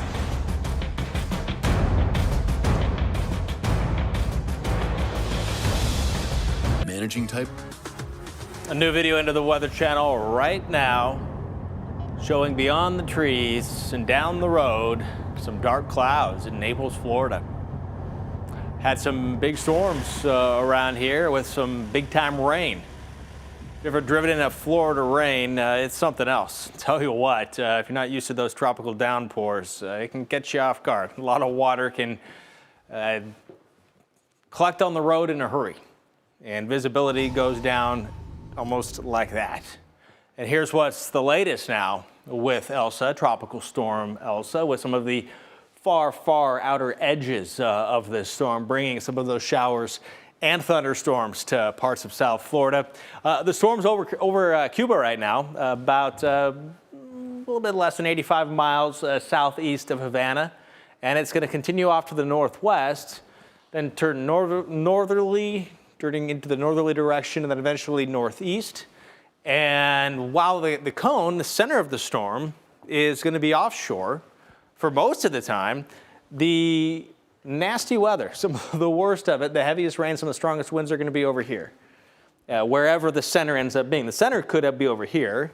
Center could just as easily be right over here, but regardless, it's going to be this part of the storm where some of the worst of the weather is going to be. And that includes not just with the tropical storm force winds that are expected, and this is when to expect them, but embedded within this, severe thunderstorms. Can't rule out some spin-ups. There was a tornado warning earlier in Miami. That tornado warning, of course, expired at the top of this past hour.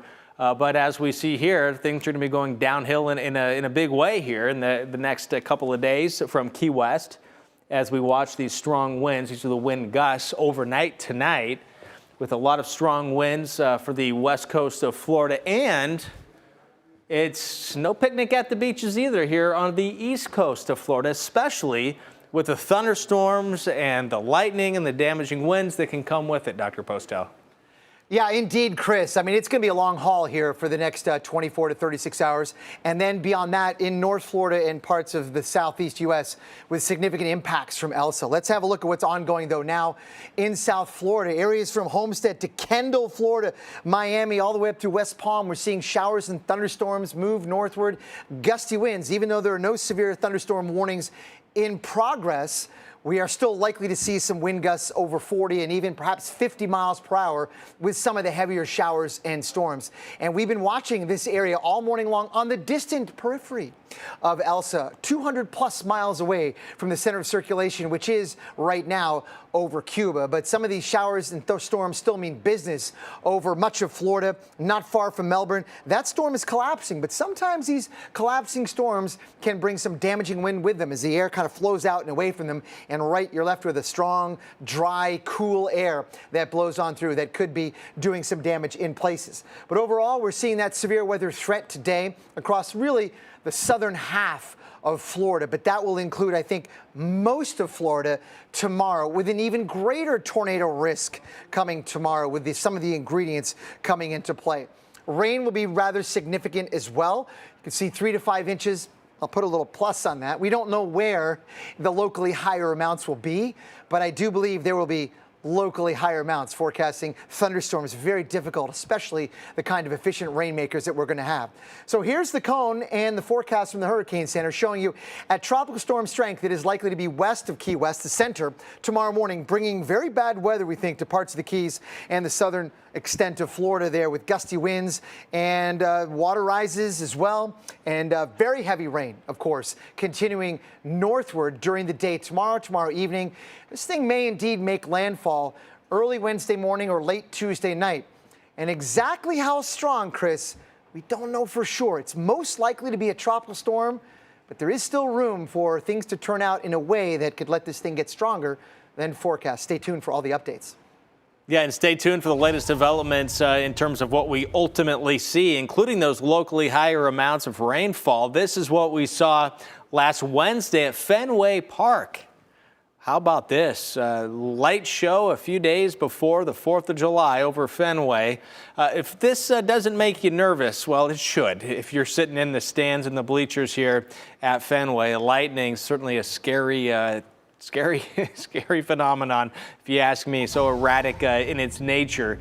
But lightning will be a part of what we're going to see tomorrow with the thunderstorms that are going to rumble and roll through the Northeast and New England again. And some of the storms likely to be severe, of the stronger variety here. Here's the timing. Starting off tomorrow at 7 o'clock in the morning, maybe a few showers. Northern New Hampshire, northern Vermont. But as the day wears on, we're going to see a big uptick after lunchtime. During the mid to late afternoon into the evening hours, storms developing and then pushing through. Now, it's possible you'll get missed in some of these areas, but it's also possible you get hit by one of these individual large storms that are expected to rumble across the land here in the Northeast through the late night even tomorrow into Wednesday. And here's Wednesday's forecast. Much of Pennsylvania, a lot of New York as well, and almost all of Vermont will see some strong storms. And we're keeping our eyes with team coverage on Elsa.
Welcome back to the Weather Channel. I'm meteorologist Mike Seidel. Want to get you the latest advisory from the National Hurricane Center as of 5 p.m. Eastern Time.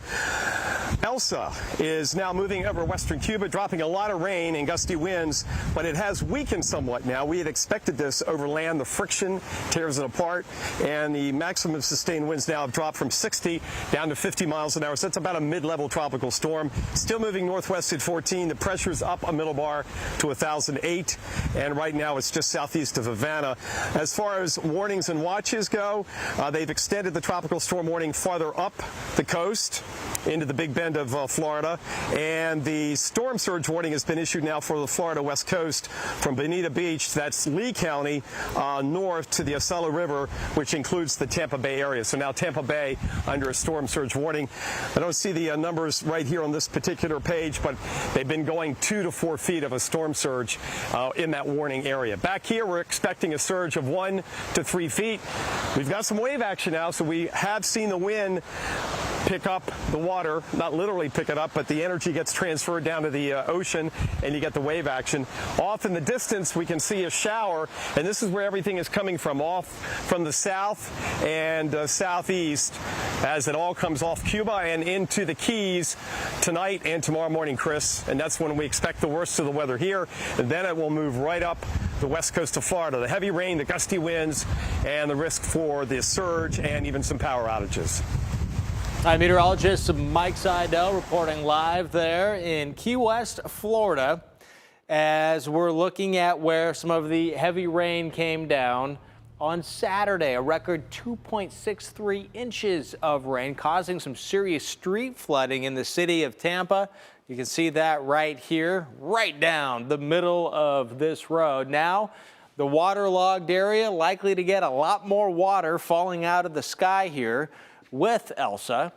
And that is what, of course, here at the Weather Channel, we're going to be tracking for you, as we are tracking what is currently Tropical Storm Elsa. And the official forecast is for it to remain a tropical storm. But we'll let you know if that changes as well once this storm gets back over water on the north side of Cuba. Again, right now it is over Cuba. For a look at what we can expect going forward, this is the flood threat anywhere in green. This is just through tomorrow morning. Okay, we're likely to have more of these in the coming days, these being maps that show us where flash flooding is a possibility. And it's these areas here. Here's the rain right now. Showers just south of Sarasota, calm wind. Wind's not much of a factor here at the moment. And the rain is on the way, and it's going to be heavy at times. That locally higher amount range, 3 to 5 inches in this particular spot here. This is through midweek, but generally, you can plan for about 2 to 3, but just a heads up, could end up with more. And if you've lived in Florida for any period of time, don't have to tell you that probably. Here's a look at some of the factors when it comes to flooding. The type of soil you have, the rain rate, how fast the rain comes down and how quickly the water is absorbed in the soil or runs off in the urbanized areas, all plays into it. And here's that 3 to 5. And Dr. Postel, the wording, locally higher amounts, it's something, it's in a lot of discussions, it's part of meteorology. To me, it's kind of a way of going, can't say exactly where it's going to happen, but there's a good chance someone's going to get something real high. And it's kind of like, it's probably going to happen. It's just we don't really know until it starts. No, but that's okay. It's okay to not know, which is the scientific fact. We don't know if really for sure how much higher we'll see some of those rainfall amounts or exactly where they'll be, but that's the state of the science. That's okay as long as you're transparent about it. But let's have a look at what we've got. We've got a lot of bad weather over Florida. We've had that all day long. We've had severe thunderstorm warnings. We've had some very strong winds reported, 50 miles per hour just south of Miami. We've also had a tornado warning, but yet the center of circulation is over Cuba, 200 plus miles away. So that's another sort of example or another testimony to how far we can see those significant impacts. Now, the center of circulation, I don't really know where the low level vortex is, but at mid levels, certainly at about 20,000 feet, there's a distinct rotation here. I'm not sure if the low level center is precisely there. It's probably dislocated somewhere off to the north and west, but you get the sense that it's probably 30, 40, 50 plus miles away from being back out over water. Moving at 14 miles per hour, you could do the math. It's only several more hours before we will find Elsa back out over water and probably strengthen again. Now, the official forecast has it at 65 miles per hour. That's the best estimate. But there's a range of probabilities around that, which includes it being stronger than 65 miles per hour. So stay tuned to the latest updates because we do believe it's very likely Elsa will be making landfall on Wednesday morning in Florida. Stay tuned for all the latest.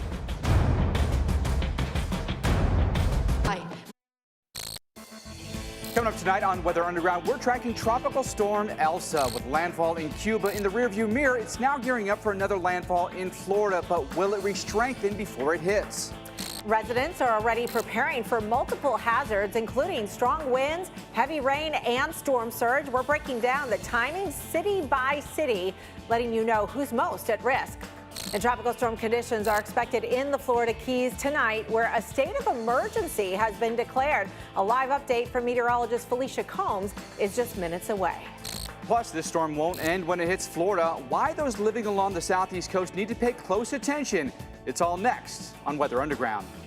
Hello, everyone. Welcome into our special coverage of Tropical Storm Elsa. I'm Mike Bettis. I'm Jackie Jarris. The National Hurricane Center just put out their latest advisory. We've got some new numbers and a new cone, Mike. We do. We've got a weakening storm. That's a good trend for us here. It's had some interaction with Cuba here, and the speed has come down just a little bit. Previously 60, now sitting at a 50 mile per hour tropical storm. Northwest movement remains the same at about 14 miles per hour, now 45 miles southeast of Havana, Cuba. You can see a little bit of ragged structure to it right now as it does interact with some of that land at the moment. But you see the movement is to the northwest here, eventually bringing it into the Gulf of Mexico, potentially now re-strengthening once it emerges past Cuba, could come back up to a 65 mile per hour tropical storm. Again, there's some wiggle room there. Could it be a little weaker? Could it be a little stronger? Yes, that's just kind of a basic starting point, but you can see the acceleration as it then moves north and east all the way through Friday and the weekend, going all the way up into the Canadian Maritimes here. But before then, we've got some real issues, we believe, here in the West Coast and even Central Florida here. So we're talking tropical storm warnings along the coastlines here. Does include the Keys for you right now.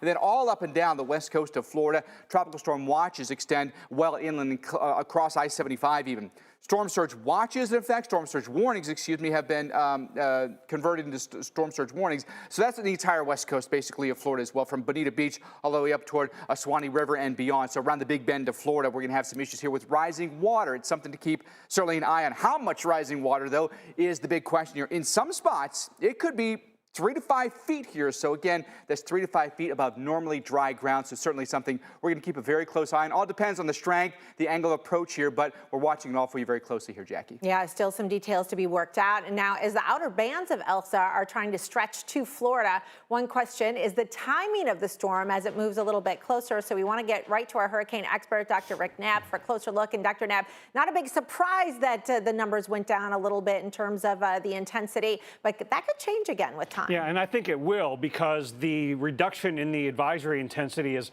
just kind of an assumption, because the circulation center has come over land, probably made landfall southern coast of Cuba around 2 p.m. Eastern time today. But we are going to have a Hurricane Hunter plane taking off, right about now if everything's on schedule, and they'll fly into the storm as it is coming off the north coast of Cuba over the next few hours. So I expect at some point, maybe not right away, but later tonight into tomorrow, that the winds will come back up as it moves northwestward. Now, in terms of the overall environment, other than the land interaction that it is dealing with, there's still relatively weak wind shear overhead, but this troughing over the Gulf of Mexico is probably going to limit its intensification, not prevent it completely, because we've got pretty warm water. It went over really warm water and it's still tapping into some of that south of Cuba, but the waters over the Gulf are plenty warm as well. So now let's check in more closely on the storm itself, on the visible imagery. So,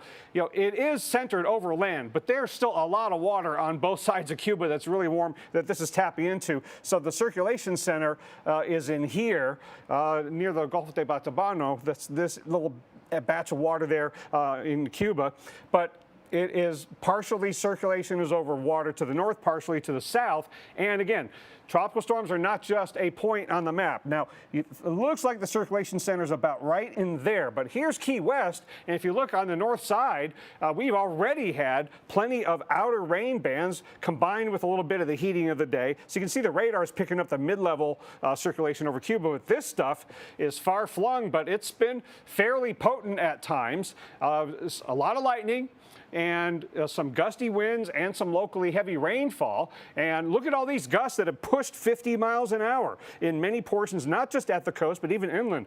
Pembroke Pines, 44 miles an hour. So it's kind of like tropical storm outer band induced strong to borderline severe thunderstorms, and we've had some heavy rain there in southeastern Florida, and it's all open exposure from the Atlantic. So on the Atlantic side, even in these outer bands, it's pretty potent. Now, in the short term, just give it a few hours, and the center of circulation will be clear of the north coast of Cuba, and the conditions will be going downhill as the night goes on. And because of where the center of circulation is expected to go, that's going to put all the Florida Keys on the windier side, the right-hand side of this storm. So it is going to blow really hard in the Florida Keys, and then the Florida Peninsula, especially the southwestern coast, will stay on that stronger side. So 24 hours from now, this might not be just 65 miles an hour. Is there a potential for this to strengthen a little more than forecast? Yes, that's even possible. And again, we don't know exactly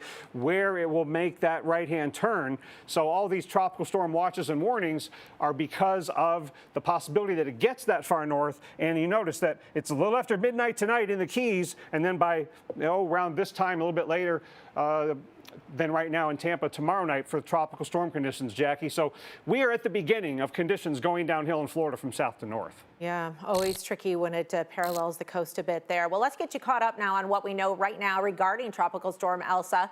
Florida Governor Ron DeSantis has extended the state of emergency, and it now includes 27 counties. Hernando County has issued a voluntary evacuation order for coastal zone A, mobile homes, as well as low-lying and flood-prone areas.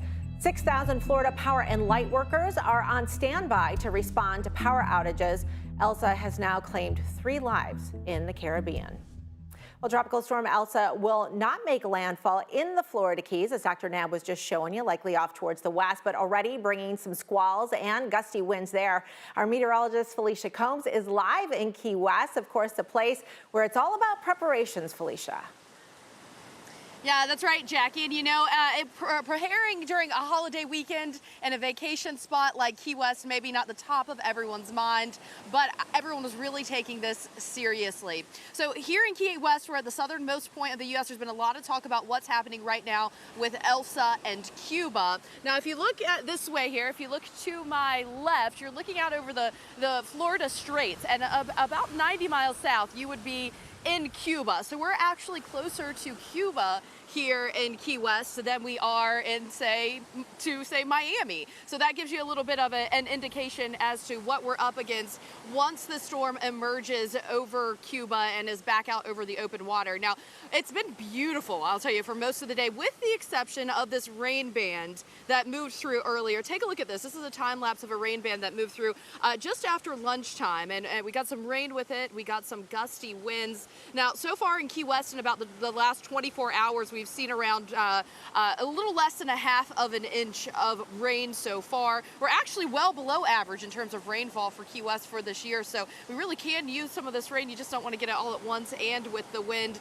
And some of the different threats that we're going to have going on here include those gusty winds that are going to come along with the rain bands. We've got a steady breeze here around 20 miles an hour out of the southeast at this point, but those winds are going to continue to pick up and the conditions are going to deteriorate. One of the things that we really have to consider here on the island of Key West is the fact that we've got some low-lying places, especially along the southern shore, which is where we are, with a steady southerly wind. You could certainly run into some flooding issues. We spoke with the mayor earlier, and she said that's one of the concerns. We are working with the Army Corps of Engineers on hardening our coastal line. We are working on elevating low-lying homes. We're looking at our stormwater system because we are a low-lying area, so we are going to have water to come off on the island. You know, the important thing for us is that we move it off the island very quickly, and we're spending thousands and thousands of dollars every year in order to improve our systems. And things are going to quickly ramp up tonight. Those conditions deteriorating. We're talking about winds gusting 50, 60 miles an hour as we head into early Tuesday morning. So, Jackie, the point being here, even though Key West is no longer in the cone, we're on the east side of this storm. We're definitely going to feel impacts, and it's going to be a rough night into a rough Tuesday morning here, especially for the Keys.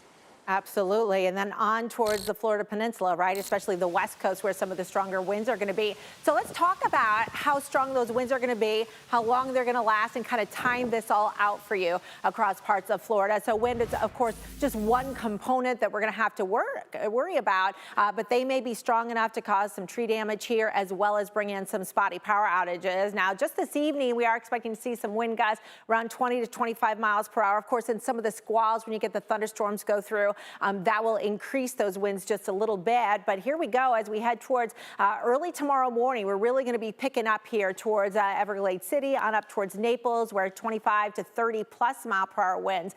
Look at this then as we head towards the afternoon. We could be talking about 40, 50, even 60 mile per hour gusts at times. That includes you up towards the Fort Myers area. So certainly terrible conditions here from time to time and enough to cause that power to go out. But don't forget about the East Coast too. Your winds will be lesser, but still, if we get in some of those steady bands and those squalls, those gusts could exceed what those forecasts are showing you. So keep that in mind. Of course, the Tampa Bay area over towards St. Pete, we'll watch for your winds to begin to increase really by tomorrow morning. I mean, you'll feel it a little bit tonight, 20, 25 miles per hour. That's nothing you can't handle. But as we head towards Tuesday afternoon, here comes the 40, 50 mile per hour gusts, and at times we could see 60 miles per hour and perhaps exceeding that depending on just how strong Elsa gets as it gets a little bit closer towards the coast. Earlier today, Florida Governor Ron DeSantis had this to say about generator safety when your power goes out. Our plan is the same. We understand that this is just part of living in Florida. We are reminding people just if you do have power outages, and we do anticipate some power outages, if you do have those power outages and you're using a generator, please make sure that that generator is exhausting outside your home and outside your garage. All right, some great tips there. And when you say outside of your home, outside of your garage, it doesn't mean inside of your garage with the windows open, the garage doors open, that kind of thing. Generators can be great, but they can be dangerous if they are used improperly. So, of course, operate it outdoors, well ventilated. Do not plug it into walls. Use heavy-duty extension cords to attach things like your appliances. And, Mike, make sure that it's running first before you do that. Yeah, for sure, Jackie. And we know that Elsa also soaked Jamaica. Really heavy rain here. That meant some flooding, unfortunately, in the streets of Kingston. They filled with water pretty quickly. Now, parts of Jamaica saw as much as 5 inches of rain, and more of that heavy rain is now making its way toward Florida. We think some heavy thunderstorms at times are going to produce some really heavy rainfall rates as well. So let's break down the rainfall threat that comes along with Elsa for you so you know exactly what to anticipate here. And you can see through tomorrow, there's a possibility of flooding, especially South Florida, and then up toward maybe St. Pete and Tampa. And then eventually that'll extend up toward maybe Gainesville or Jacksonville, and eventually Georgia and the Carolinas as well. So it's something to keep an eye on here the next several days through Wednesday morning. Now, tomorrow through Wednesday morning, the west coast of Florida in particular, so we're talking Fort Myers, Sarasota, Tampa.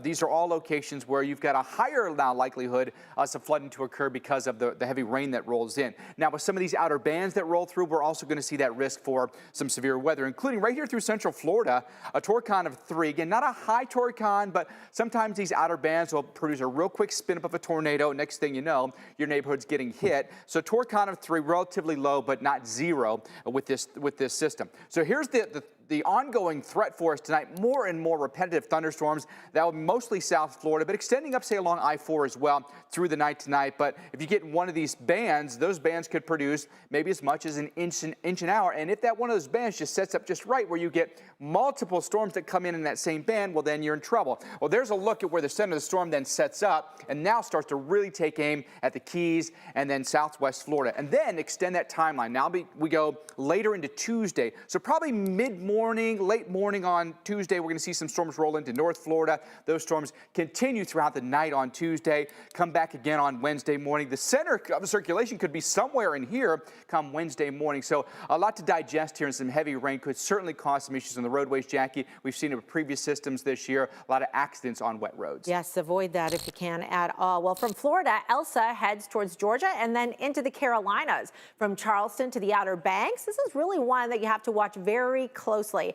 Dr. Knabb joining us again. And Dr. Knabb, what are the potential issues we could see here down the line in the Carolinas from Elsa? Oh, I think there's definitely going to be wind and rain. It's just a matter of how much and exactly where. And part of it depends on just how strong Elsa gets before it makes landfall in Florida. A stronger system here would mean a stronger system here, and something on the right side of the cone close to the coast would tap more into the Gulf Stream waters and affect a lot of those populated coastal areas. And don't rule out some pretty windy conditions, even if it's not fully tropical, up in the Northeast when we get to the late part of the week. So again, here we go. Could this be a little stronger than 65 miles an hour as it leaves Florida? Absolutely. And then it'll start to go downhill on Wednesday into Thursday for Georgia and South Carolina. And again, this track in the Euro is really close to the coast, a lot of onshore flow, a lot of really heavy rainfall, and a decent chance, some spots getting tropical storm force winds, even if it is no longer a tropical storm when it moves off to the northeast. So the chances at any one spot of getting sustained winds of tropical storm force are not all that high, but some places those chances will go up, and especially along the coast, Mike and Jackie, in the area like Charleston, South Carolina, into the Appalachians, could get some very heavy rainfall, could produce flooding. All right, Dr. Knabb, thank you so much for that. And still to come here on Weather Underground, Elsa cruising toward Florida with a risk of several feet of storm surge. We're going to show you the most vulnerable locations where water can inundate neighborhoods. That's when Weather Underground comes back in a special edition with you till 9 o'clock tonight.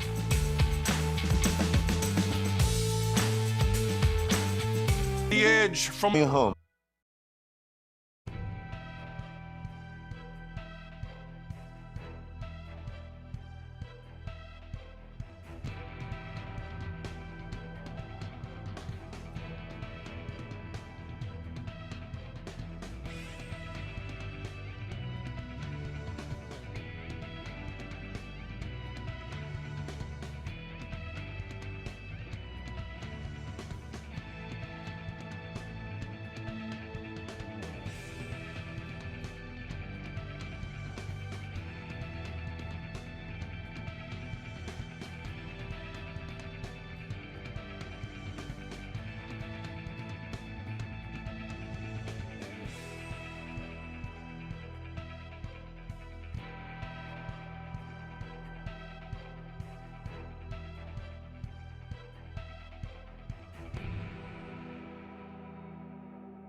is dedicated to Earth and all its wonders.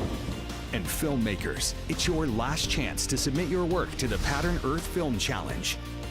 Submit your short film that focuses on our changing climate, eco-innovation, or sustainability for a chance to win $10,000. Plus, have your work featured on the Weather Channel and join our mission to inspire others to help shape Earth's future. Go to pattrn.com for details. Tropical storm Elsa lashing the Florida Keys earlier today. This time lapse capturing the top of the National Weather Service office, and the storms rolling through, and they're not done, not by a long shot. In fact, we've got a ton of rain moving in here with multiple rounds of thunderstorms, all courtesy of Tropical Storm Elsa. Now, a little bit of good news with the 5 o'clock advisory from the Hurricane Center. It has weakened a little bit here. The wind's now down to 50 miles per hour, but you can see where the center of circulation is now near Havana. But the outer bands are now rolling through Florida at this point, and so we're already seeing the effects, even though the center's down through Cuba at this point. So from Lauderdale up through Belglade here, West Palm, we're all getting hit with the storms. And then you'll start to see the storms increase in intensity and in coverage along the west coast of Florida, then up through central Florida as we go through the night and then the day tomorrow. All right, tropical storm warnings from Key West all the way up around the Big Bend of Florida here, up toward Apalachicola. Tropical storm watches, by the way, they extend inland now. So now you're talking across I-75 and up toward Valdosta, Georgia as well. So these are all locations where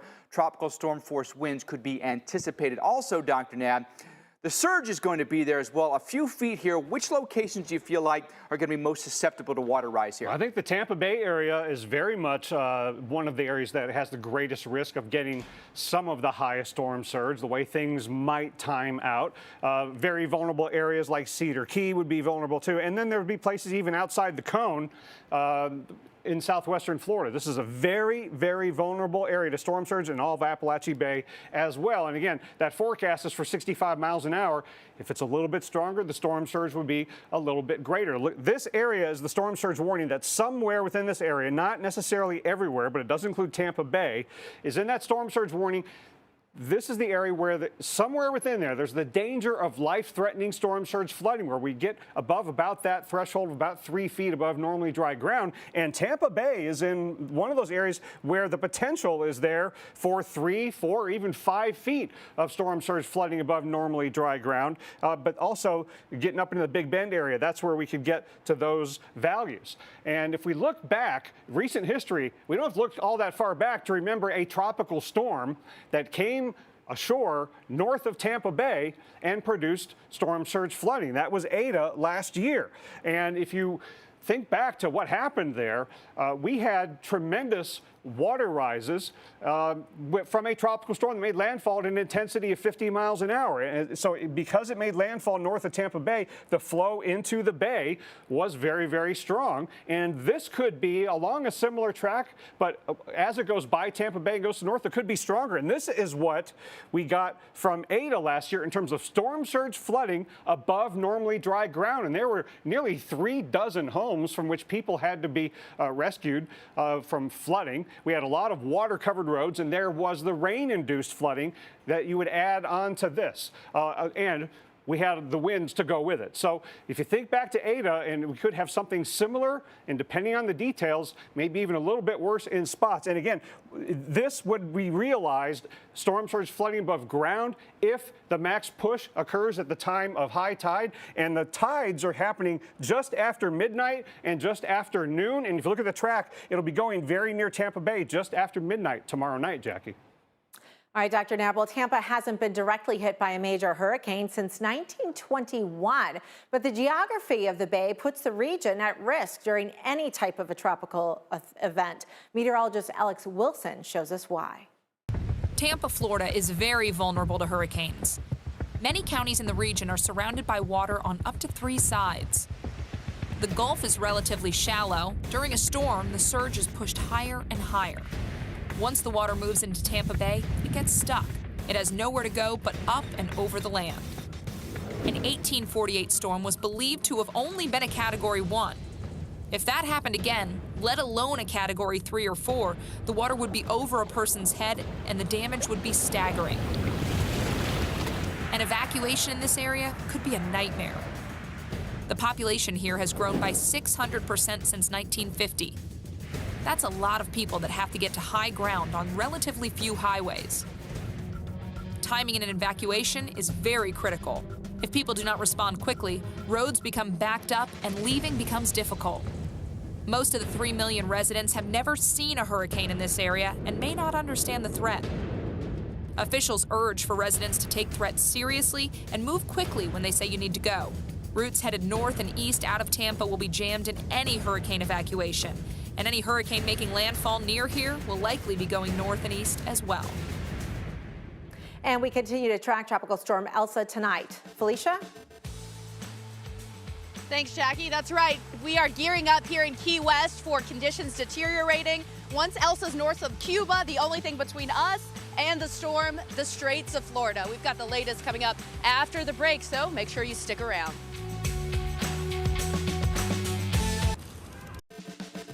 All right, have you ever wondered what it's like to fly into a tropical storm? Well, this is the view from one of the Hurricane Hunter planes. This is the NOAA P3, also known as Kermit. It flew a mission yesterday into Elsa, and that's what it was looking at. Now, no flight service here, but the crews on board, they stay very, very busy gathering data about that storm to help forecast. There's a lot of science going on inside these planes. If you had any doubt, there's all the equipment, right? And then the drop zones go out of these planes. These are true scientists on these missions. Yeah, and I think they're on one right now, actually. I think the latest flight just took off at 5 o'clock Eastern, so about 30 minutes ago.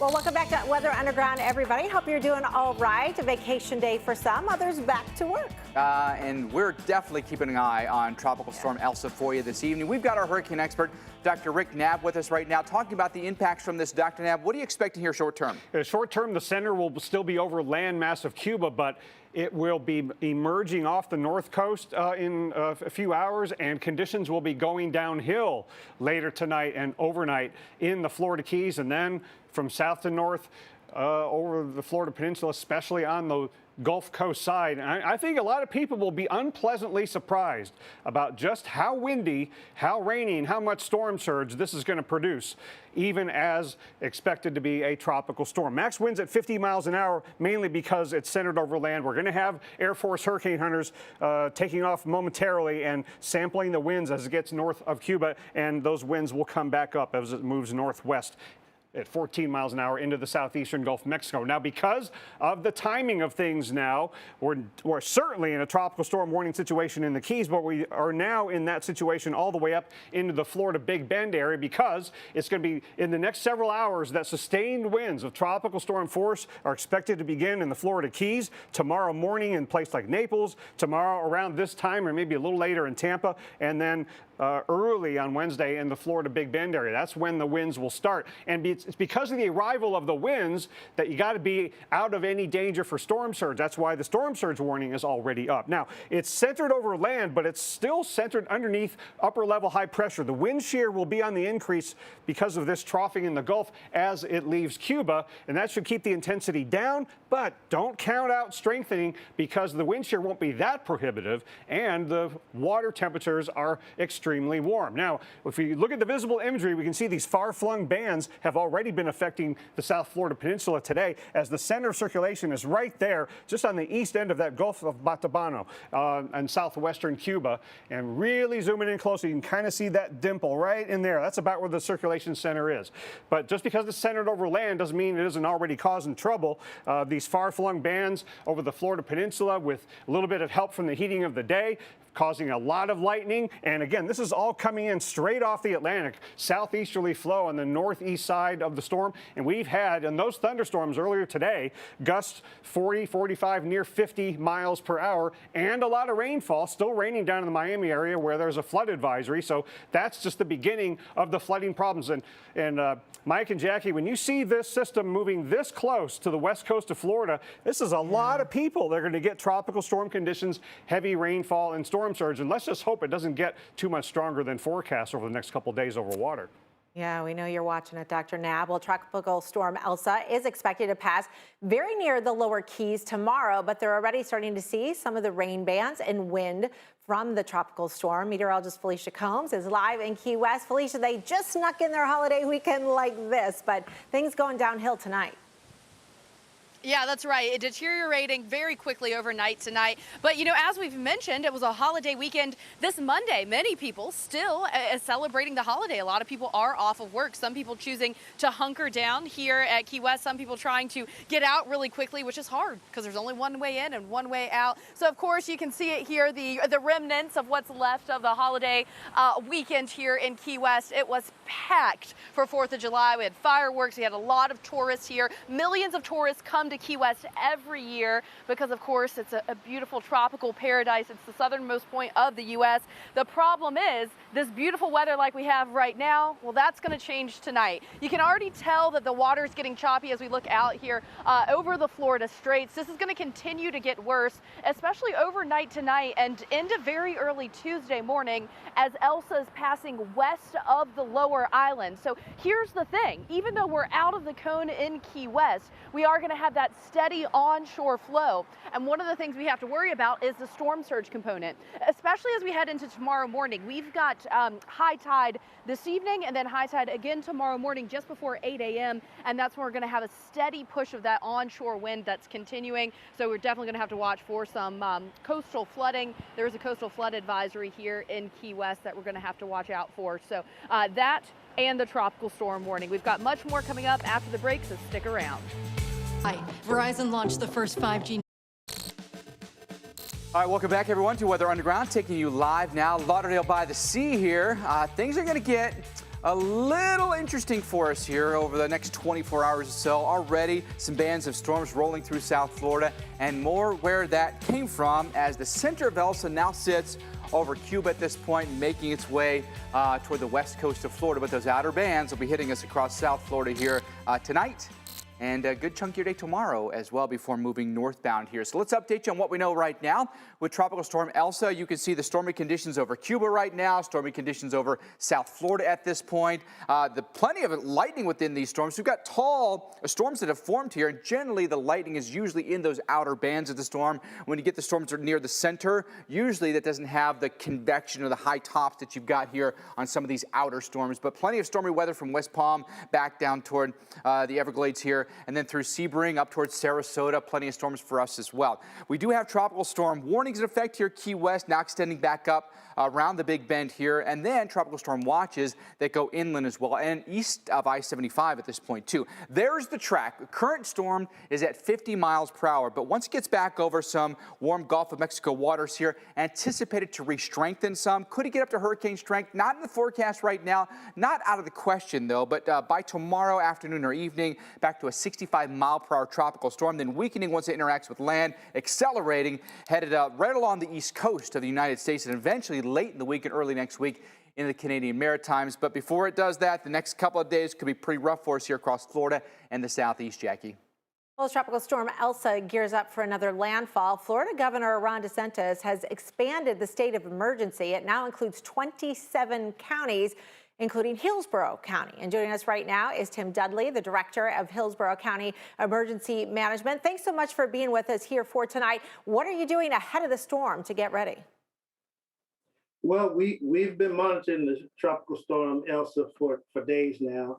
Our county staff has been working, preparing, and messaging the residents and visitors to be prepared and vigilant for tropical storm Elsa's approach. Tim, it seems like water would be one of the biggest issues. How are you prepared to handle storm surge and rainfall? Well, we've had a lot of rain saturation for the past couple of weeks, and today we've already distributed more than 18,000 sandbags at 3 locations here in Hillsborough County, and our municipal partners in the city of Tampa and Temple Terrace also have been distributing sandbags. Of course, surge is one of the biggest concern in Tampa Bay, particularly vulnerable to compare to other parts of the Florida Peninsula. Are you pre-positioning any crews in terms of, or closing down any roads in advance of that, do you think? Well, we're going to continue to monitor Elsa as it comes off of Cuba. We'll have a better assessment of the exact impacts that we have here, but our crews have been working diligently here, clearing culverts and also evaluating our river levels. Tim, we're anticipating some re-strengthening here as it approaches the west coast of Florida. How concerned are you about power outages or trees that may come down? You know, that's certainly always a concern with this type of storm. But we've been in communications with our partners and our municipal partners, crews, and we're prepared to respond as needed. We're coming off of what was an active season last year. I'm sure people still have tropics top of their mind, but this is pretty early in the season to start looking at storms developing as far east as they did. What's the buzz around town? Are people very aware? Are they very alert and prepared for this, do you think? Our communications teams has been putting information out, like reminding our folks that they need to take a look at their preparedness kits to make sure that they have everything they need. Look at their evacuation plans, their PET plans. So we've been getting that information out. Folks are receiving the information, and we just want to continue to remind them. One of the most important things is knowing your evacuation zone as well. And we also encourage them to sign up for HCFL alerts to get all the official alerts and updates so that they'll be ready. All right, good tips, good advice. Tim Dudley with Hillsborough County Emergency Management. Thanks so much for joining us here tonight. So let's talk about some of those.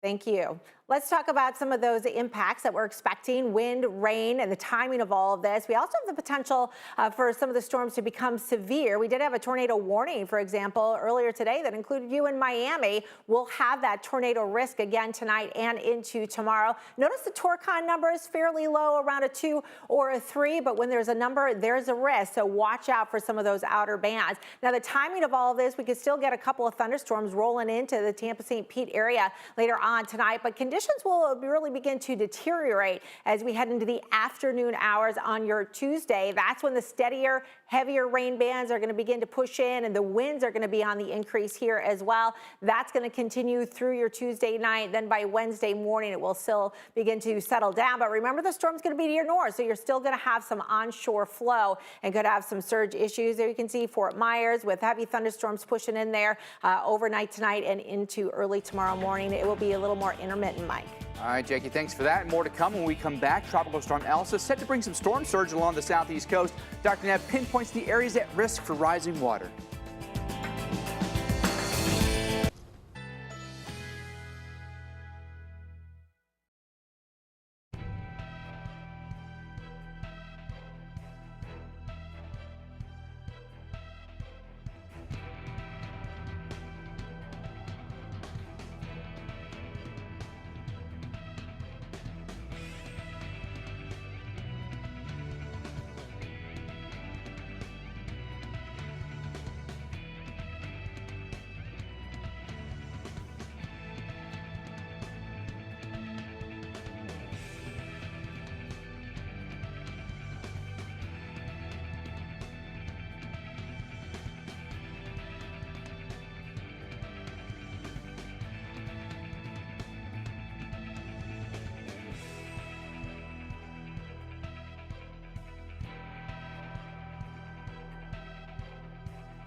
Welcome back into continuing coverage of Elsa. I'm meteorologist Felicia Combs at the southernmost point in the U.S. That would be Key West. We're about 90 miles north of Cuba here. And of course, the only thing between Cuba and us, once Elsa emerges north of Cuba later on tonight, is this water. You see it here. It's the Florida Straits. It's a narrow area of water between Cuba and Key West, the lower Keys here. Now, it's actually pretty beautiful. It's been a beautiful day with the exception of a couple rain bands here in the lower Keys earlier today. But what's going to happen is once Elsa reemerges north of Cuba, these waves are going to continue to pick up. We're going to have the steady onshore flow. We're going to start to see that coastal flooding issue. The winds are going to pick up and the heavy rain is going to build in. So we've soaked it up while we've had it, but conditions deteriorate overnight tonight. Dr. Nab, it's going to be a late night into early Tuesday morning that this is sticking around here in the Keys. So hopefully any preparations that you needed to do, you've gotten them finished at this point. Yeah, and Felicia, you made a really good point earlier about how the Keys are not even in the cone anymore. But again, that cone becomes more and more useless the closer the storm gets to you, because then it's just a narrow zone where we expect the center of circulation to go. But actually, in this case, in some ways, it's not good that you're not in the cone, because the east side is going to be the stronger side, and you're going to be on that east side for an extended period of time. And those winds, the max winds, could come up as the system moves off of Cuba tonight into tomorrow morning, moving off to the northwest. So here you are in the Keys. You can't say, whoo, we missed it. It's going to move to our west. Yes, the center is, but wow, it's really going to blow over the Keys. And how strong does it really get between now and when it comes ashore? 65 miles an hour? That's the best forecast, but could it be a little stronger? Could it be on the doorstep of hurricane? That's at least a possibility. Now, because of the timing, we got tropical storm warnings, not just for the Keys, but all the way up into the Florida Big Bend, and storm surge warnings from Bonita Beach all the way up to the Scilla River, including inside Tampa Bay, this whole area.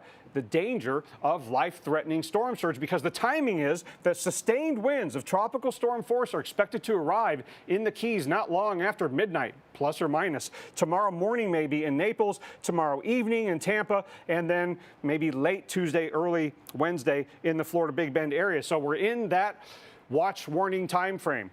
And so the time will be closing in quickly, and especially in the Keys. Watch this modeling depiction of the forecast wind gusts. And when you've got 50 to 60 mile an hour gusts, and could they be a little stronger? That's possible. There's a very distinct possibility of power outages. You do not want to be on the roads during tropical storm conditions tonight. And it'll be breezy on the East Coast, but the tropical storm conditions are expected tomorrow along the Gulf Coast of Florida. And look at how strong some of those gusts could be, 50 miles an hour plus. As we go through tomorrow night into Wednesday morning. Yes, it's centered over land, but it's got weak wind shear right now. Now, there is a trough in the Gulf. The wind shear will be on the increase as Elsa goes through the eastern Gulf, but not so much that it can't take advantage of these warm waters and strengthen. We are anticipating strengthening. Now, in the visible imagery, you can see the center of circulation off to the southeast of Havana, still centered over land for the time being, but you can see all those far-flung bands over the South Florida Peninsula and the Florida Keys. But this center of circulation will come out in the next few hours over the north coast of Cuba, and on the radar you can see you're getting some scattered showers coming into the Keys, but we've had even stronger storms up in the Florida Peninsula. So Mike, this is just a preview, but right now I would say is the beginning of things going downhill from south to north in Florida, and then it's going to cross Florida, and much of the East Coast will feel Elsa's effects. Yeah, it's amazing to think about how many states could actually be touched by this. It's a really impressive track on this. It just really goes all the way up the East Coast here. So Florida, maybe all the way up to, say, Massachusetts. So there's a look at the forecast track here, emerging back out over the Gulf of Mexico, re-strengthening some, potentially making a landfall around the Big Bend of Florida, then continuing Georgia, Carolinas, Virginia, and beyond. So we could be dealing with this right through late week here. Look at this forecast. I mean, truly, could it hit just about every East Coast state all the way up through Maine? It's a possibility. Even a place like Portland and Bar Harbor, Maine, are in the cone and eventually getting up into the Canadian Maritimes. There's a look at the Wednesday noontime forecast location from the GFS model. Sits right at the Georgia and Florida state line, tracking through the Midlands here, up to the Piedmont of North Carolina, out through the Delmarva here. Could clip us on Long Island, out toward the Cape and around Boston, and a lot of rain associated with it as well. There's noontime on Wednesday, as according to the Euro model, still actually over the Gulf of Mexico, so the timing's a little different. Locations very similar, though, very near Charleston by Thursday, going through the Carolinas, off the coast, but still clipping the Cape by Saturday. So a track that takes it right through the Northeast, and all these locations will feel effects.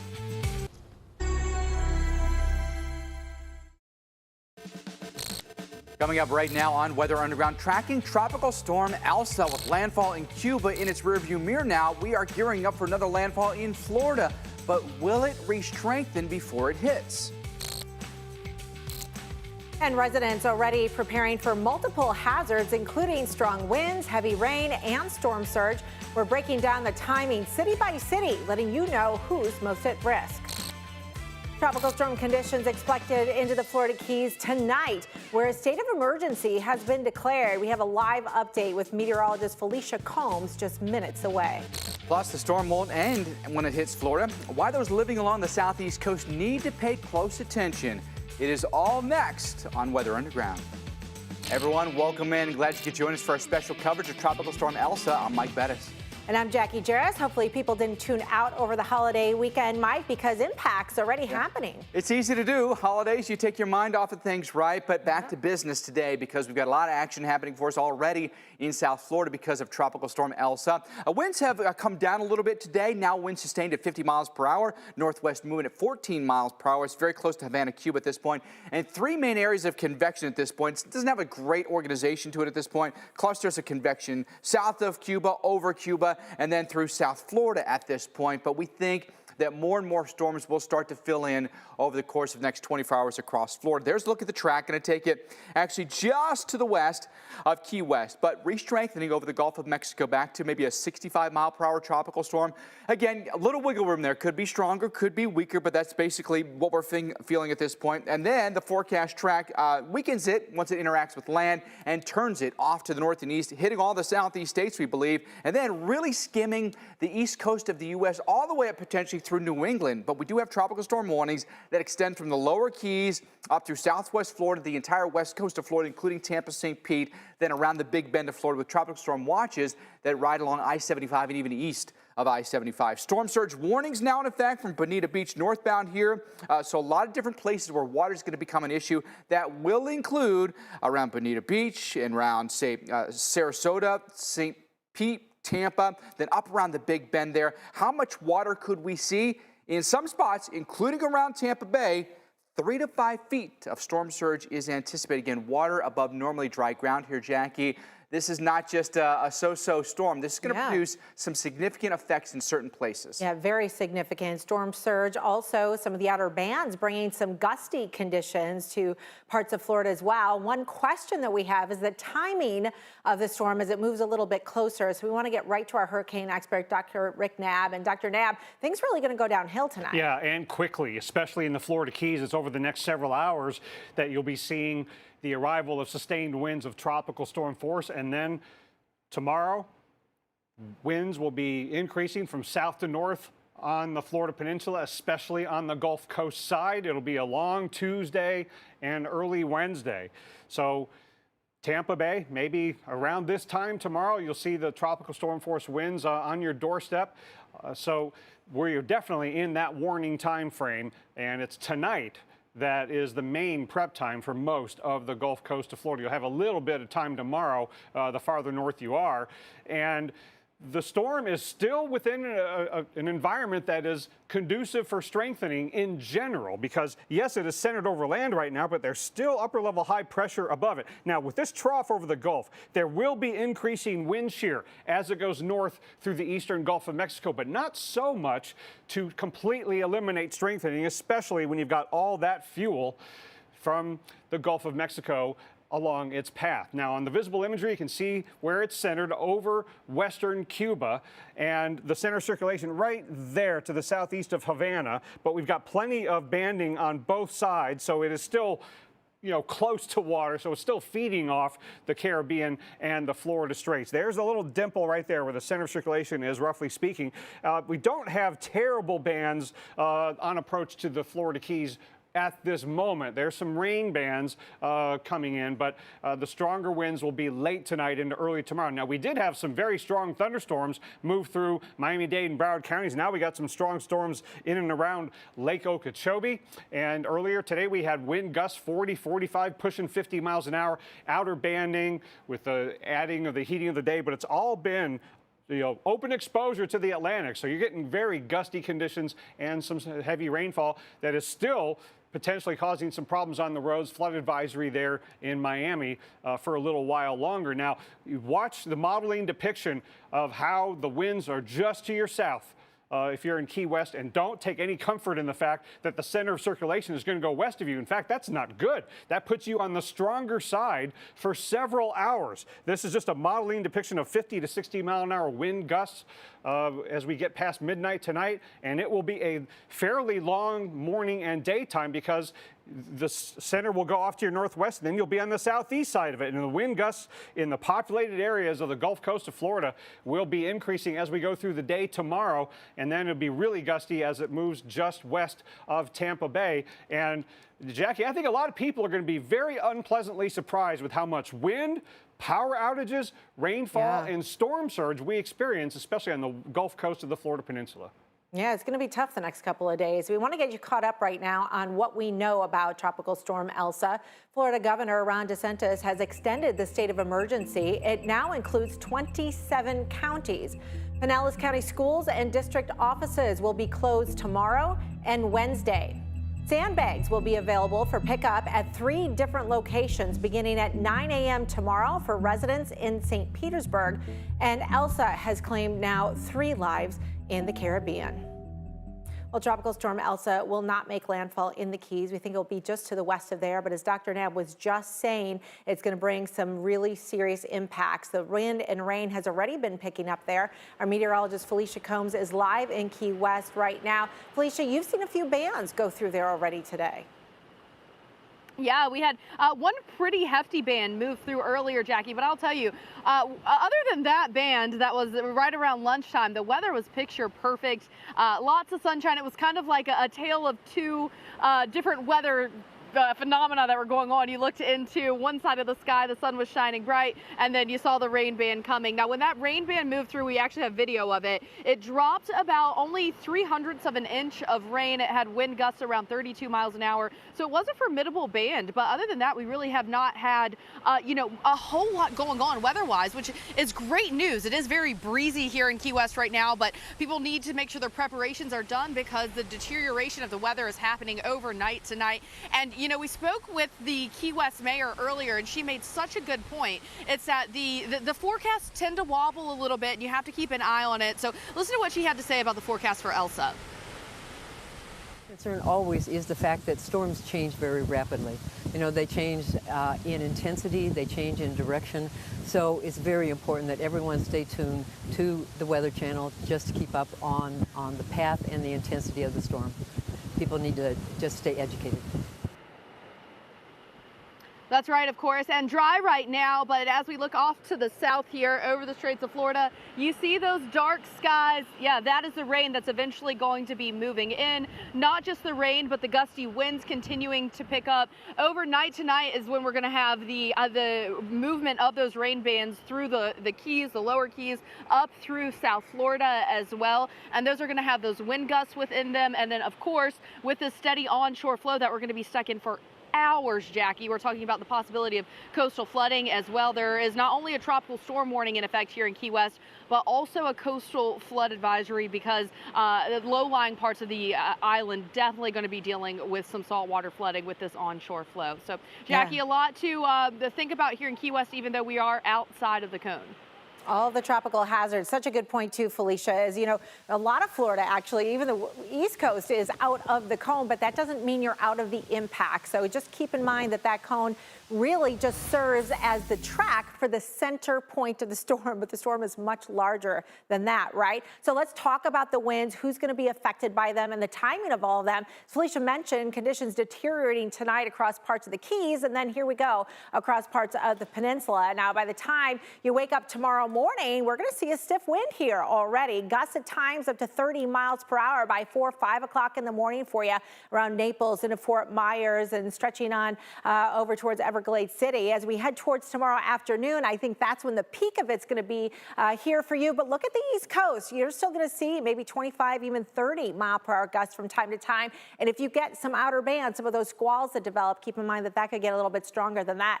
This will continue for you into Southwest Florida through your Tuesday night.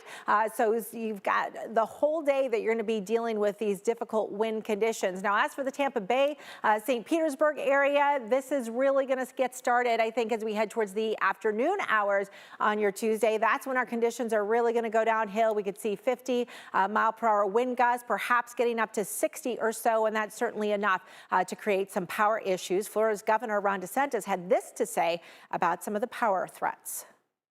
It's important to remind Floridians, in the last 4 years, we've had more people die from carbon monoxide poisoning than from direct impacts from the storms that we've dealt with, and we've dealt with a number of them. So the reminder is, in a storm like this where you could see sustained power outages, if you do have a generator, you have to operate that generator so that the exhaust is outside. You can't put it inside your house. You can't put it inside your garage. Such important information. Generators can be so great. It can help save the food in your fridge and that kind of thing, and help keep you cool when it gets too hot. But it can be dangerous, if not deadly, if it's not used properly. So you heard the governor there talking about operating it outdoors. You never want to do it inside your home. You never want to do it in the garage. Do not plug it into the walls. You want to use heavy-duty extension cords. Make sure they're outdoor ones, right? Not those thin, little, cheap indoor ones. And then you want to make sure the generator is turned on before you actually plug the appliances into them. Otherwise, sometimes, Mike, you know, you can blow the appliances when you flip that switch. Some of us have been guilty, so knowing how to operate it safely is very, very key. Well, I'll show you what happened in Jamaica. Very heavy rain here. Of course, that meant flooding in the streets of Kingston. All from Tropical Storm Elsa. Parts of Jamaica saw as much as 5 inches of rain, and a lot of that rain, guess where it's headed to next? That's right, Florida. So we're going to focus on Florida in particular, your rainfall threats that you can end up seeing here, because for many of you, you could get training bands of thunderstorms. These outer bands can produce, rainfall rates of 1 inch an hour at times. Now, through tomorrow morning, the locations most at risk for some flooding could be, say, South Florida, up toward maybe a Tampa, okay? That's where some of the heavier bands will set up. Then tomorrow through Wednesday, likely right there, central west coast of Florida, so Fort Myers, Sarasota, Tampa. Those are the locations we'd be worried about.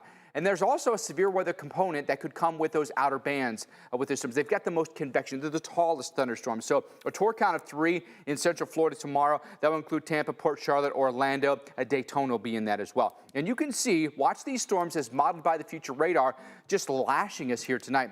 In particular, I'd say I-4 down to the Keys. That's the corridor of heavy thunderstorms for you this evening and overnight. And then see where the center of circulation is, somewhere down in here. Now notice you're getting some heavier storms coming up the west coast. Then going forward in time, notice more rain coming in later in the day on Tuesday. Then going through the day on Tuesday, probably the night as well across North Florida here. I think I-75 and I-10 will be targets. We've seen a lot of times, Jackie, with previous landfalling, weaker systems, if you will, causing big-time issues on the roads with hydroplaning. Definitely. Well, we have been busy tracking Tropical Storm Elsa since it was just a tropical wave days and days ago. It's the earliest E-named storm on record. For more on the progress of this system, we're joined now by the director of the National Hurricane Center, Ken Graham. Thanks so much for being with us here today. We got a new advisory in about an hour ago. What's the most important new piece of information we have today? Yeah, the forecast still on track. I mean, not much has really changed with that forecast. I think one of the bigger changes is, really starting to pay attention to this rainfall forecast. I mean, we've been talking about the 4 to 6 inch rainfall totals, but it looks like with this movement, starting to really calculate the movement of the storm, especially when we look at the storm coming off the coast of Cuba. Some areas could get 6 to 10 inches of rain. So there's a significant area, including Tampa Bay down to Fort Myers. We'll have to watch out for that flash flooding. And the other update is the storm surge. We did update to a storm surge warning from Bonita Beach all the way to the Acela River. So any one of these areas, some areas could get 3 to 5 feet of storm surge, and that does include Tampa Bay. And if we look at the forecast, and we're going to show this to folks if we can, from 3 days ago, we always tell people not to focus on the middle of the cone, but it has ended up pretty much close to where you forecast, given all that uncertainty in the models. So how tempting has it been to shift the track, and hasn't it proven to be such a good approach to stay near that average or consensus? Yeah, well, so many conversations, as you can imagine, when you were here and, looking at some of the modeling that weakened this system, really over Dominican Republic, and just really had nothing to others that were forecasting a Category 3 hurricane. So the models were all over the place. So you really look at how we do that. We look at those ensembles. We blend those together. We can, dial some down and dial some up. And I think that staying the course really does help. And that forecast has been on track, and not just the track forecast, but the intensity too. So that's what we're looking at. We'll have to watch real close. When it comes off the coast of Cuba, we're going to get a plane in there in the next 3 or 4 hours, and it's got some warm water out here. We're going to be watching it real close. But so far, the forecast has been right on track. All right, and hopefully we'll continue to do so. Thanks so much, Ken Graham, the director of the National Hurricane Center. Thanks for being with us tonight. Mike? Thank you, Jackie. Still to come on Weather Underground. Elsa cruising toward Florida. We've got that risk of several feet of storm surge. We're going to show you the most vulnerable locations where high water could inundate neighborhoods. And of course, stay with the Weather Channel all night for continuing coverage as we track Elsa. Live reports and expert analysis you will only get right here on the Weather Channel. Weather Underground will be back right after this.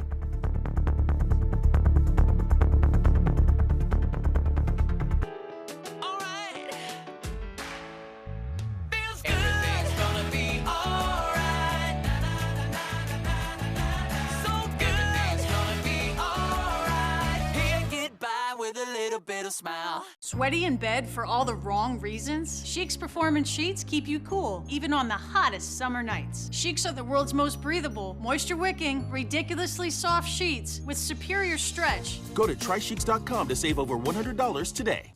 Get more out of summer with savings on appliances for every function, style, and finish during the Home Depot's 4th of July savings. Save on appliances like this Samsung kitchen suite. The Home Depot, how doers get more done. I'm David Collado. I chose the Spark Cash Card from Capital One because I earn unlimited 2% cash back on everything I buy. Last year, I redeemed $21,000 in cash back, which I used for new equipment to expand production. What's in your wallet? At Southern New Hampshire University, we're committed to making college more accessible by making it more affordable. That's why we're keeping our tuition the same through the year 2021. I knew SNHU was the place for me when I saw how affordable it was. I ran to my husband with my computer and I said, look, we can do this. Take advantage of some of the lowest online tuition rates in the nation. Find your degree at snhu.edu. DiGiorno has 7 delicious crusts, and your family food critics will rave. Croissant crust is flaky layers of buttery bliss. Rising crust is fresh.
Evacuate immediately.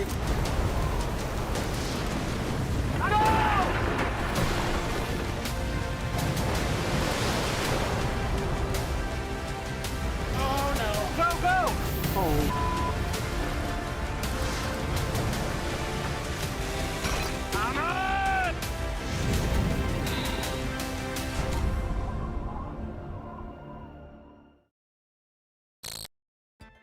Tropical storm Elsa lashing the Florida Keys earlier today, and this time lapse shows you some of those storms coming over the National Weather Service office there. At times you'll see some blue skies, and then boom, you'll get a squall line that comes through, and this will be the nature of a lot of the storms that we see for the remainder of Elsa's life cycle, through the Keys at least. But as far as Elsa goes, it's a 50-mile-per-hour tropical storm right now, basically over Havana, Cuba at this point. Some interaction with Cuba has weakened it a little bit earlier today. It was a little bit stronger, 60, 65-mile-per-hour tropical storm. But you can also see how the stormy weather is now rolling across South Florida for us tonight. So you can see a lot of lightning within these storms coming over the Florida Everglades at this point, and Lake Okeechobee. West Palm, we're now into some moderate rain after some really heavy thunderstorms came right over top of us. We do have tropical storm warnings in effect here. Key West, up through the west coast of Florida here. Tropical storm watches that extend along I-75, even up into South Georgia. As far as the track goes, coming out of the Gulf of Mexico here tonight, re-strengthening, we think, up to maybe a 65-mile-per-hour tropical storm.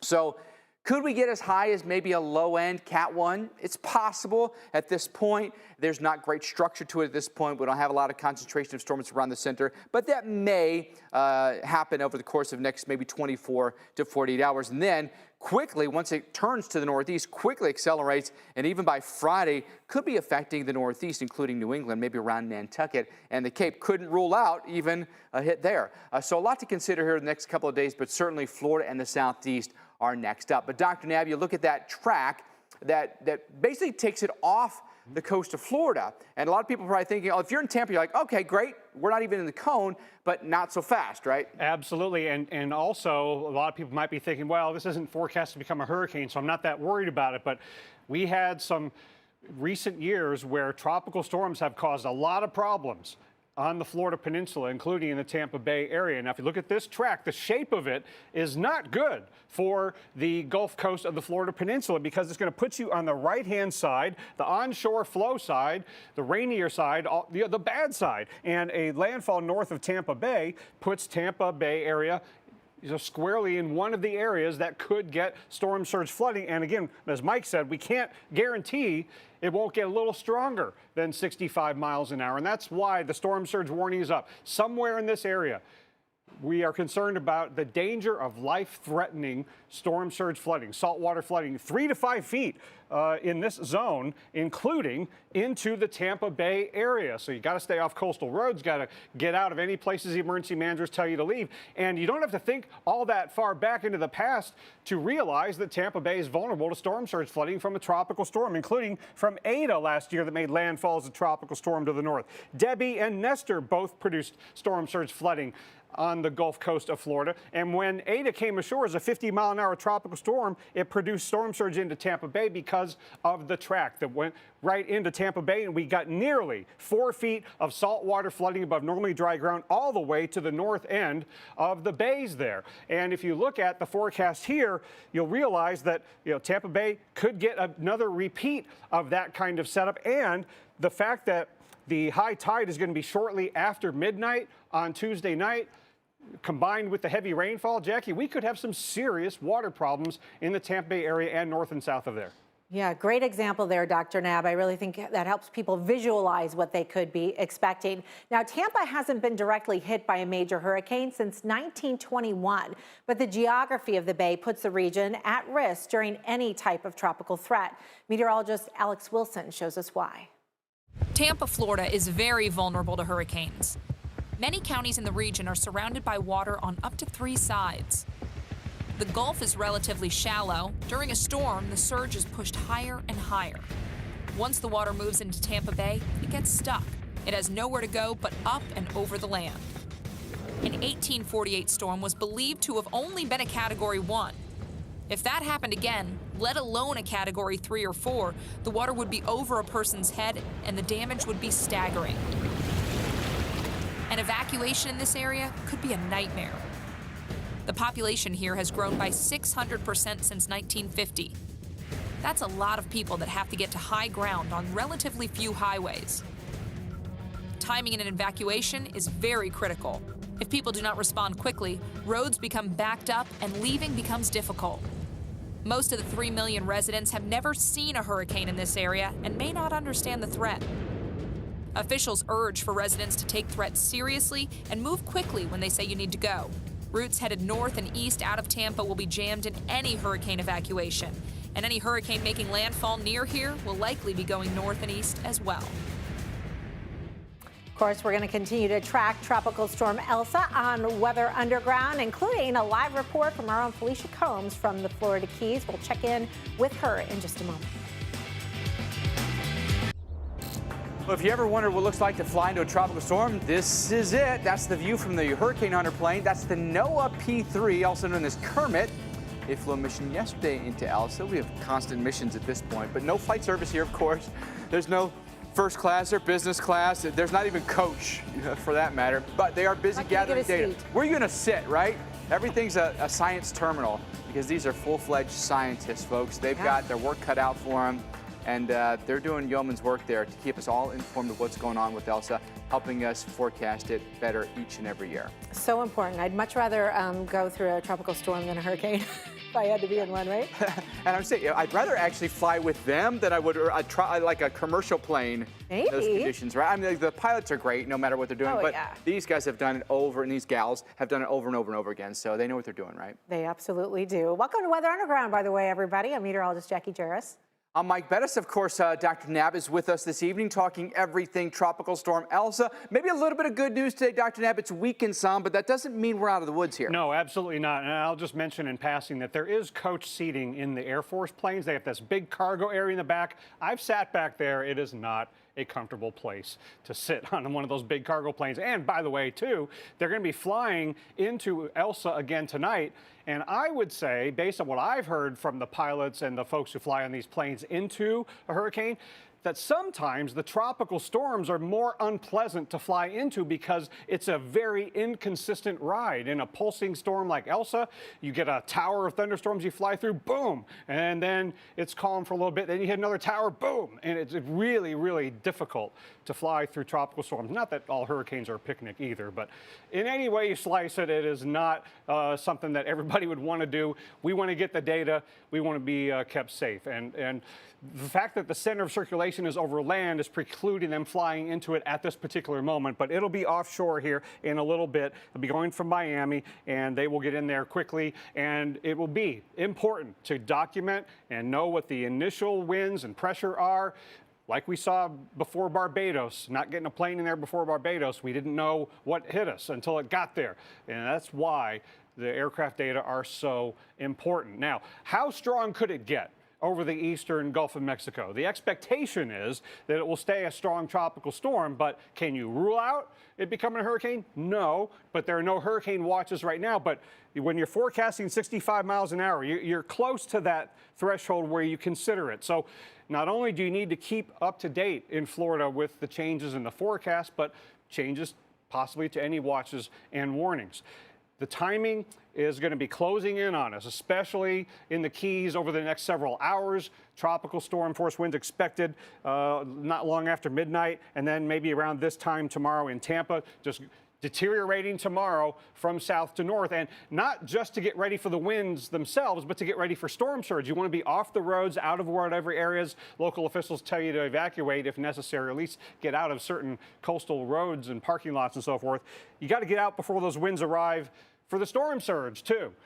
And even though it's centered over land, there's still weak enough wind shear that it's underneath right now, and there's some wind shear over the Gulf, but not enough, we don't think, to knock it completely down, and there's a lot of fuel over the Gulf of Mexico. So the last few shots of it on the visible here, we zoom way in. The Keys are not getting it too bad yet, but it's coming. The center of circulation right there near the Gulf of Batabano, southeast of Havana, and north of there, you can see how much more it is going to be raining and blowing when we get to the Keys in about 6 to 8 hours, Jackie.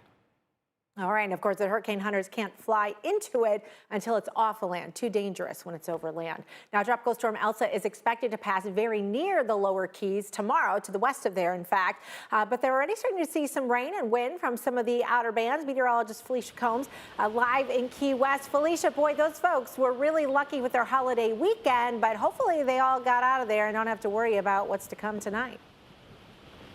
Yeah, you know, Jackie, we talked to a couple people who are like, when can we get out? Can we leave tomorrow? And we're like, well, it's really going to depend. But I want to tell you, the wind has really started to pick up here just in the past 20 minutes or so. I want to show you something that I've been seeing. Still, people are out and about. Look at all of those kite surfers that are partaking in these winds that have picked up. Now, just a little nugget for you. to do kite surfing, the bare minimum that you need is about 12 to 15 mile-per-hour winds, and we have that easily. Now, as we look off to our south here, that's what's moving in, guys. The conditions are going to continue to deteriorate. We've got our first very, very heavy rain band that's going to kind of mark the beginning of those deteriorating conditions during the overnight hours and into tomorrow morning. That's eventually going to be moving into Key West with the very gusty winds, the heavy rain overnight tonight and into Tuesday morning. We could have wind gusts upwards of 50 to 60 miles per hour. Stick with the Weather Channel. We've got continuing coverage of Elsa coming up after the break. All right, new video to show you here. Sheets of rain, gusty winds as Tropical Storm Elsa making landfall in Cuba earlier today. It was really coming down for us here, and you could see some localized flooding here. I think very similar conditions could be anticipated in Florida. A lot of wind in those trees and sporadic power outages and some trees coming down could be an issue for us going forward, but this is probably very indicative of what we're going to end up seeing here, especially South Florida and then the west coast of Florida. Glad you could join us tonight for Weather Underground as we continue to watch Tropical Storm Elsa for you.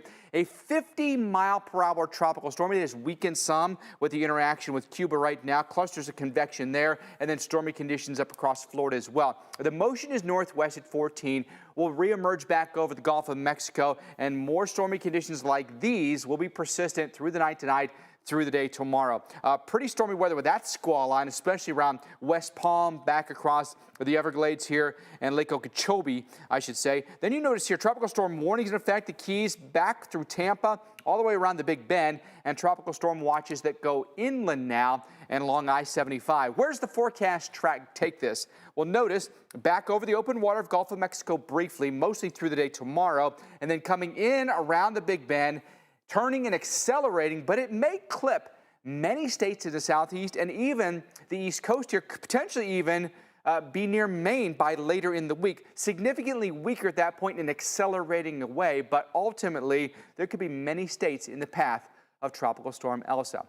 Now, we know expected to move near the Florida Peninsula here by tomorrow afternoon. That window to prepare, though, it is closing. And joining us right now, Pinellas County Emergency Management Director Kathy Perkins. Kathy, thanks for being with us. We showed the track there, and I think maybe in some regards it's great that the track may be a little bit farther away from Tampa, but at the same time a curse because people may be thinking that they're not going to be affected by this tropical system. What do you think?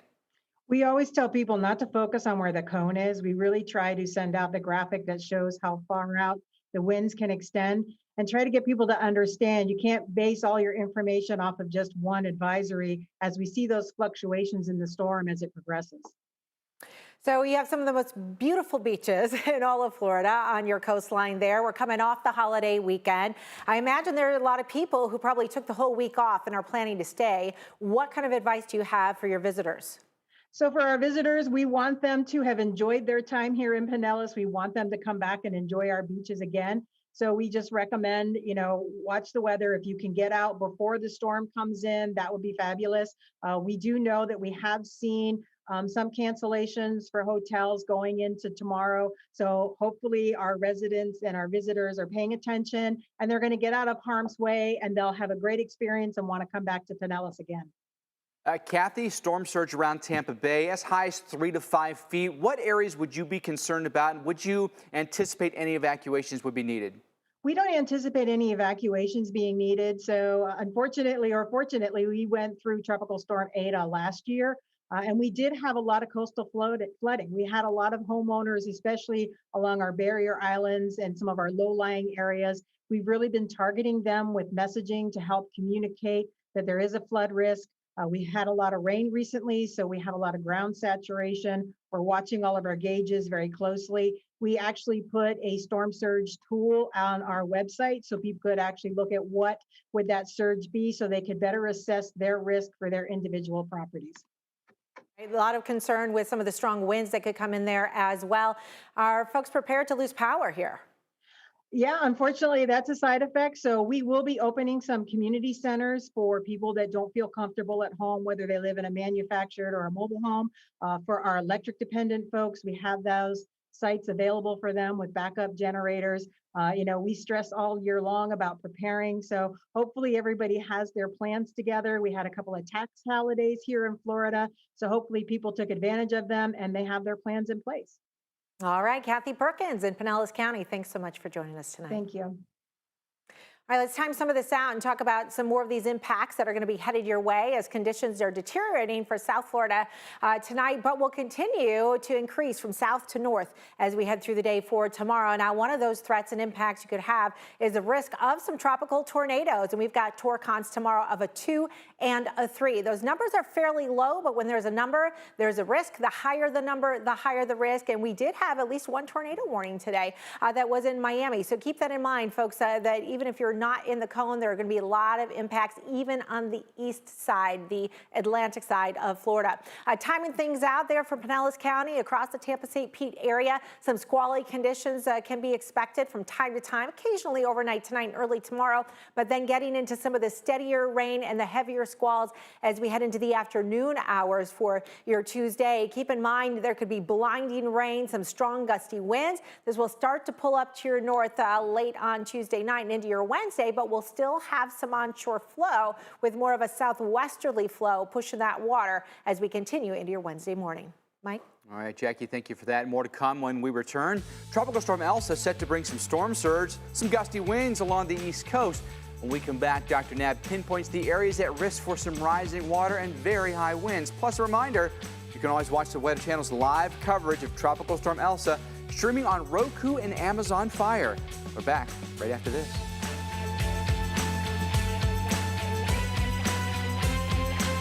We've never been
Welcome back into our continuing coverage of Elsa. Meteorologist Felicia Combs coming to you from the southernmost point of the U.S. That would be Key West. Popular tourist destination all year round, but especially for a holiday weekend like 4th of July. And given that it's the Monday after for the 4th of July, what you would typically see on this beach would be these chairs not stacked on one another, but stacked and spread out across the beach and people enjoying them. But because of the incoming storm, they are stacked up. The festivities have been kind of ramped down, but not everyone is packing it in. Take a look at the people still out on the pier, but also those kite surfers really taking in these winds before they begin to pick up. So for right now, all of that is fine. It's fine that people are still out. I hope you have your preparations done though, because it's tonight and into Tuesday morning where things are going to go downhill, and they're going to go downhill quickly. What you're seeing just offshore there is that heavy rain that's eventually going to be moving in. So Dr. Nab, you know, a lot of people trying to soak up these last few hours of their holiday weekend. All I can say is that I hope you took this seriously, because it's going to get rough tonight and tomorrow morning here in the lower Keys. Yeah, Felicia, I think a lot of people are really going to be unpleasantly surprised at how much of a punch that Elsa has, not just for the Keys, but for much of the Florida Peninsula, especially on the Gulf Coast side. Max winds at 50 miles an hour, but we're pretty confident that number will be going up as it emerges back out over the water tonight, tomorrow into Wednesday morning, moving northwest at 14 miles an hour. And the timing is getting short. It'll be over the next several hours, maybe just after midnight, that sustained winds of tropical storm force are expected in the Florida Keys. Tomorrow morning, maybe around Naples, tomorrow evening around this time in the Tampa Bay area, and then late tomorrow, early Wednesday up in the Big Bend. And that's why the warnings are up, not just for the Florida Keys, but all the way up through the Big Bend for tropical storm conditions, but also the warnings are up for storm surge because you got to get off the coastal roads, listen to whatever emergency managers are telling you to do, and get it done before those tropical storm conditions arrive. So tonight and early tomorrow are the prep times up in this area. Now, when we look at this forecast, you got to realize a couple of really important things. Number one, just because you're out of the cone doesn't mean you're out of the impacts. There are a lot of places that are going to be impacted by wind and water. The cone gets more and more useless in terms of telling you who's going to be impacted the closer it gets. And also, how strong could it get? Can't take that 65 miles an hour to the bank. Could be a little weaker, we hope. Could be a little stronger than that. And, you know, it's at least possible that it could get closer to hurricane strength, and watches and warnings might need to be adjusted accordingly. Upper level high pressure still over the storm, even though it's centered over land. Some increase in wind shear over the Gulf, but not so much that it can't take advantage of that fuel to strengthen. And when we look a little closer on these last few visible shots of the day, you can see the center of circulation there southeast of Havana, and on the really high res satellite, you can also see it on the radar, the elevated center, but on the high-res satellite, you can see the center circulation right about in there, just southeast and east of Havana. Most of the thunderstorms in between some of the bigger cities in Cuba, but off to the north, even though you're not getting heavy rains where Felicia is yet, it's still gusting near 30 miles an hour in Key West and Marathon, and these bands, once they get up into the Keys, a little after midnight tonight, Mike, it will be blowing and raining and a little bit of storm surge too. Yeah, all the things we're always watching for this time of year, and this could go on for months. You know, the season has just begun, right? Well, let's talk a little bit more about the track of Elsa, where it goes from here back over the Gulf of Mexico through the day tomorrow, and then likely making in the landfall as it comes in toward the Big Bend of Florida. So through the day tomorrow, going to be out here, and then probably Tuesday night, Wednesday morning now, threatening us between Apalachicola and Tampa, then weakening, interacting with land, pushing its way north and east. But it doesn't mean that these places are out of the woods. We're going to have some windy conditions here. We're going to have rain that's going to be an issue for us as well. So let's talk a little bit more about how these storms are going to affect us as we go through.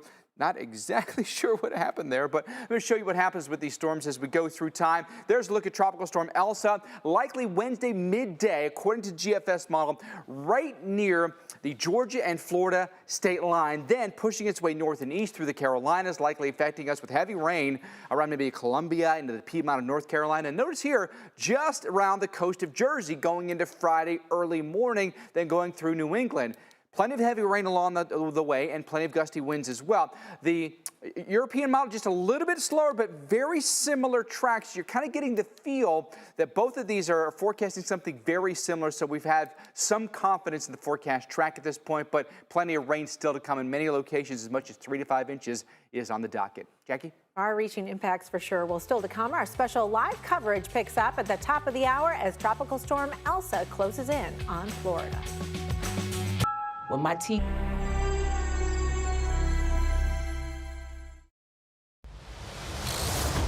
Coming up on Weather Underground, tracking Tropical Storm Elsa with landfall in Cuba. Now in the rearview mirror, it's gearing up for another landfall in Florida, but will it re-strengthen before it hits? Residents are already preparing for multiple hazards, including strong winds, heavy rain, and storm surge. We're breaking down the timing city by city, letting you know who's most at risk. And tropical storm conditions are expected in the Florida Keys yet tonight, where a state of emergency has been declared, plus a live update from meteorologist Felicia Combs minutes away. Plus, this storm will not end when it hits Florida. Why those living along the southeast coast need to pay close attention, even the northeast coast. That's all next on Weather Underground. Hey everyone, glad you could be with us. This is our special coverage of Tropical Storm Elsa. I'm Mike Bettis.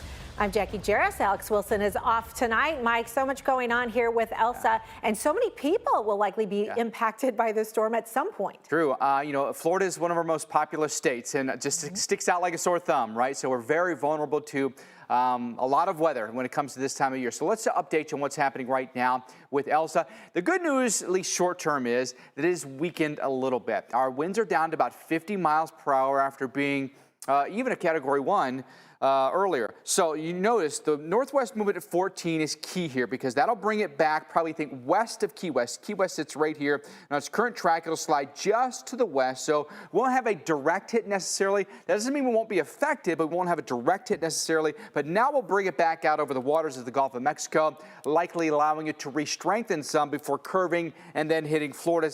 We believe at this point, likely just north or somewhere between Tampa and Apalachicola, just north of Tampa is possible as well. 65 miles per hour is the current forecast peak as it re-strengthens some, and then a turn that goes off to the northeast but does affect Georgia, the Carolinas, all of the southeast, and we believe it could even affect a good chunk of the northeast as well. Notice if you follow at least the center track, that could come right through maybe a Hampton Roads or maybe just skirt the Jersey Shore here and could potentially hit maybe a Martha's Vineyard or a Nantucket. So I want you to watch this very closely the next few days. That's going to be a couple of days from now. And the effects will be different in different states, all right? So just pay real close attention to the forecast. Key West up through Naples, Sarasota, Tampa, around the Big Bend, all these locations in tropical storm warnings now, and then tropical storm watches that extend along portions of I-10 and I-75, even up into, say, Valdosta, Georgia. Storm surge warnings now in effect. Bonita Beach northbound here. Yes, that does include Tampa and St. Pete here, so water rise anticipated. How much? As much as 3 to 5 around Tampa and St. Pete here, a little bit less around the Keys, although it's minimal, but still 1 to 2 feet could still in some places cause some flooding, Jackie, especially in combination with some of the heavy rain we'll see. Definitely. So some of those outer bands already have been hitting parts of Florida, especially the Keys and South Florida.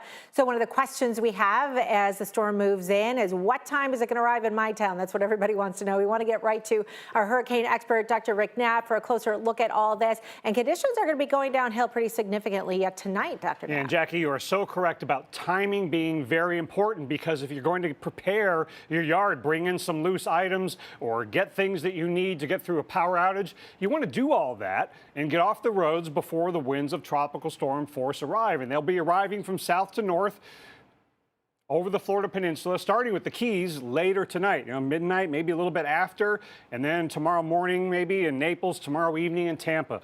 So we got to get ready before those winds arrive. Then you want to be off the roads. You don't want to be driving around in tropical storm conditions. Slick roads, trees may be coming down. It's just not worth it. And we also have to allow for the possibility that this intensity forecast isn't exactly right. We hope it'll be weaker, but could it be a little stronger? Maybe. So you got to keep updated to any changes in the forecast once this gets clear of Cuba. And also, don't be thinking, if I'm not in the cone, I'm not in danger, because a lot of the really bad weather, the wind and water problems will extend outside that cone. In fact, in some ways, it's bad that you're not in the cone, because that means you're going to be on that windier, stronger right-hand side. The reason we think it could strengthen a little bit more, and probably will, is that upper level high pressure is still overhead, so it doesn't have a whole lot of wind shear right now. Now, there will be some increase in wind shear over the Gulf because of this broad trough, but not so much that it will prevent it from strengthening with all that warm water over the eastern Gulf of Mexico. On the visible imagery, you can see it's centered over north central Cuba. But we've had plenty of storms in these far-flung outer bands, now reaching as far north as the Tampa Bay area. I think that's the outermost band that you could say is part of the broad circulation of Elsa, but the core of it is still over land. And fortunately, at least for now, the worst weather is not in the Florida Keys. You can even see the mid-level spin there over Cuba on the radar from South Florida. But on the high-res visible imagery, you kind of get the idea that center of circulation there is maybe southeast of Havana, southwest of Matanzas, but very heavy rain maybe in the Colon area. Very concerned about flooding and mudslides, as we have been throughout the Caribbean. Now, in the Keys, it's been gusting near 30 miles an hour. Now, Key West gusting at 32. So if it can gust at 32 while this thing is centered down here, when it's back over water and you're on the stronger east side, that's why we could easily get gusts to 50, 60 miles an hour, even greater. Right now, we're in a little bit of a gap in the rainfall, but over the Florida Peninsula, we've got some nasty storms going over Lake Okeechobee, Fort Pierce, Tampa Bay is rocking and rolling, and we've even had some very recent reports of gusts over 40 miles an hour on both coasts. So, Mike and Jackie, this shows you how even the east coast of Florida is not going to escape some bad weather from this. Yeah, and we're just getting started, right? And that's nothing to sneeze at. Well, let's get you caught up on what we know right now regarding Tropical Storm Elsa. Florida Governor Ron DeSantis has extended the state of emergency. It now includes 27 counties. Pinellas County will open 2 shelters for residents tomorrow at 9 a.m. Hernando County has issued a voluntary evacuation order for Coastal Zone A mobile homes, as well as low-lying and flood-prone areas. Elsa has now claimed at least 3 lives in the Caribbean. Well, Tropical Storm Elsa will not make landfall in the Florida Keys. In fact, expected to go just to the west of that, but it is already bringing some impacts there. Our meteorologist Felicia Combs is live in Key West. And Felicia, we were just looking at some of the observations there. We're starting to see some gusts over 30 miles an hour. Yeah, we're definitely feeling the winds pick up here, Jackie, starting to get a little bit of light rain right now as we speak. It's still fairly quiet with the exception of this light rain, but you can see behind me still people out here enjoying. But what I want you to see is kind of the gradation of the fairer skies, the brightness. But as you look south out over the Florida Straits, you see those skies darken, and that is our next intense rain band that will be moving in. We actually already had one rain band earlier today, just after lunchtime. Take a look at it. We've got some time-lapse video. With this particular rain band, we had winds gusting around 32 miles an hour.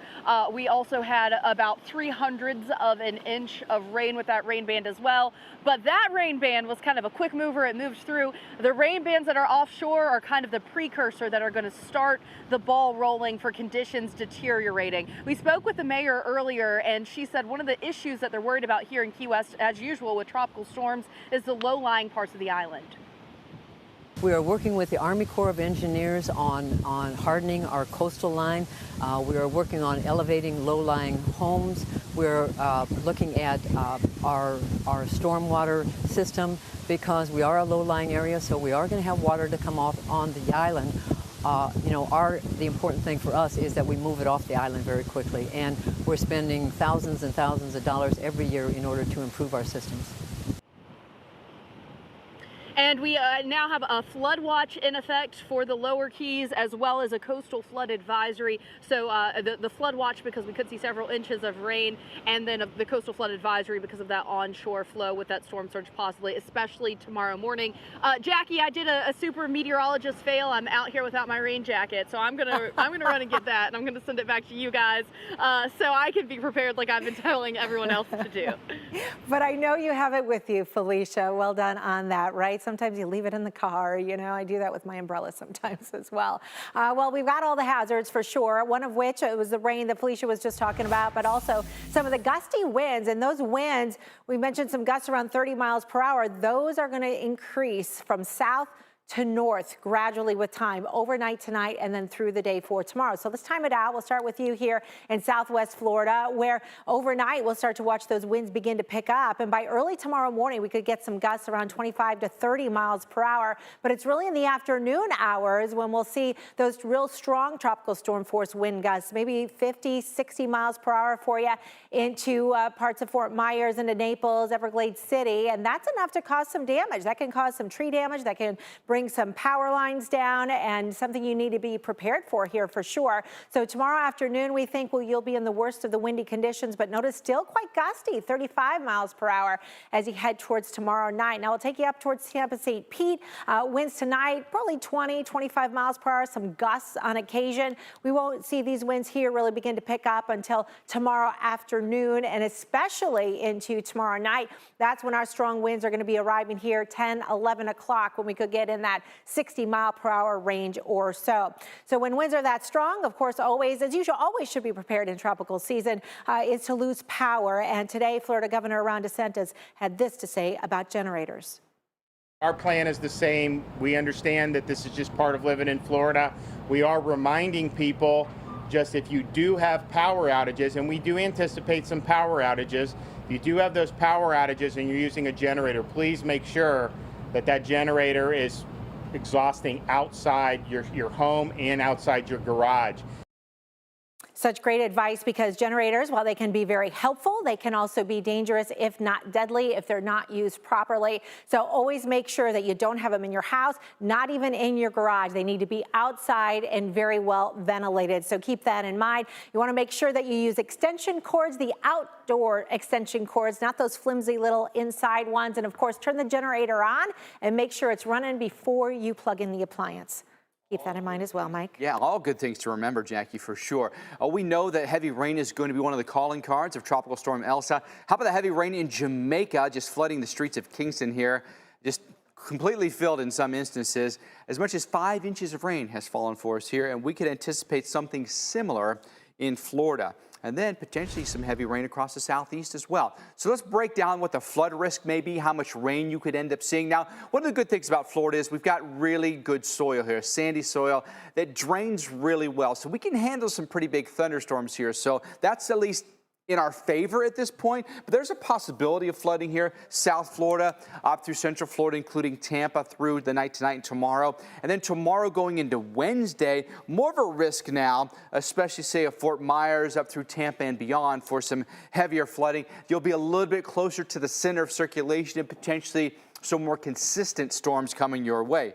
Storm bands, that is. Then you take a look at what the Torcon is. Torcon of 3 tomorrow across Central Florida here. That will include Alligator Alley and then portions of I-4 as well. So not completely ruling out a risk for tornadoes. A lot of times we'll see this as some of those convective bands that are on the extensions of the storm itself. But you can see the stormy weather through the evening tonight across South Florida in particular. And watch for some of these training bands. I think that Miami or Fort Lauderdale could get stuck under one of those. You might briefly deal with some flash flooding on the streets. And then tomorrow morning, you can see some spin in here as it emerges off of Cuba, heads for the west coast of Florida here with a heavy rain shield on the eastern side of that. And then we'll just time it out later for you across North Florida. So most of the morning tomorrow is pretty good. Late morning around lunchtime, more stormy conditions roll in. And then it'll be consistently stormy, we think, through Wednesday. And notice Wednesday, middle of the day, the circulation may come right over North Florida here and hit you with some gusty winds and some heavy downpours here. So a lot of different large cities even, Jackie,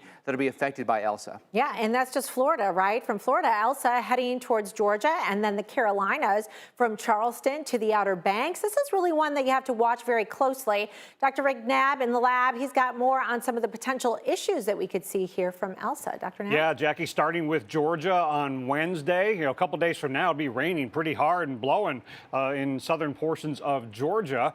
It seems like you can get so many possible scenarios to bring something into that state. And then as we get into late Wednesday and early Thursday, the center will be crossing near or over the coastal areas of South Carolina and then getting through North Carolina. And don't rule out some noticeable impacts, not just in the mid-Atlantic, but the Northeast, Thursday into Friday. Now let's look at one model depiction just to give you an idea of where the rains could be falling. And look at all those isobars on there. So on Wednesday around this time, you know, southern Georgia, there could be quite a bit of wind and a lot of wind gusts. And then it'll be going downhill in South Carolina Wednesday night into Thursday morning, and there could be a lot of heavy rain. Yes, this will be moving, but the rain rates will probably be pretty high. Look at all that rain going right through Charleston, if the Euro is right, Wilmington on Thursday, and then getting through the mid-Atlantic Thursday night into Friday morning.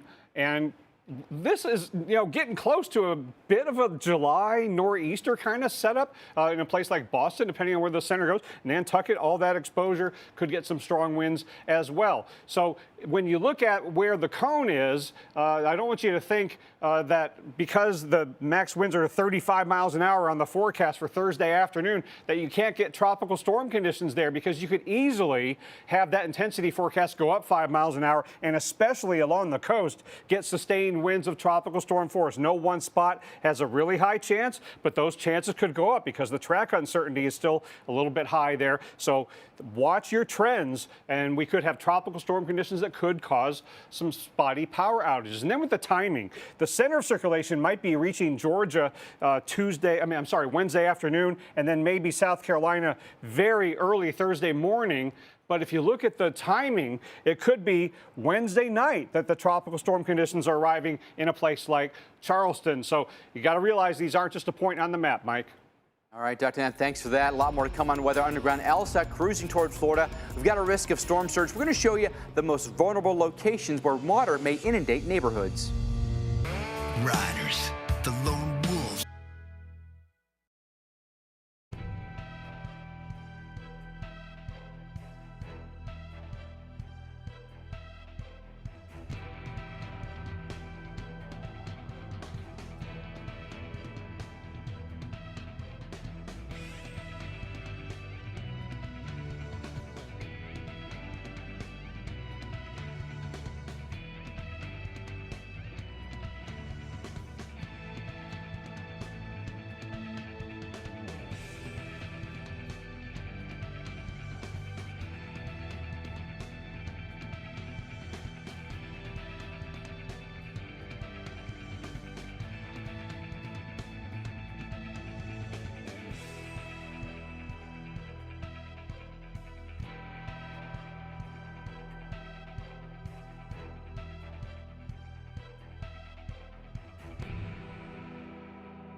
is dedicated to Earth and all its wonders.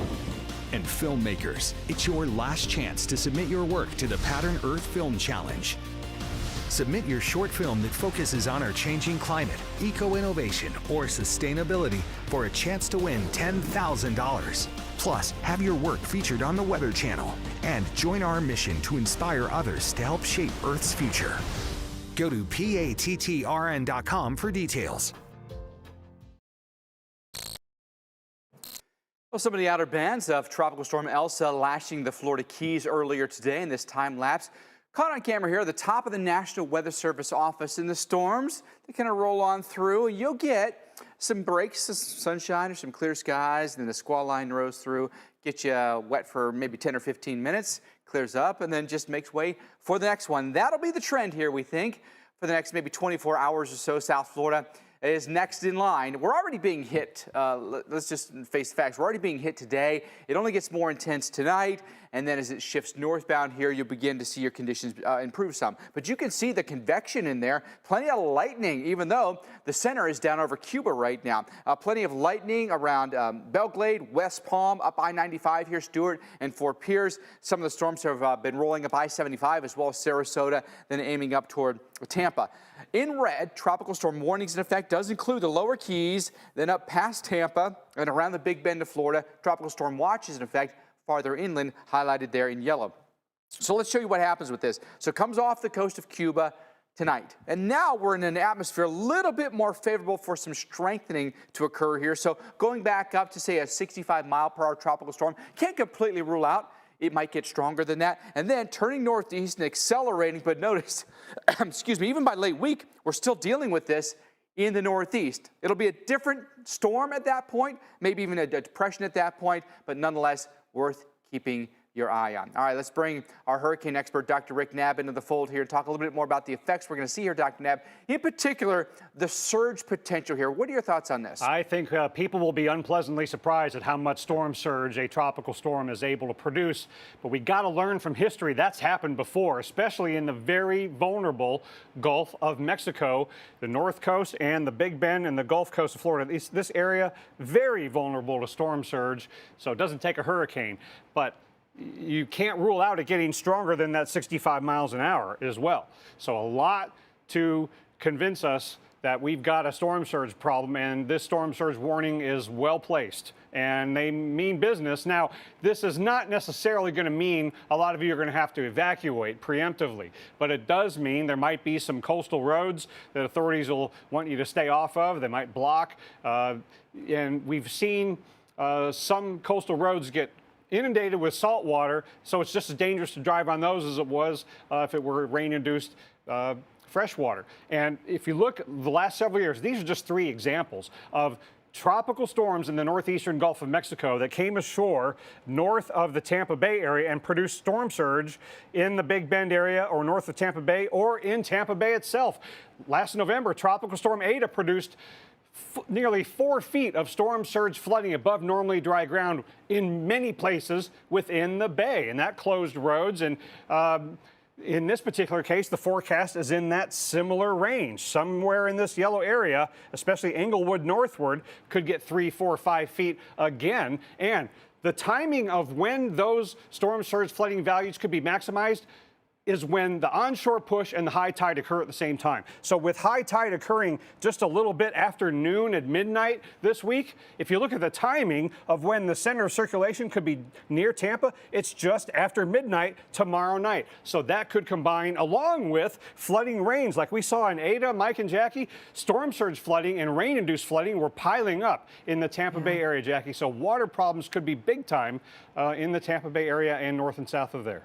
Yeah, in many ways. You know, Tampa hasn't been hit directly by a major hurricane since 1921, but the geography of the Bay puts the region at extreme risk during any type of tropical threat. Meteorologist Alex Wilson shows us why. Tampa, Florida is very vulnerable to hurricanes. Many counties in the region are surrounded by water on up to 3 sides. The Gulf is relatively shallow. During a storm, the surge is pushed higher and higher. Once the water moves into Tampa Bay, it gets stuck. It has nowhere to go but up and over the land. An 1848 storm was believed to have only been a Category 1. If that happened again, let alone a Category 3 or 4, the water would be over a person's head and the damage would be staggering. An evacuation in this area could be a nightmare.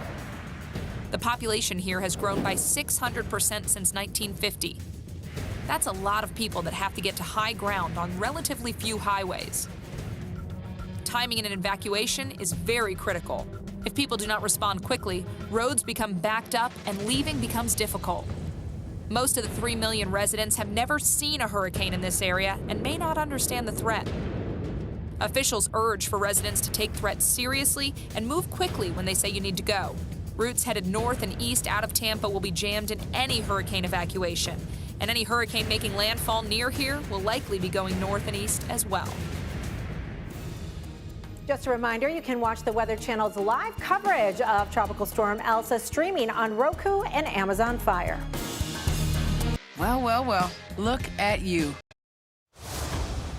Have you ever wondered what it's like to fly into a tropical storm? Well, here's a bird's eye view. That's the view from the Hurricane Hunter plane. That's the NOAA P3, also known as Kermit.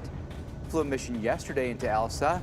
Now, the crew on board here, they're busy. They're gathering data throughout the storm to help us better forecast. If you take a look inside this thing, I mean, it is high tech. There are computers, radars everywhere, and these dedicated folks do a fabulous job keeping us all informed and keeping that forecast as accurate as possible. Long hours they put in as well. And bumpy hours. Long bumpy hours. Because I don't know how they do it. You know, anytime the plane goes up and down when we're like, we fly commercial, right? You're done? You're like, whoo. Yeah. Oh, you're like, tummy ticklers. Palms get a little sweaty, and you're like, oh, a little turbulence, right? The trick is to always look at the flight attendant, and if they look nervous, then you get. If they look calm, you're good. Yeah, when the pilot says, I'm going to ask the crew to fasten their seatbelts as well, then I'm like, that doesn't sound good. I know. On not those my flights, favorite. I mean, it is up and down the whole time, it seems like, but they do great work. They are brave men and women, and we thank them for their work and their service. Hey, welcome to Weather Underground, everybody. If you're just joining us, I'm meteorologist Jackie Jarris. Hi, everyone. Meteorologist Mike Bettis here. We also have our hurricane expert, Dr. Rick Knabb, with us. Dr. Knabb, you've flown on those flights before, right? Tell us, give us a first-hand account. Well, if we can bring that video back up, 'cause you're seeing the inside of the NOAA P3, and when they show down the hallway toward the pilots, okay, now down the hallway to the left there, toward the cockpit, there's the jump seat. So there's the pilot seat on the left, co-pilot on the right, but there's a third seat in the middle, and that's the jump seat. Okay, and I got to sit there, and they actually let me sit in the pilot seat for a short amount of time. And I made the plane go down a little bit more and up more than the passengers would have liked. That was when we were ferrying. But it is a bumpy ride in a tropical storm. Now, this is not the exact plane that is going into Elsa tonight. These are the NOAA P3s. What's going into Elsa tonight is the Air Force C-130Js. And what they've all told me is that flying into tropical storms is no picnic. I mean, you might think the major hurricanes are the worst, and in some cases they can be really, really rough rides. But the tropical storms can be really spotty in terms of the thunderstorms. So they get through those towers, and there's a lot of turbulence to deal with. So sometimes they have to avoid those really hot towers. But it's so important we get that data because we got to see if the intensity has come up and if the pressure has gone down once this comes off into the southeastern Gulf of Mexico. But the Air Force has taken off from Keesler Air Force Base in Biloxi, Mississippi. So here they come. They're ascending. They're going to ferry at 25,000 feet. Then they'll descend within the next hour or two. Now, they usually would have flown in a little bit earlier to try to get data for the intermediate public advisory, but because it was centered over land, they pushed the mission back so they could have a longer mission while it's over water. So that will be really important to track how much strengthening is going on, because we got to make sure that we have the right kinds of watches and warnings up, because you can't take that 65 miles an hour to the bank. Now, this does look like a tropical storm scenario because of the wind shear in the Gulf of Mexico, but with enough warm water to fuel it. But we do know that regardless of how strong the storm is exactly, we got tropical storm conditions headed northward, arriving in the Keys in a few hours, Tampa by this time tomorrow night. Mike and Jackie. All right, Dr. Knapp, interesting perspective about the hurricane hunters, that the tropical storm is a bump here and there, catches you off guard, as opposed to a hurricane that's constant bumping. I don't know, I might still take the tropical storm. Well, of course, Elsa is expected to pass near the lower Keys overnight tonight and early tomorrow, but they've already been seeing some of the rain and wind impacts from some of the outer bands. Our meteorologist, Felicia Combs, smart girl on the ground right now, Felicia, in the Florida Keys and Key West. What has today been like? Relatively calm? You've had a few bands, though.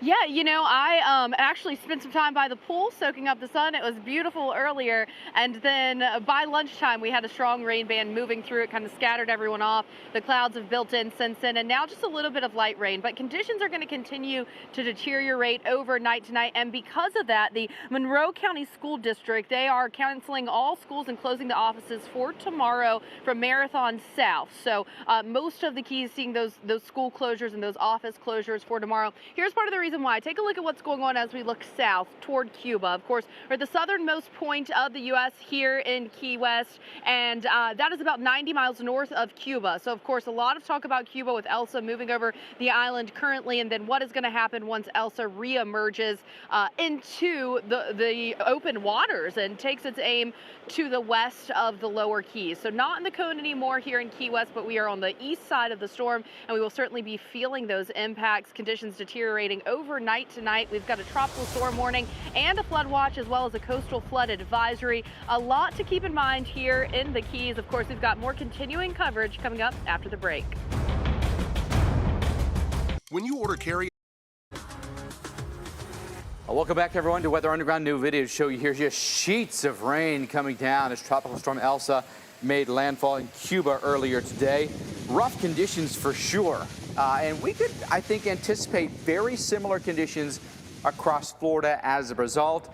Winds were about 65 miles an hour when it hit Cuba. It's weakened a little bit since, and currently pegged at 50 miles per hour. But we're going to show you the radar. You'll get a good indication of where the storms are right now. And certainly we've got a cluster of storms over Cuba right now, but also clusters of storms around South Florida. And we're going to see a continuation of that tonight. I think these outer bands at times could get pretty frisky. You can see they've come through West Palm, riding up 95 into Stewart and Fort Pierce. Another band is lining up and aiming for us here in Miami and Fort Lauderdale. And some of these storms could contain maybe an inch an hour, and it just depends on how they align. Could you get more storms rolling over you hour after hour and causing some really high rainfall rates and some flooding? That's a possibility. That's what we have, flooding. That's something of concern.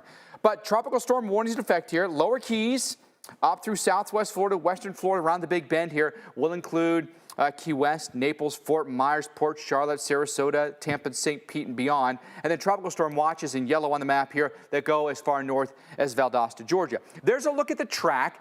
We think a little bit of strengthening is going to happen once it comes off the coast of Florida here. So up right now, at least to a 65 mile per hour tropical storm Could be a little less, could be a little more, okay? But that gives you a good idea of what the strength will be. And then a turn to the northeast, an acceleration through the week. But a lot of states potentially here, Jackie, could get hit by Elsa over the course of the next 4 to 5 days. Wow, yeah, that almost gets the entire East Coast. Really does, doesn't it? Well, time is running out for Florida residents to get ready for Tropical Storm Elsa. And joining us now is Erin Thomas. She's Hernando County's Emergency Management Director. And for those of you at home that don't know, Hernando County just north of the Tampa Bay area. And Erin, you know, Tampa very vulnerable to storm surge flooding, but you guys are vulnerable as well and have some voluntary evacuations that have been ordered.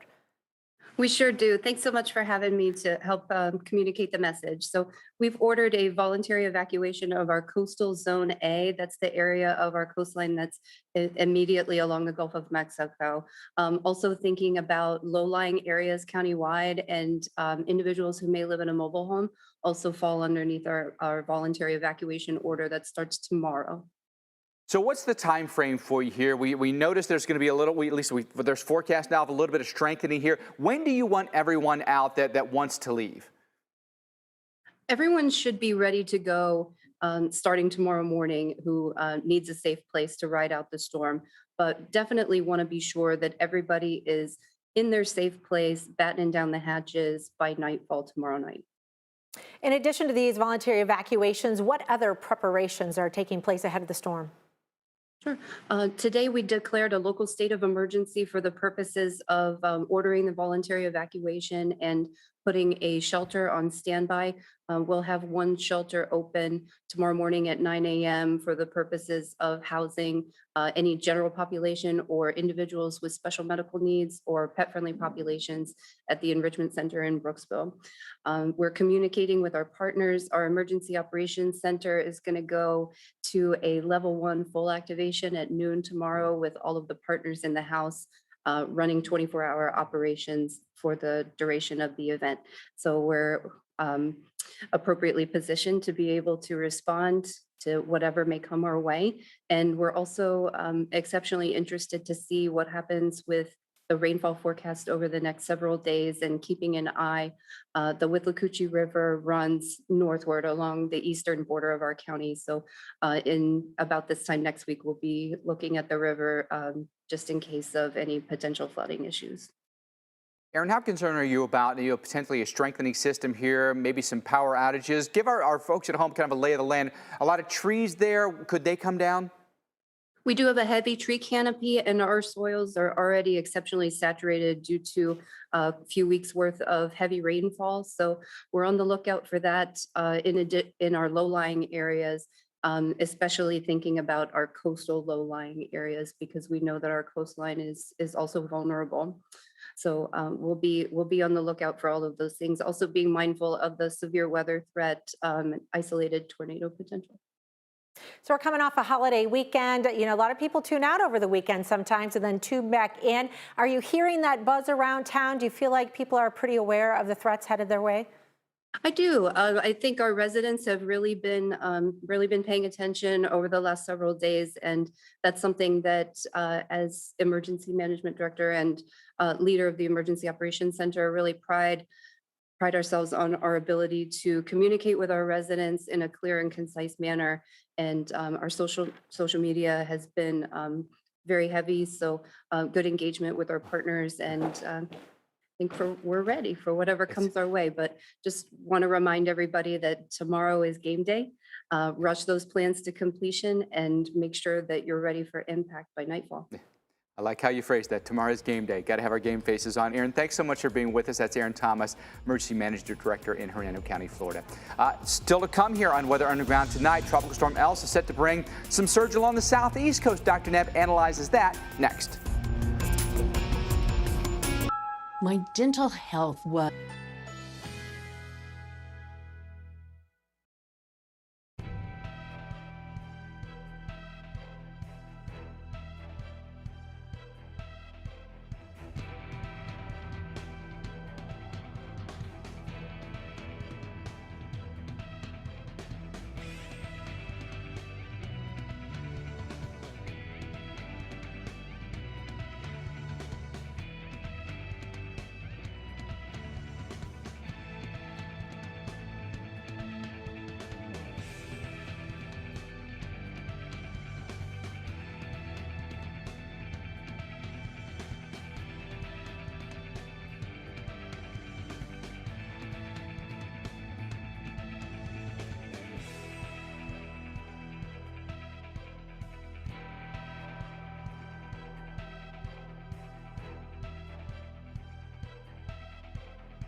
Well, as we get toward 8 p.m., we will be getting the tropical storm Elsa advisory, and we'll hopefully see it pop up on my screen here before too long. But it's, you know, in the last 10 minutes before 8 p.m., when they put out the intermediate public advisory, the strategy often is, when you've got recon flying, that you want to put that advisory out right at 7:59 or whatever, so you can digest the aircraft data. Well, that aircraft hasn't gotten into the storm yet because it's been centered over land. So I think they've delayed the mission a little bit to allow that aircraft to get in there. So the hurricane specialist is going to have to, kind of dissect all the information that he has up to this point, but it won't be with the benefit of the aircraft data yet. So I don't think we're going to see any major changes to the maximum sustained winds, because this is just an assumption. We don't really have any recent aircraft data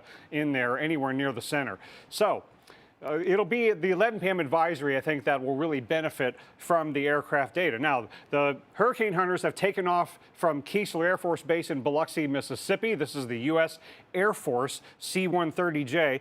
They're cruising along at 30,000 feet to get down to the storm. They'll descend, in about an hour or so and get into the storm, bring that data when we start to see it inside the storm. Now, the center of circulation is getting closer and closer to the north shore of Cuba.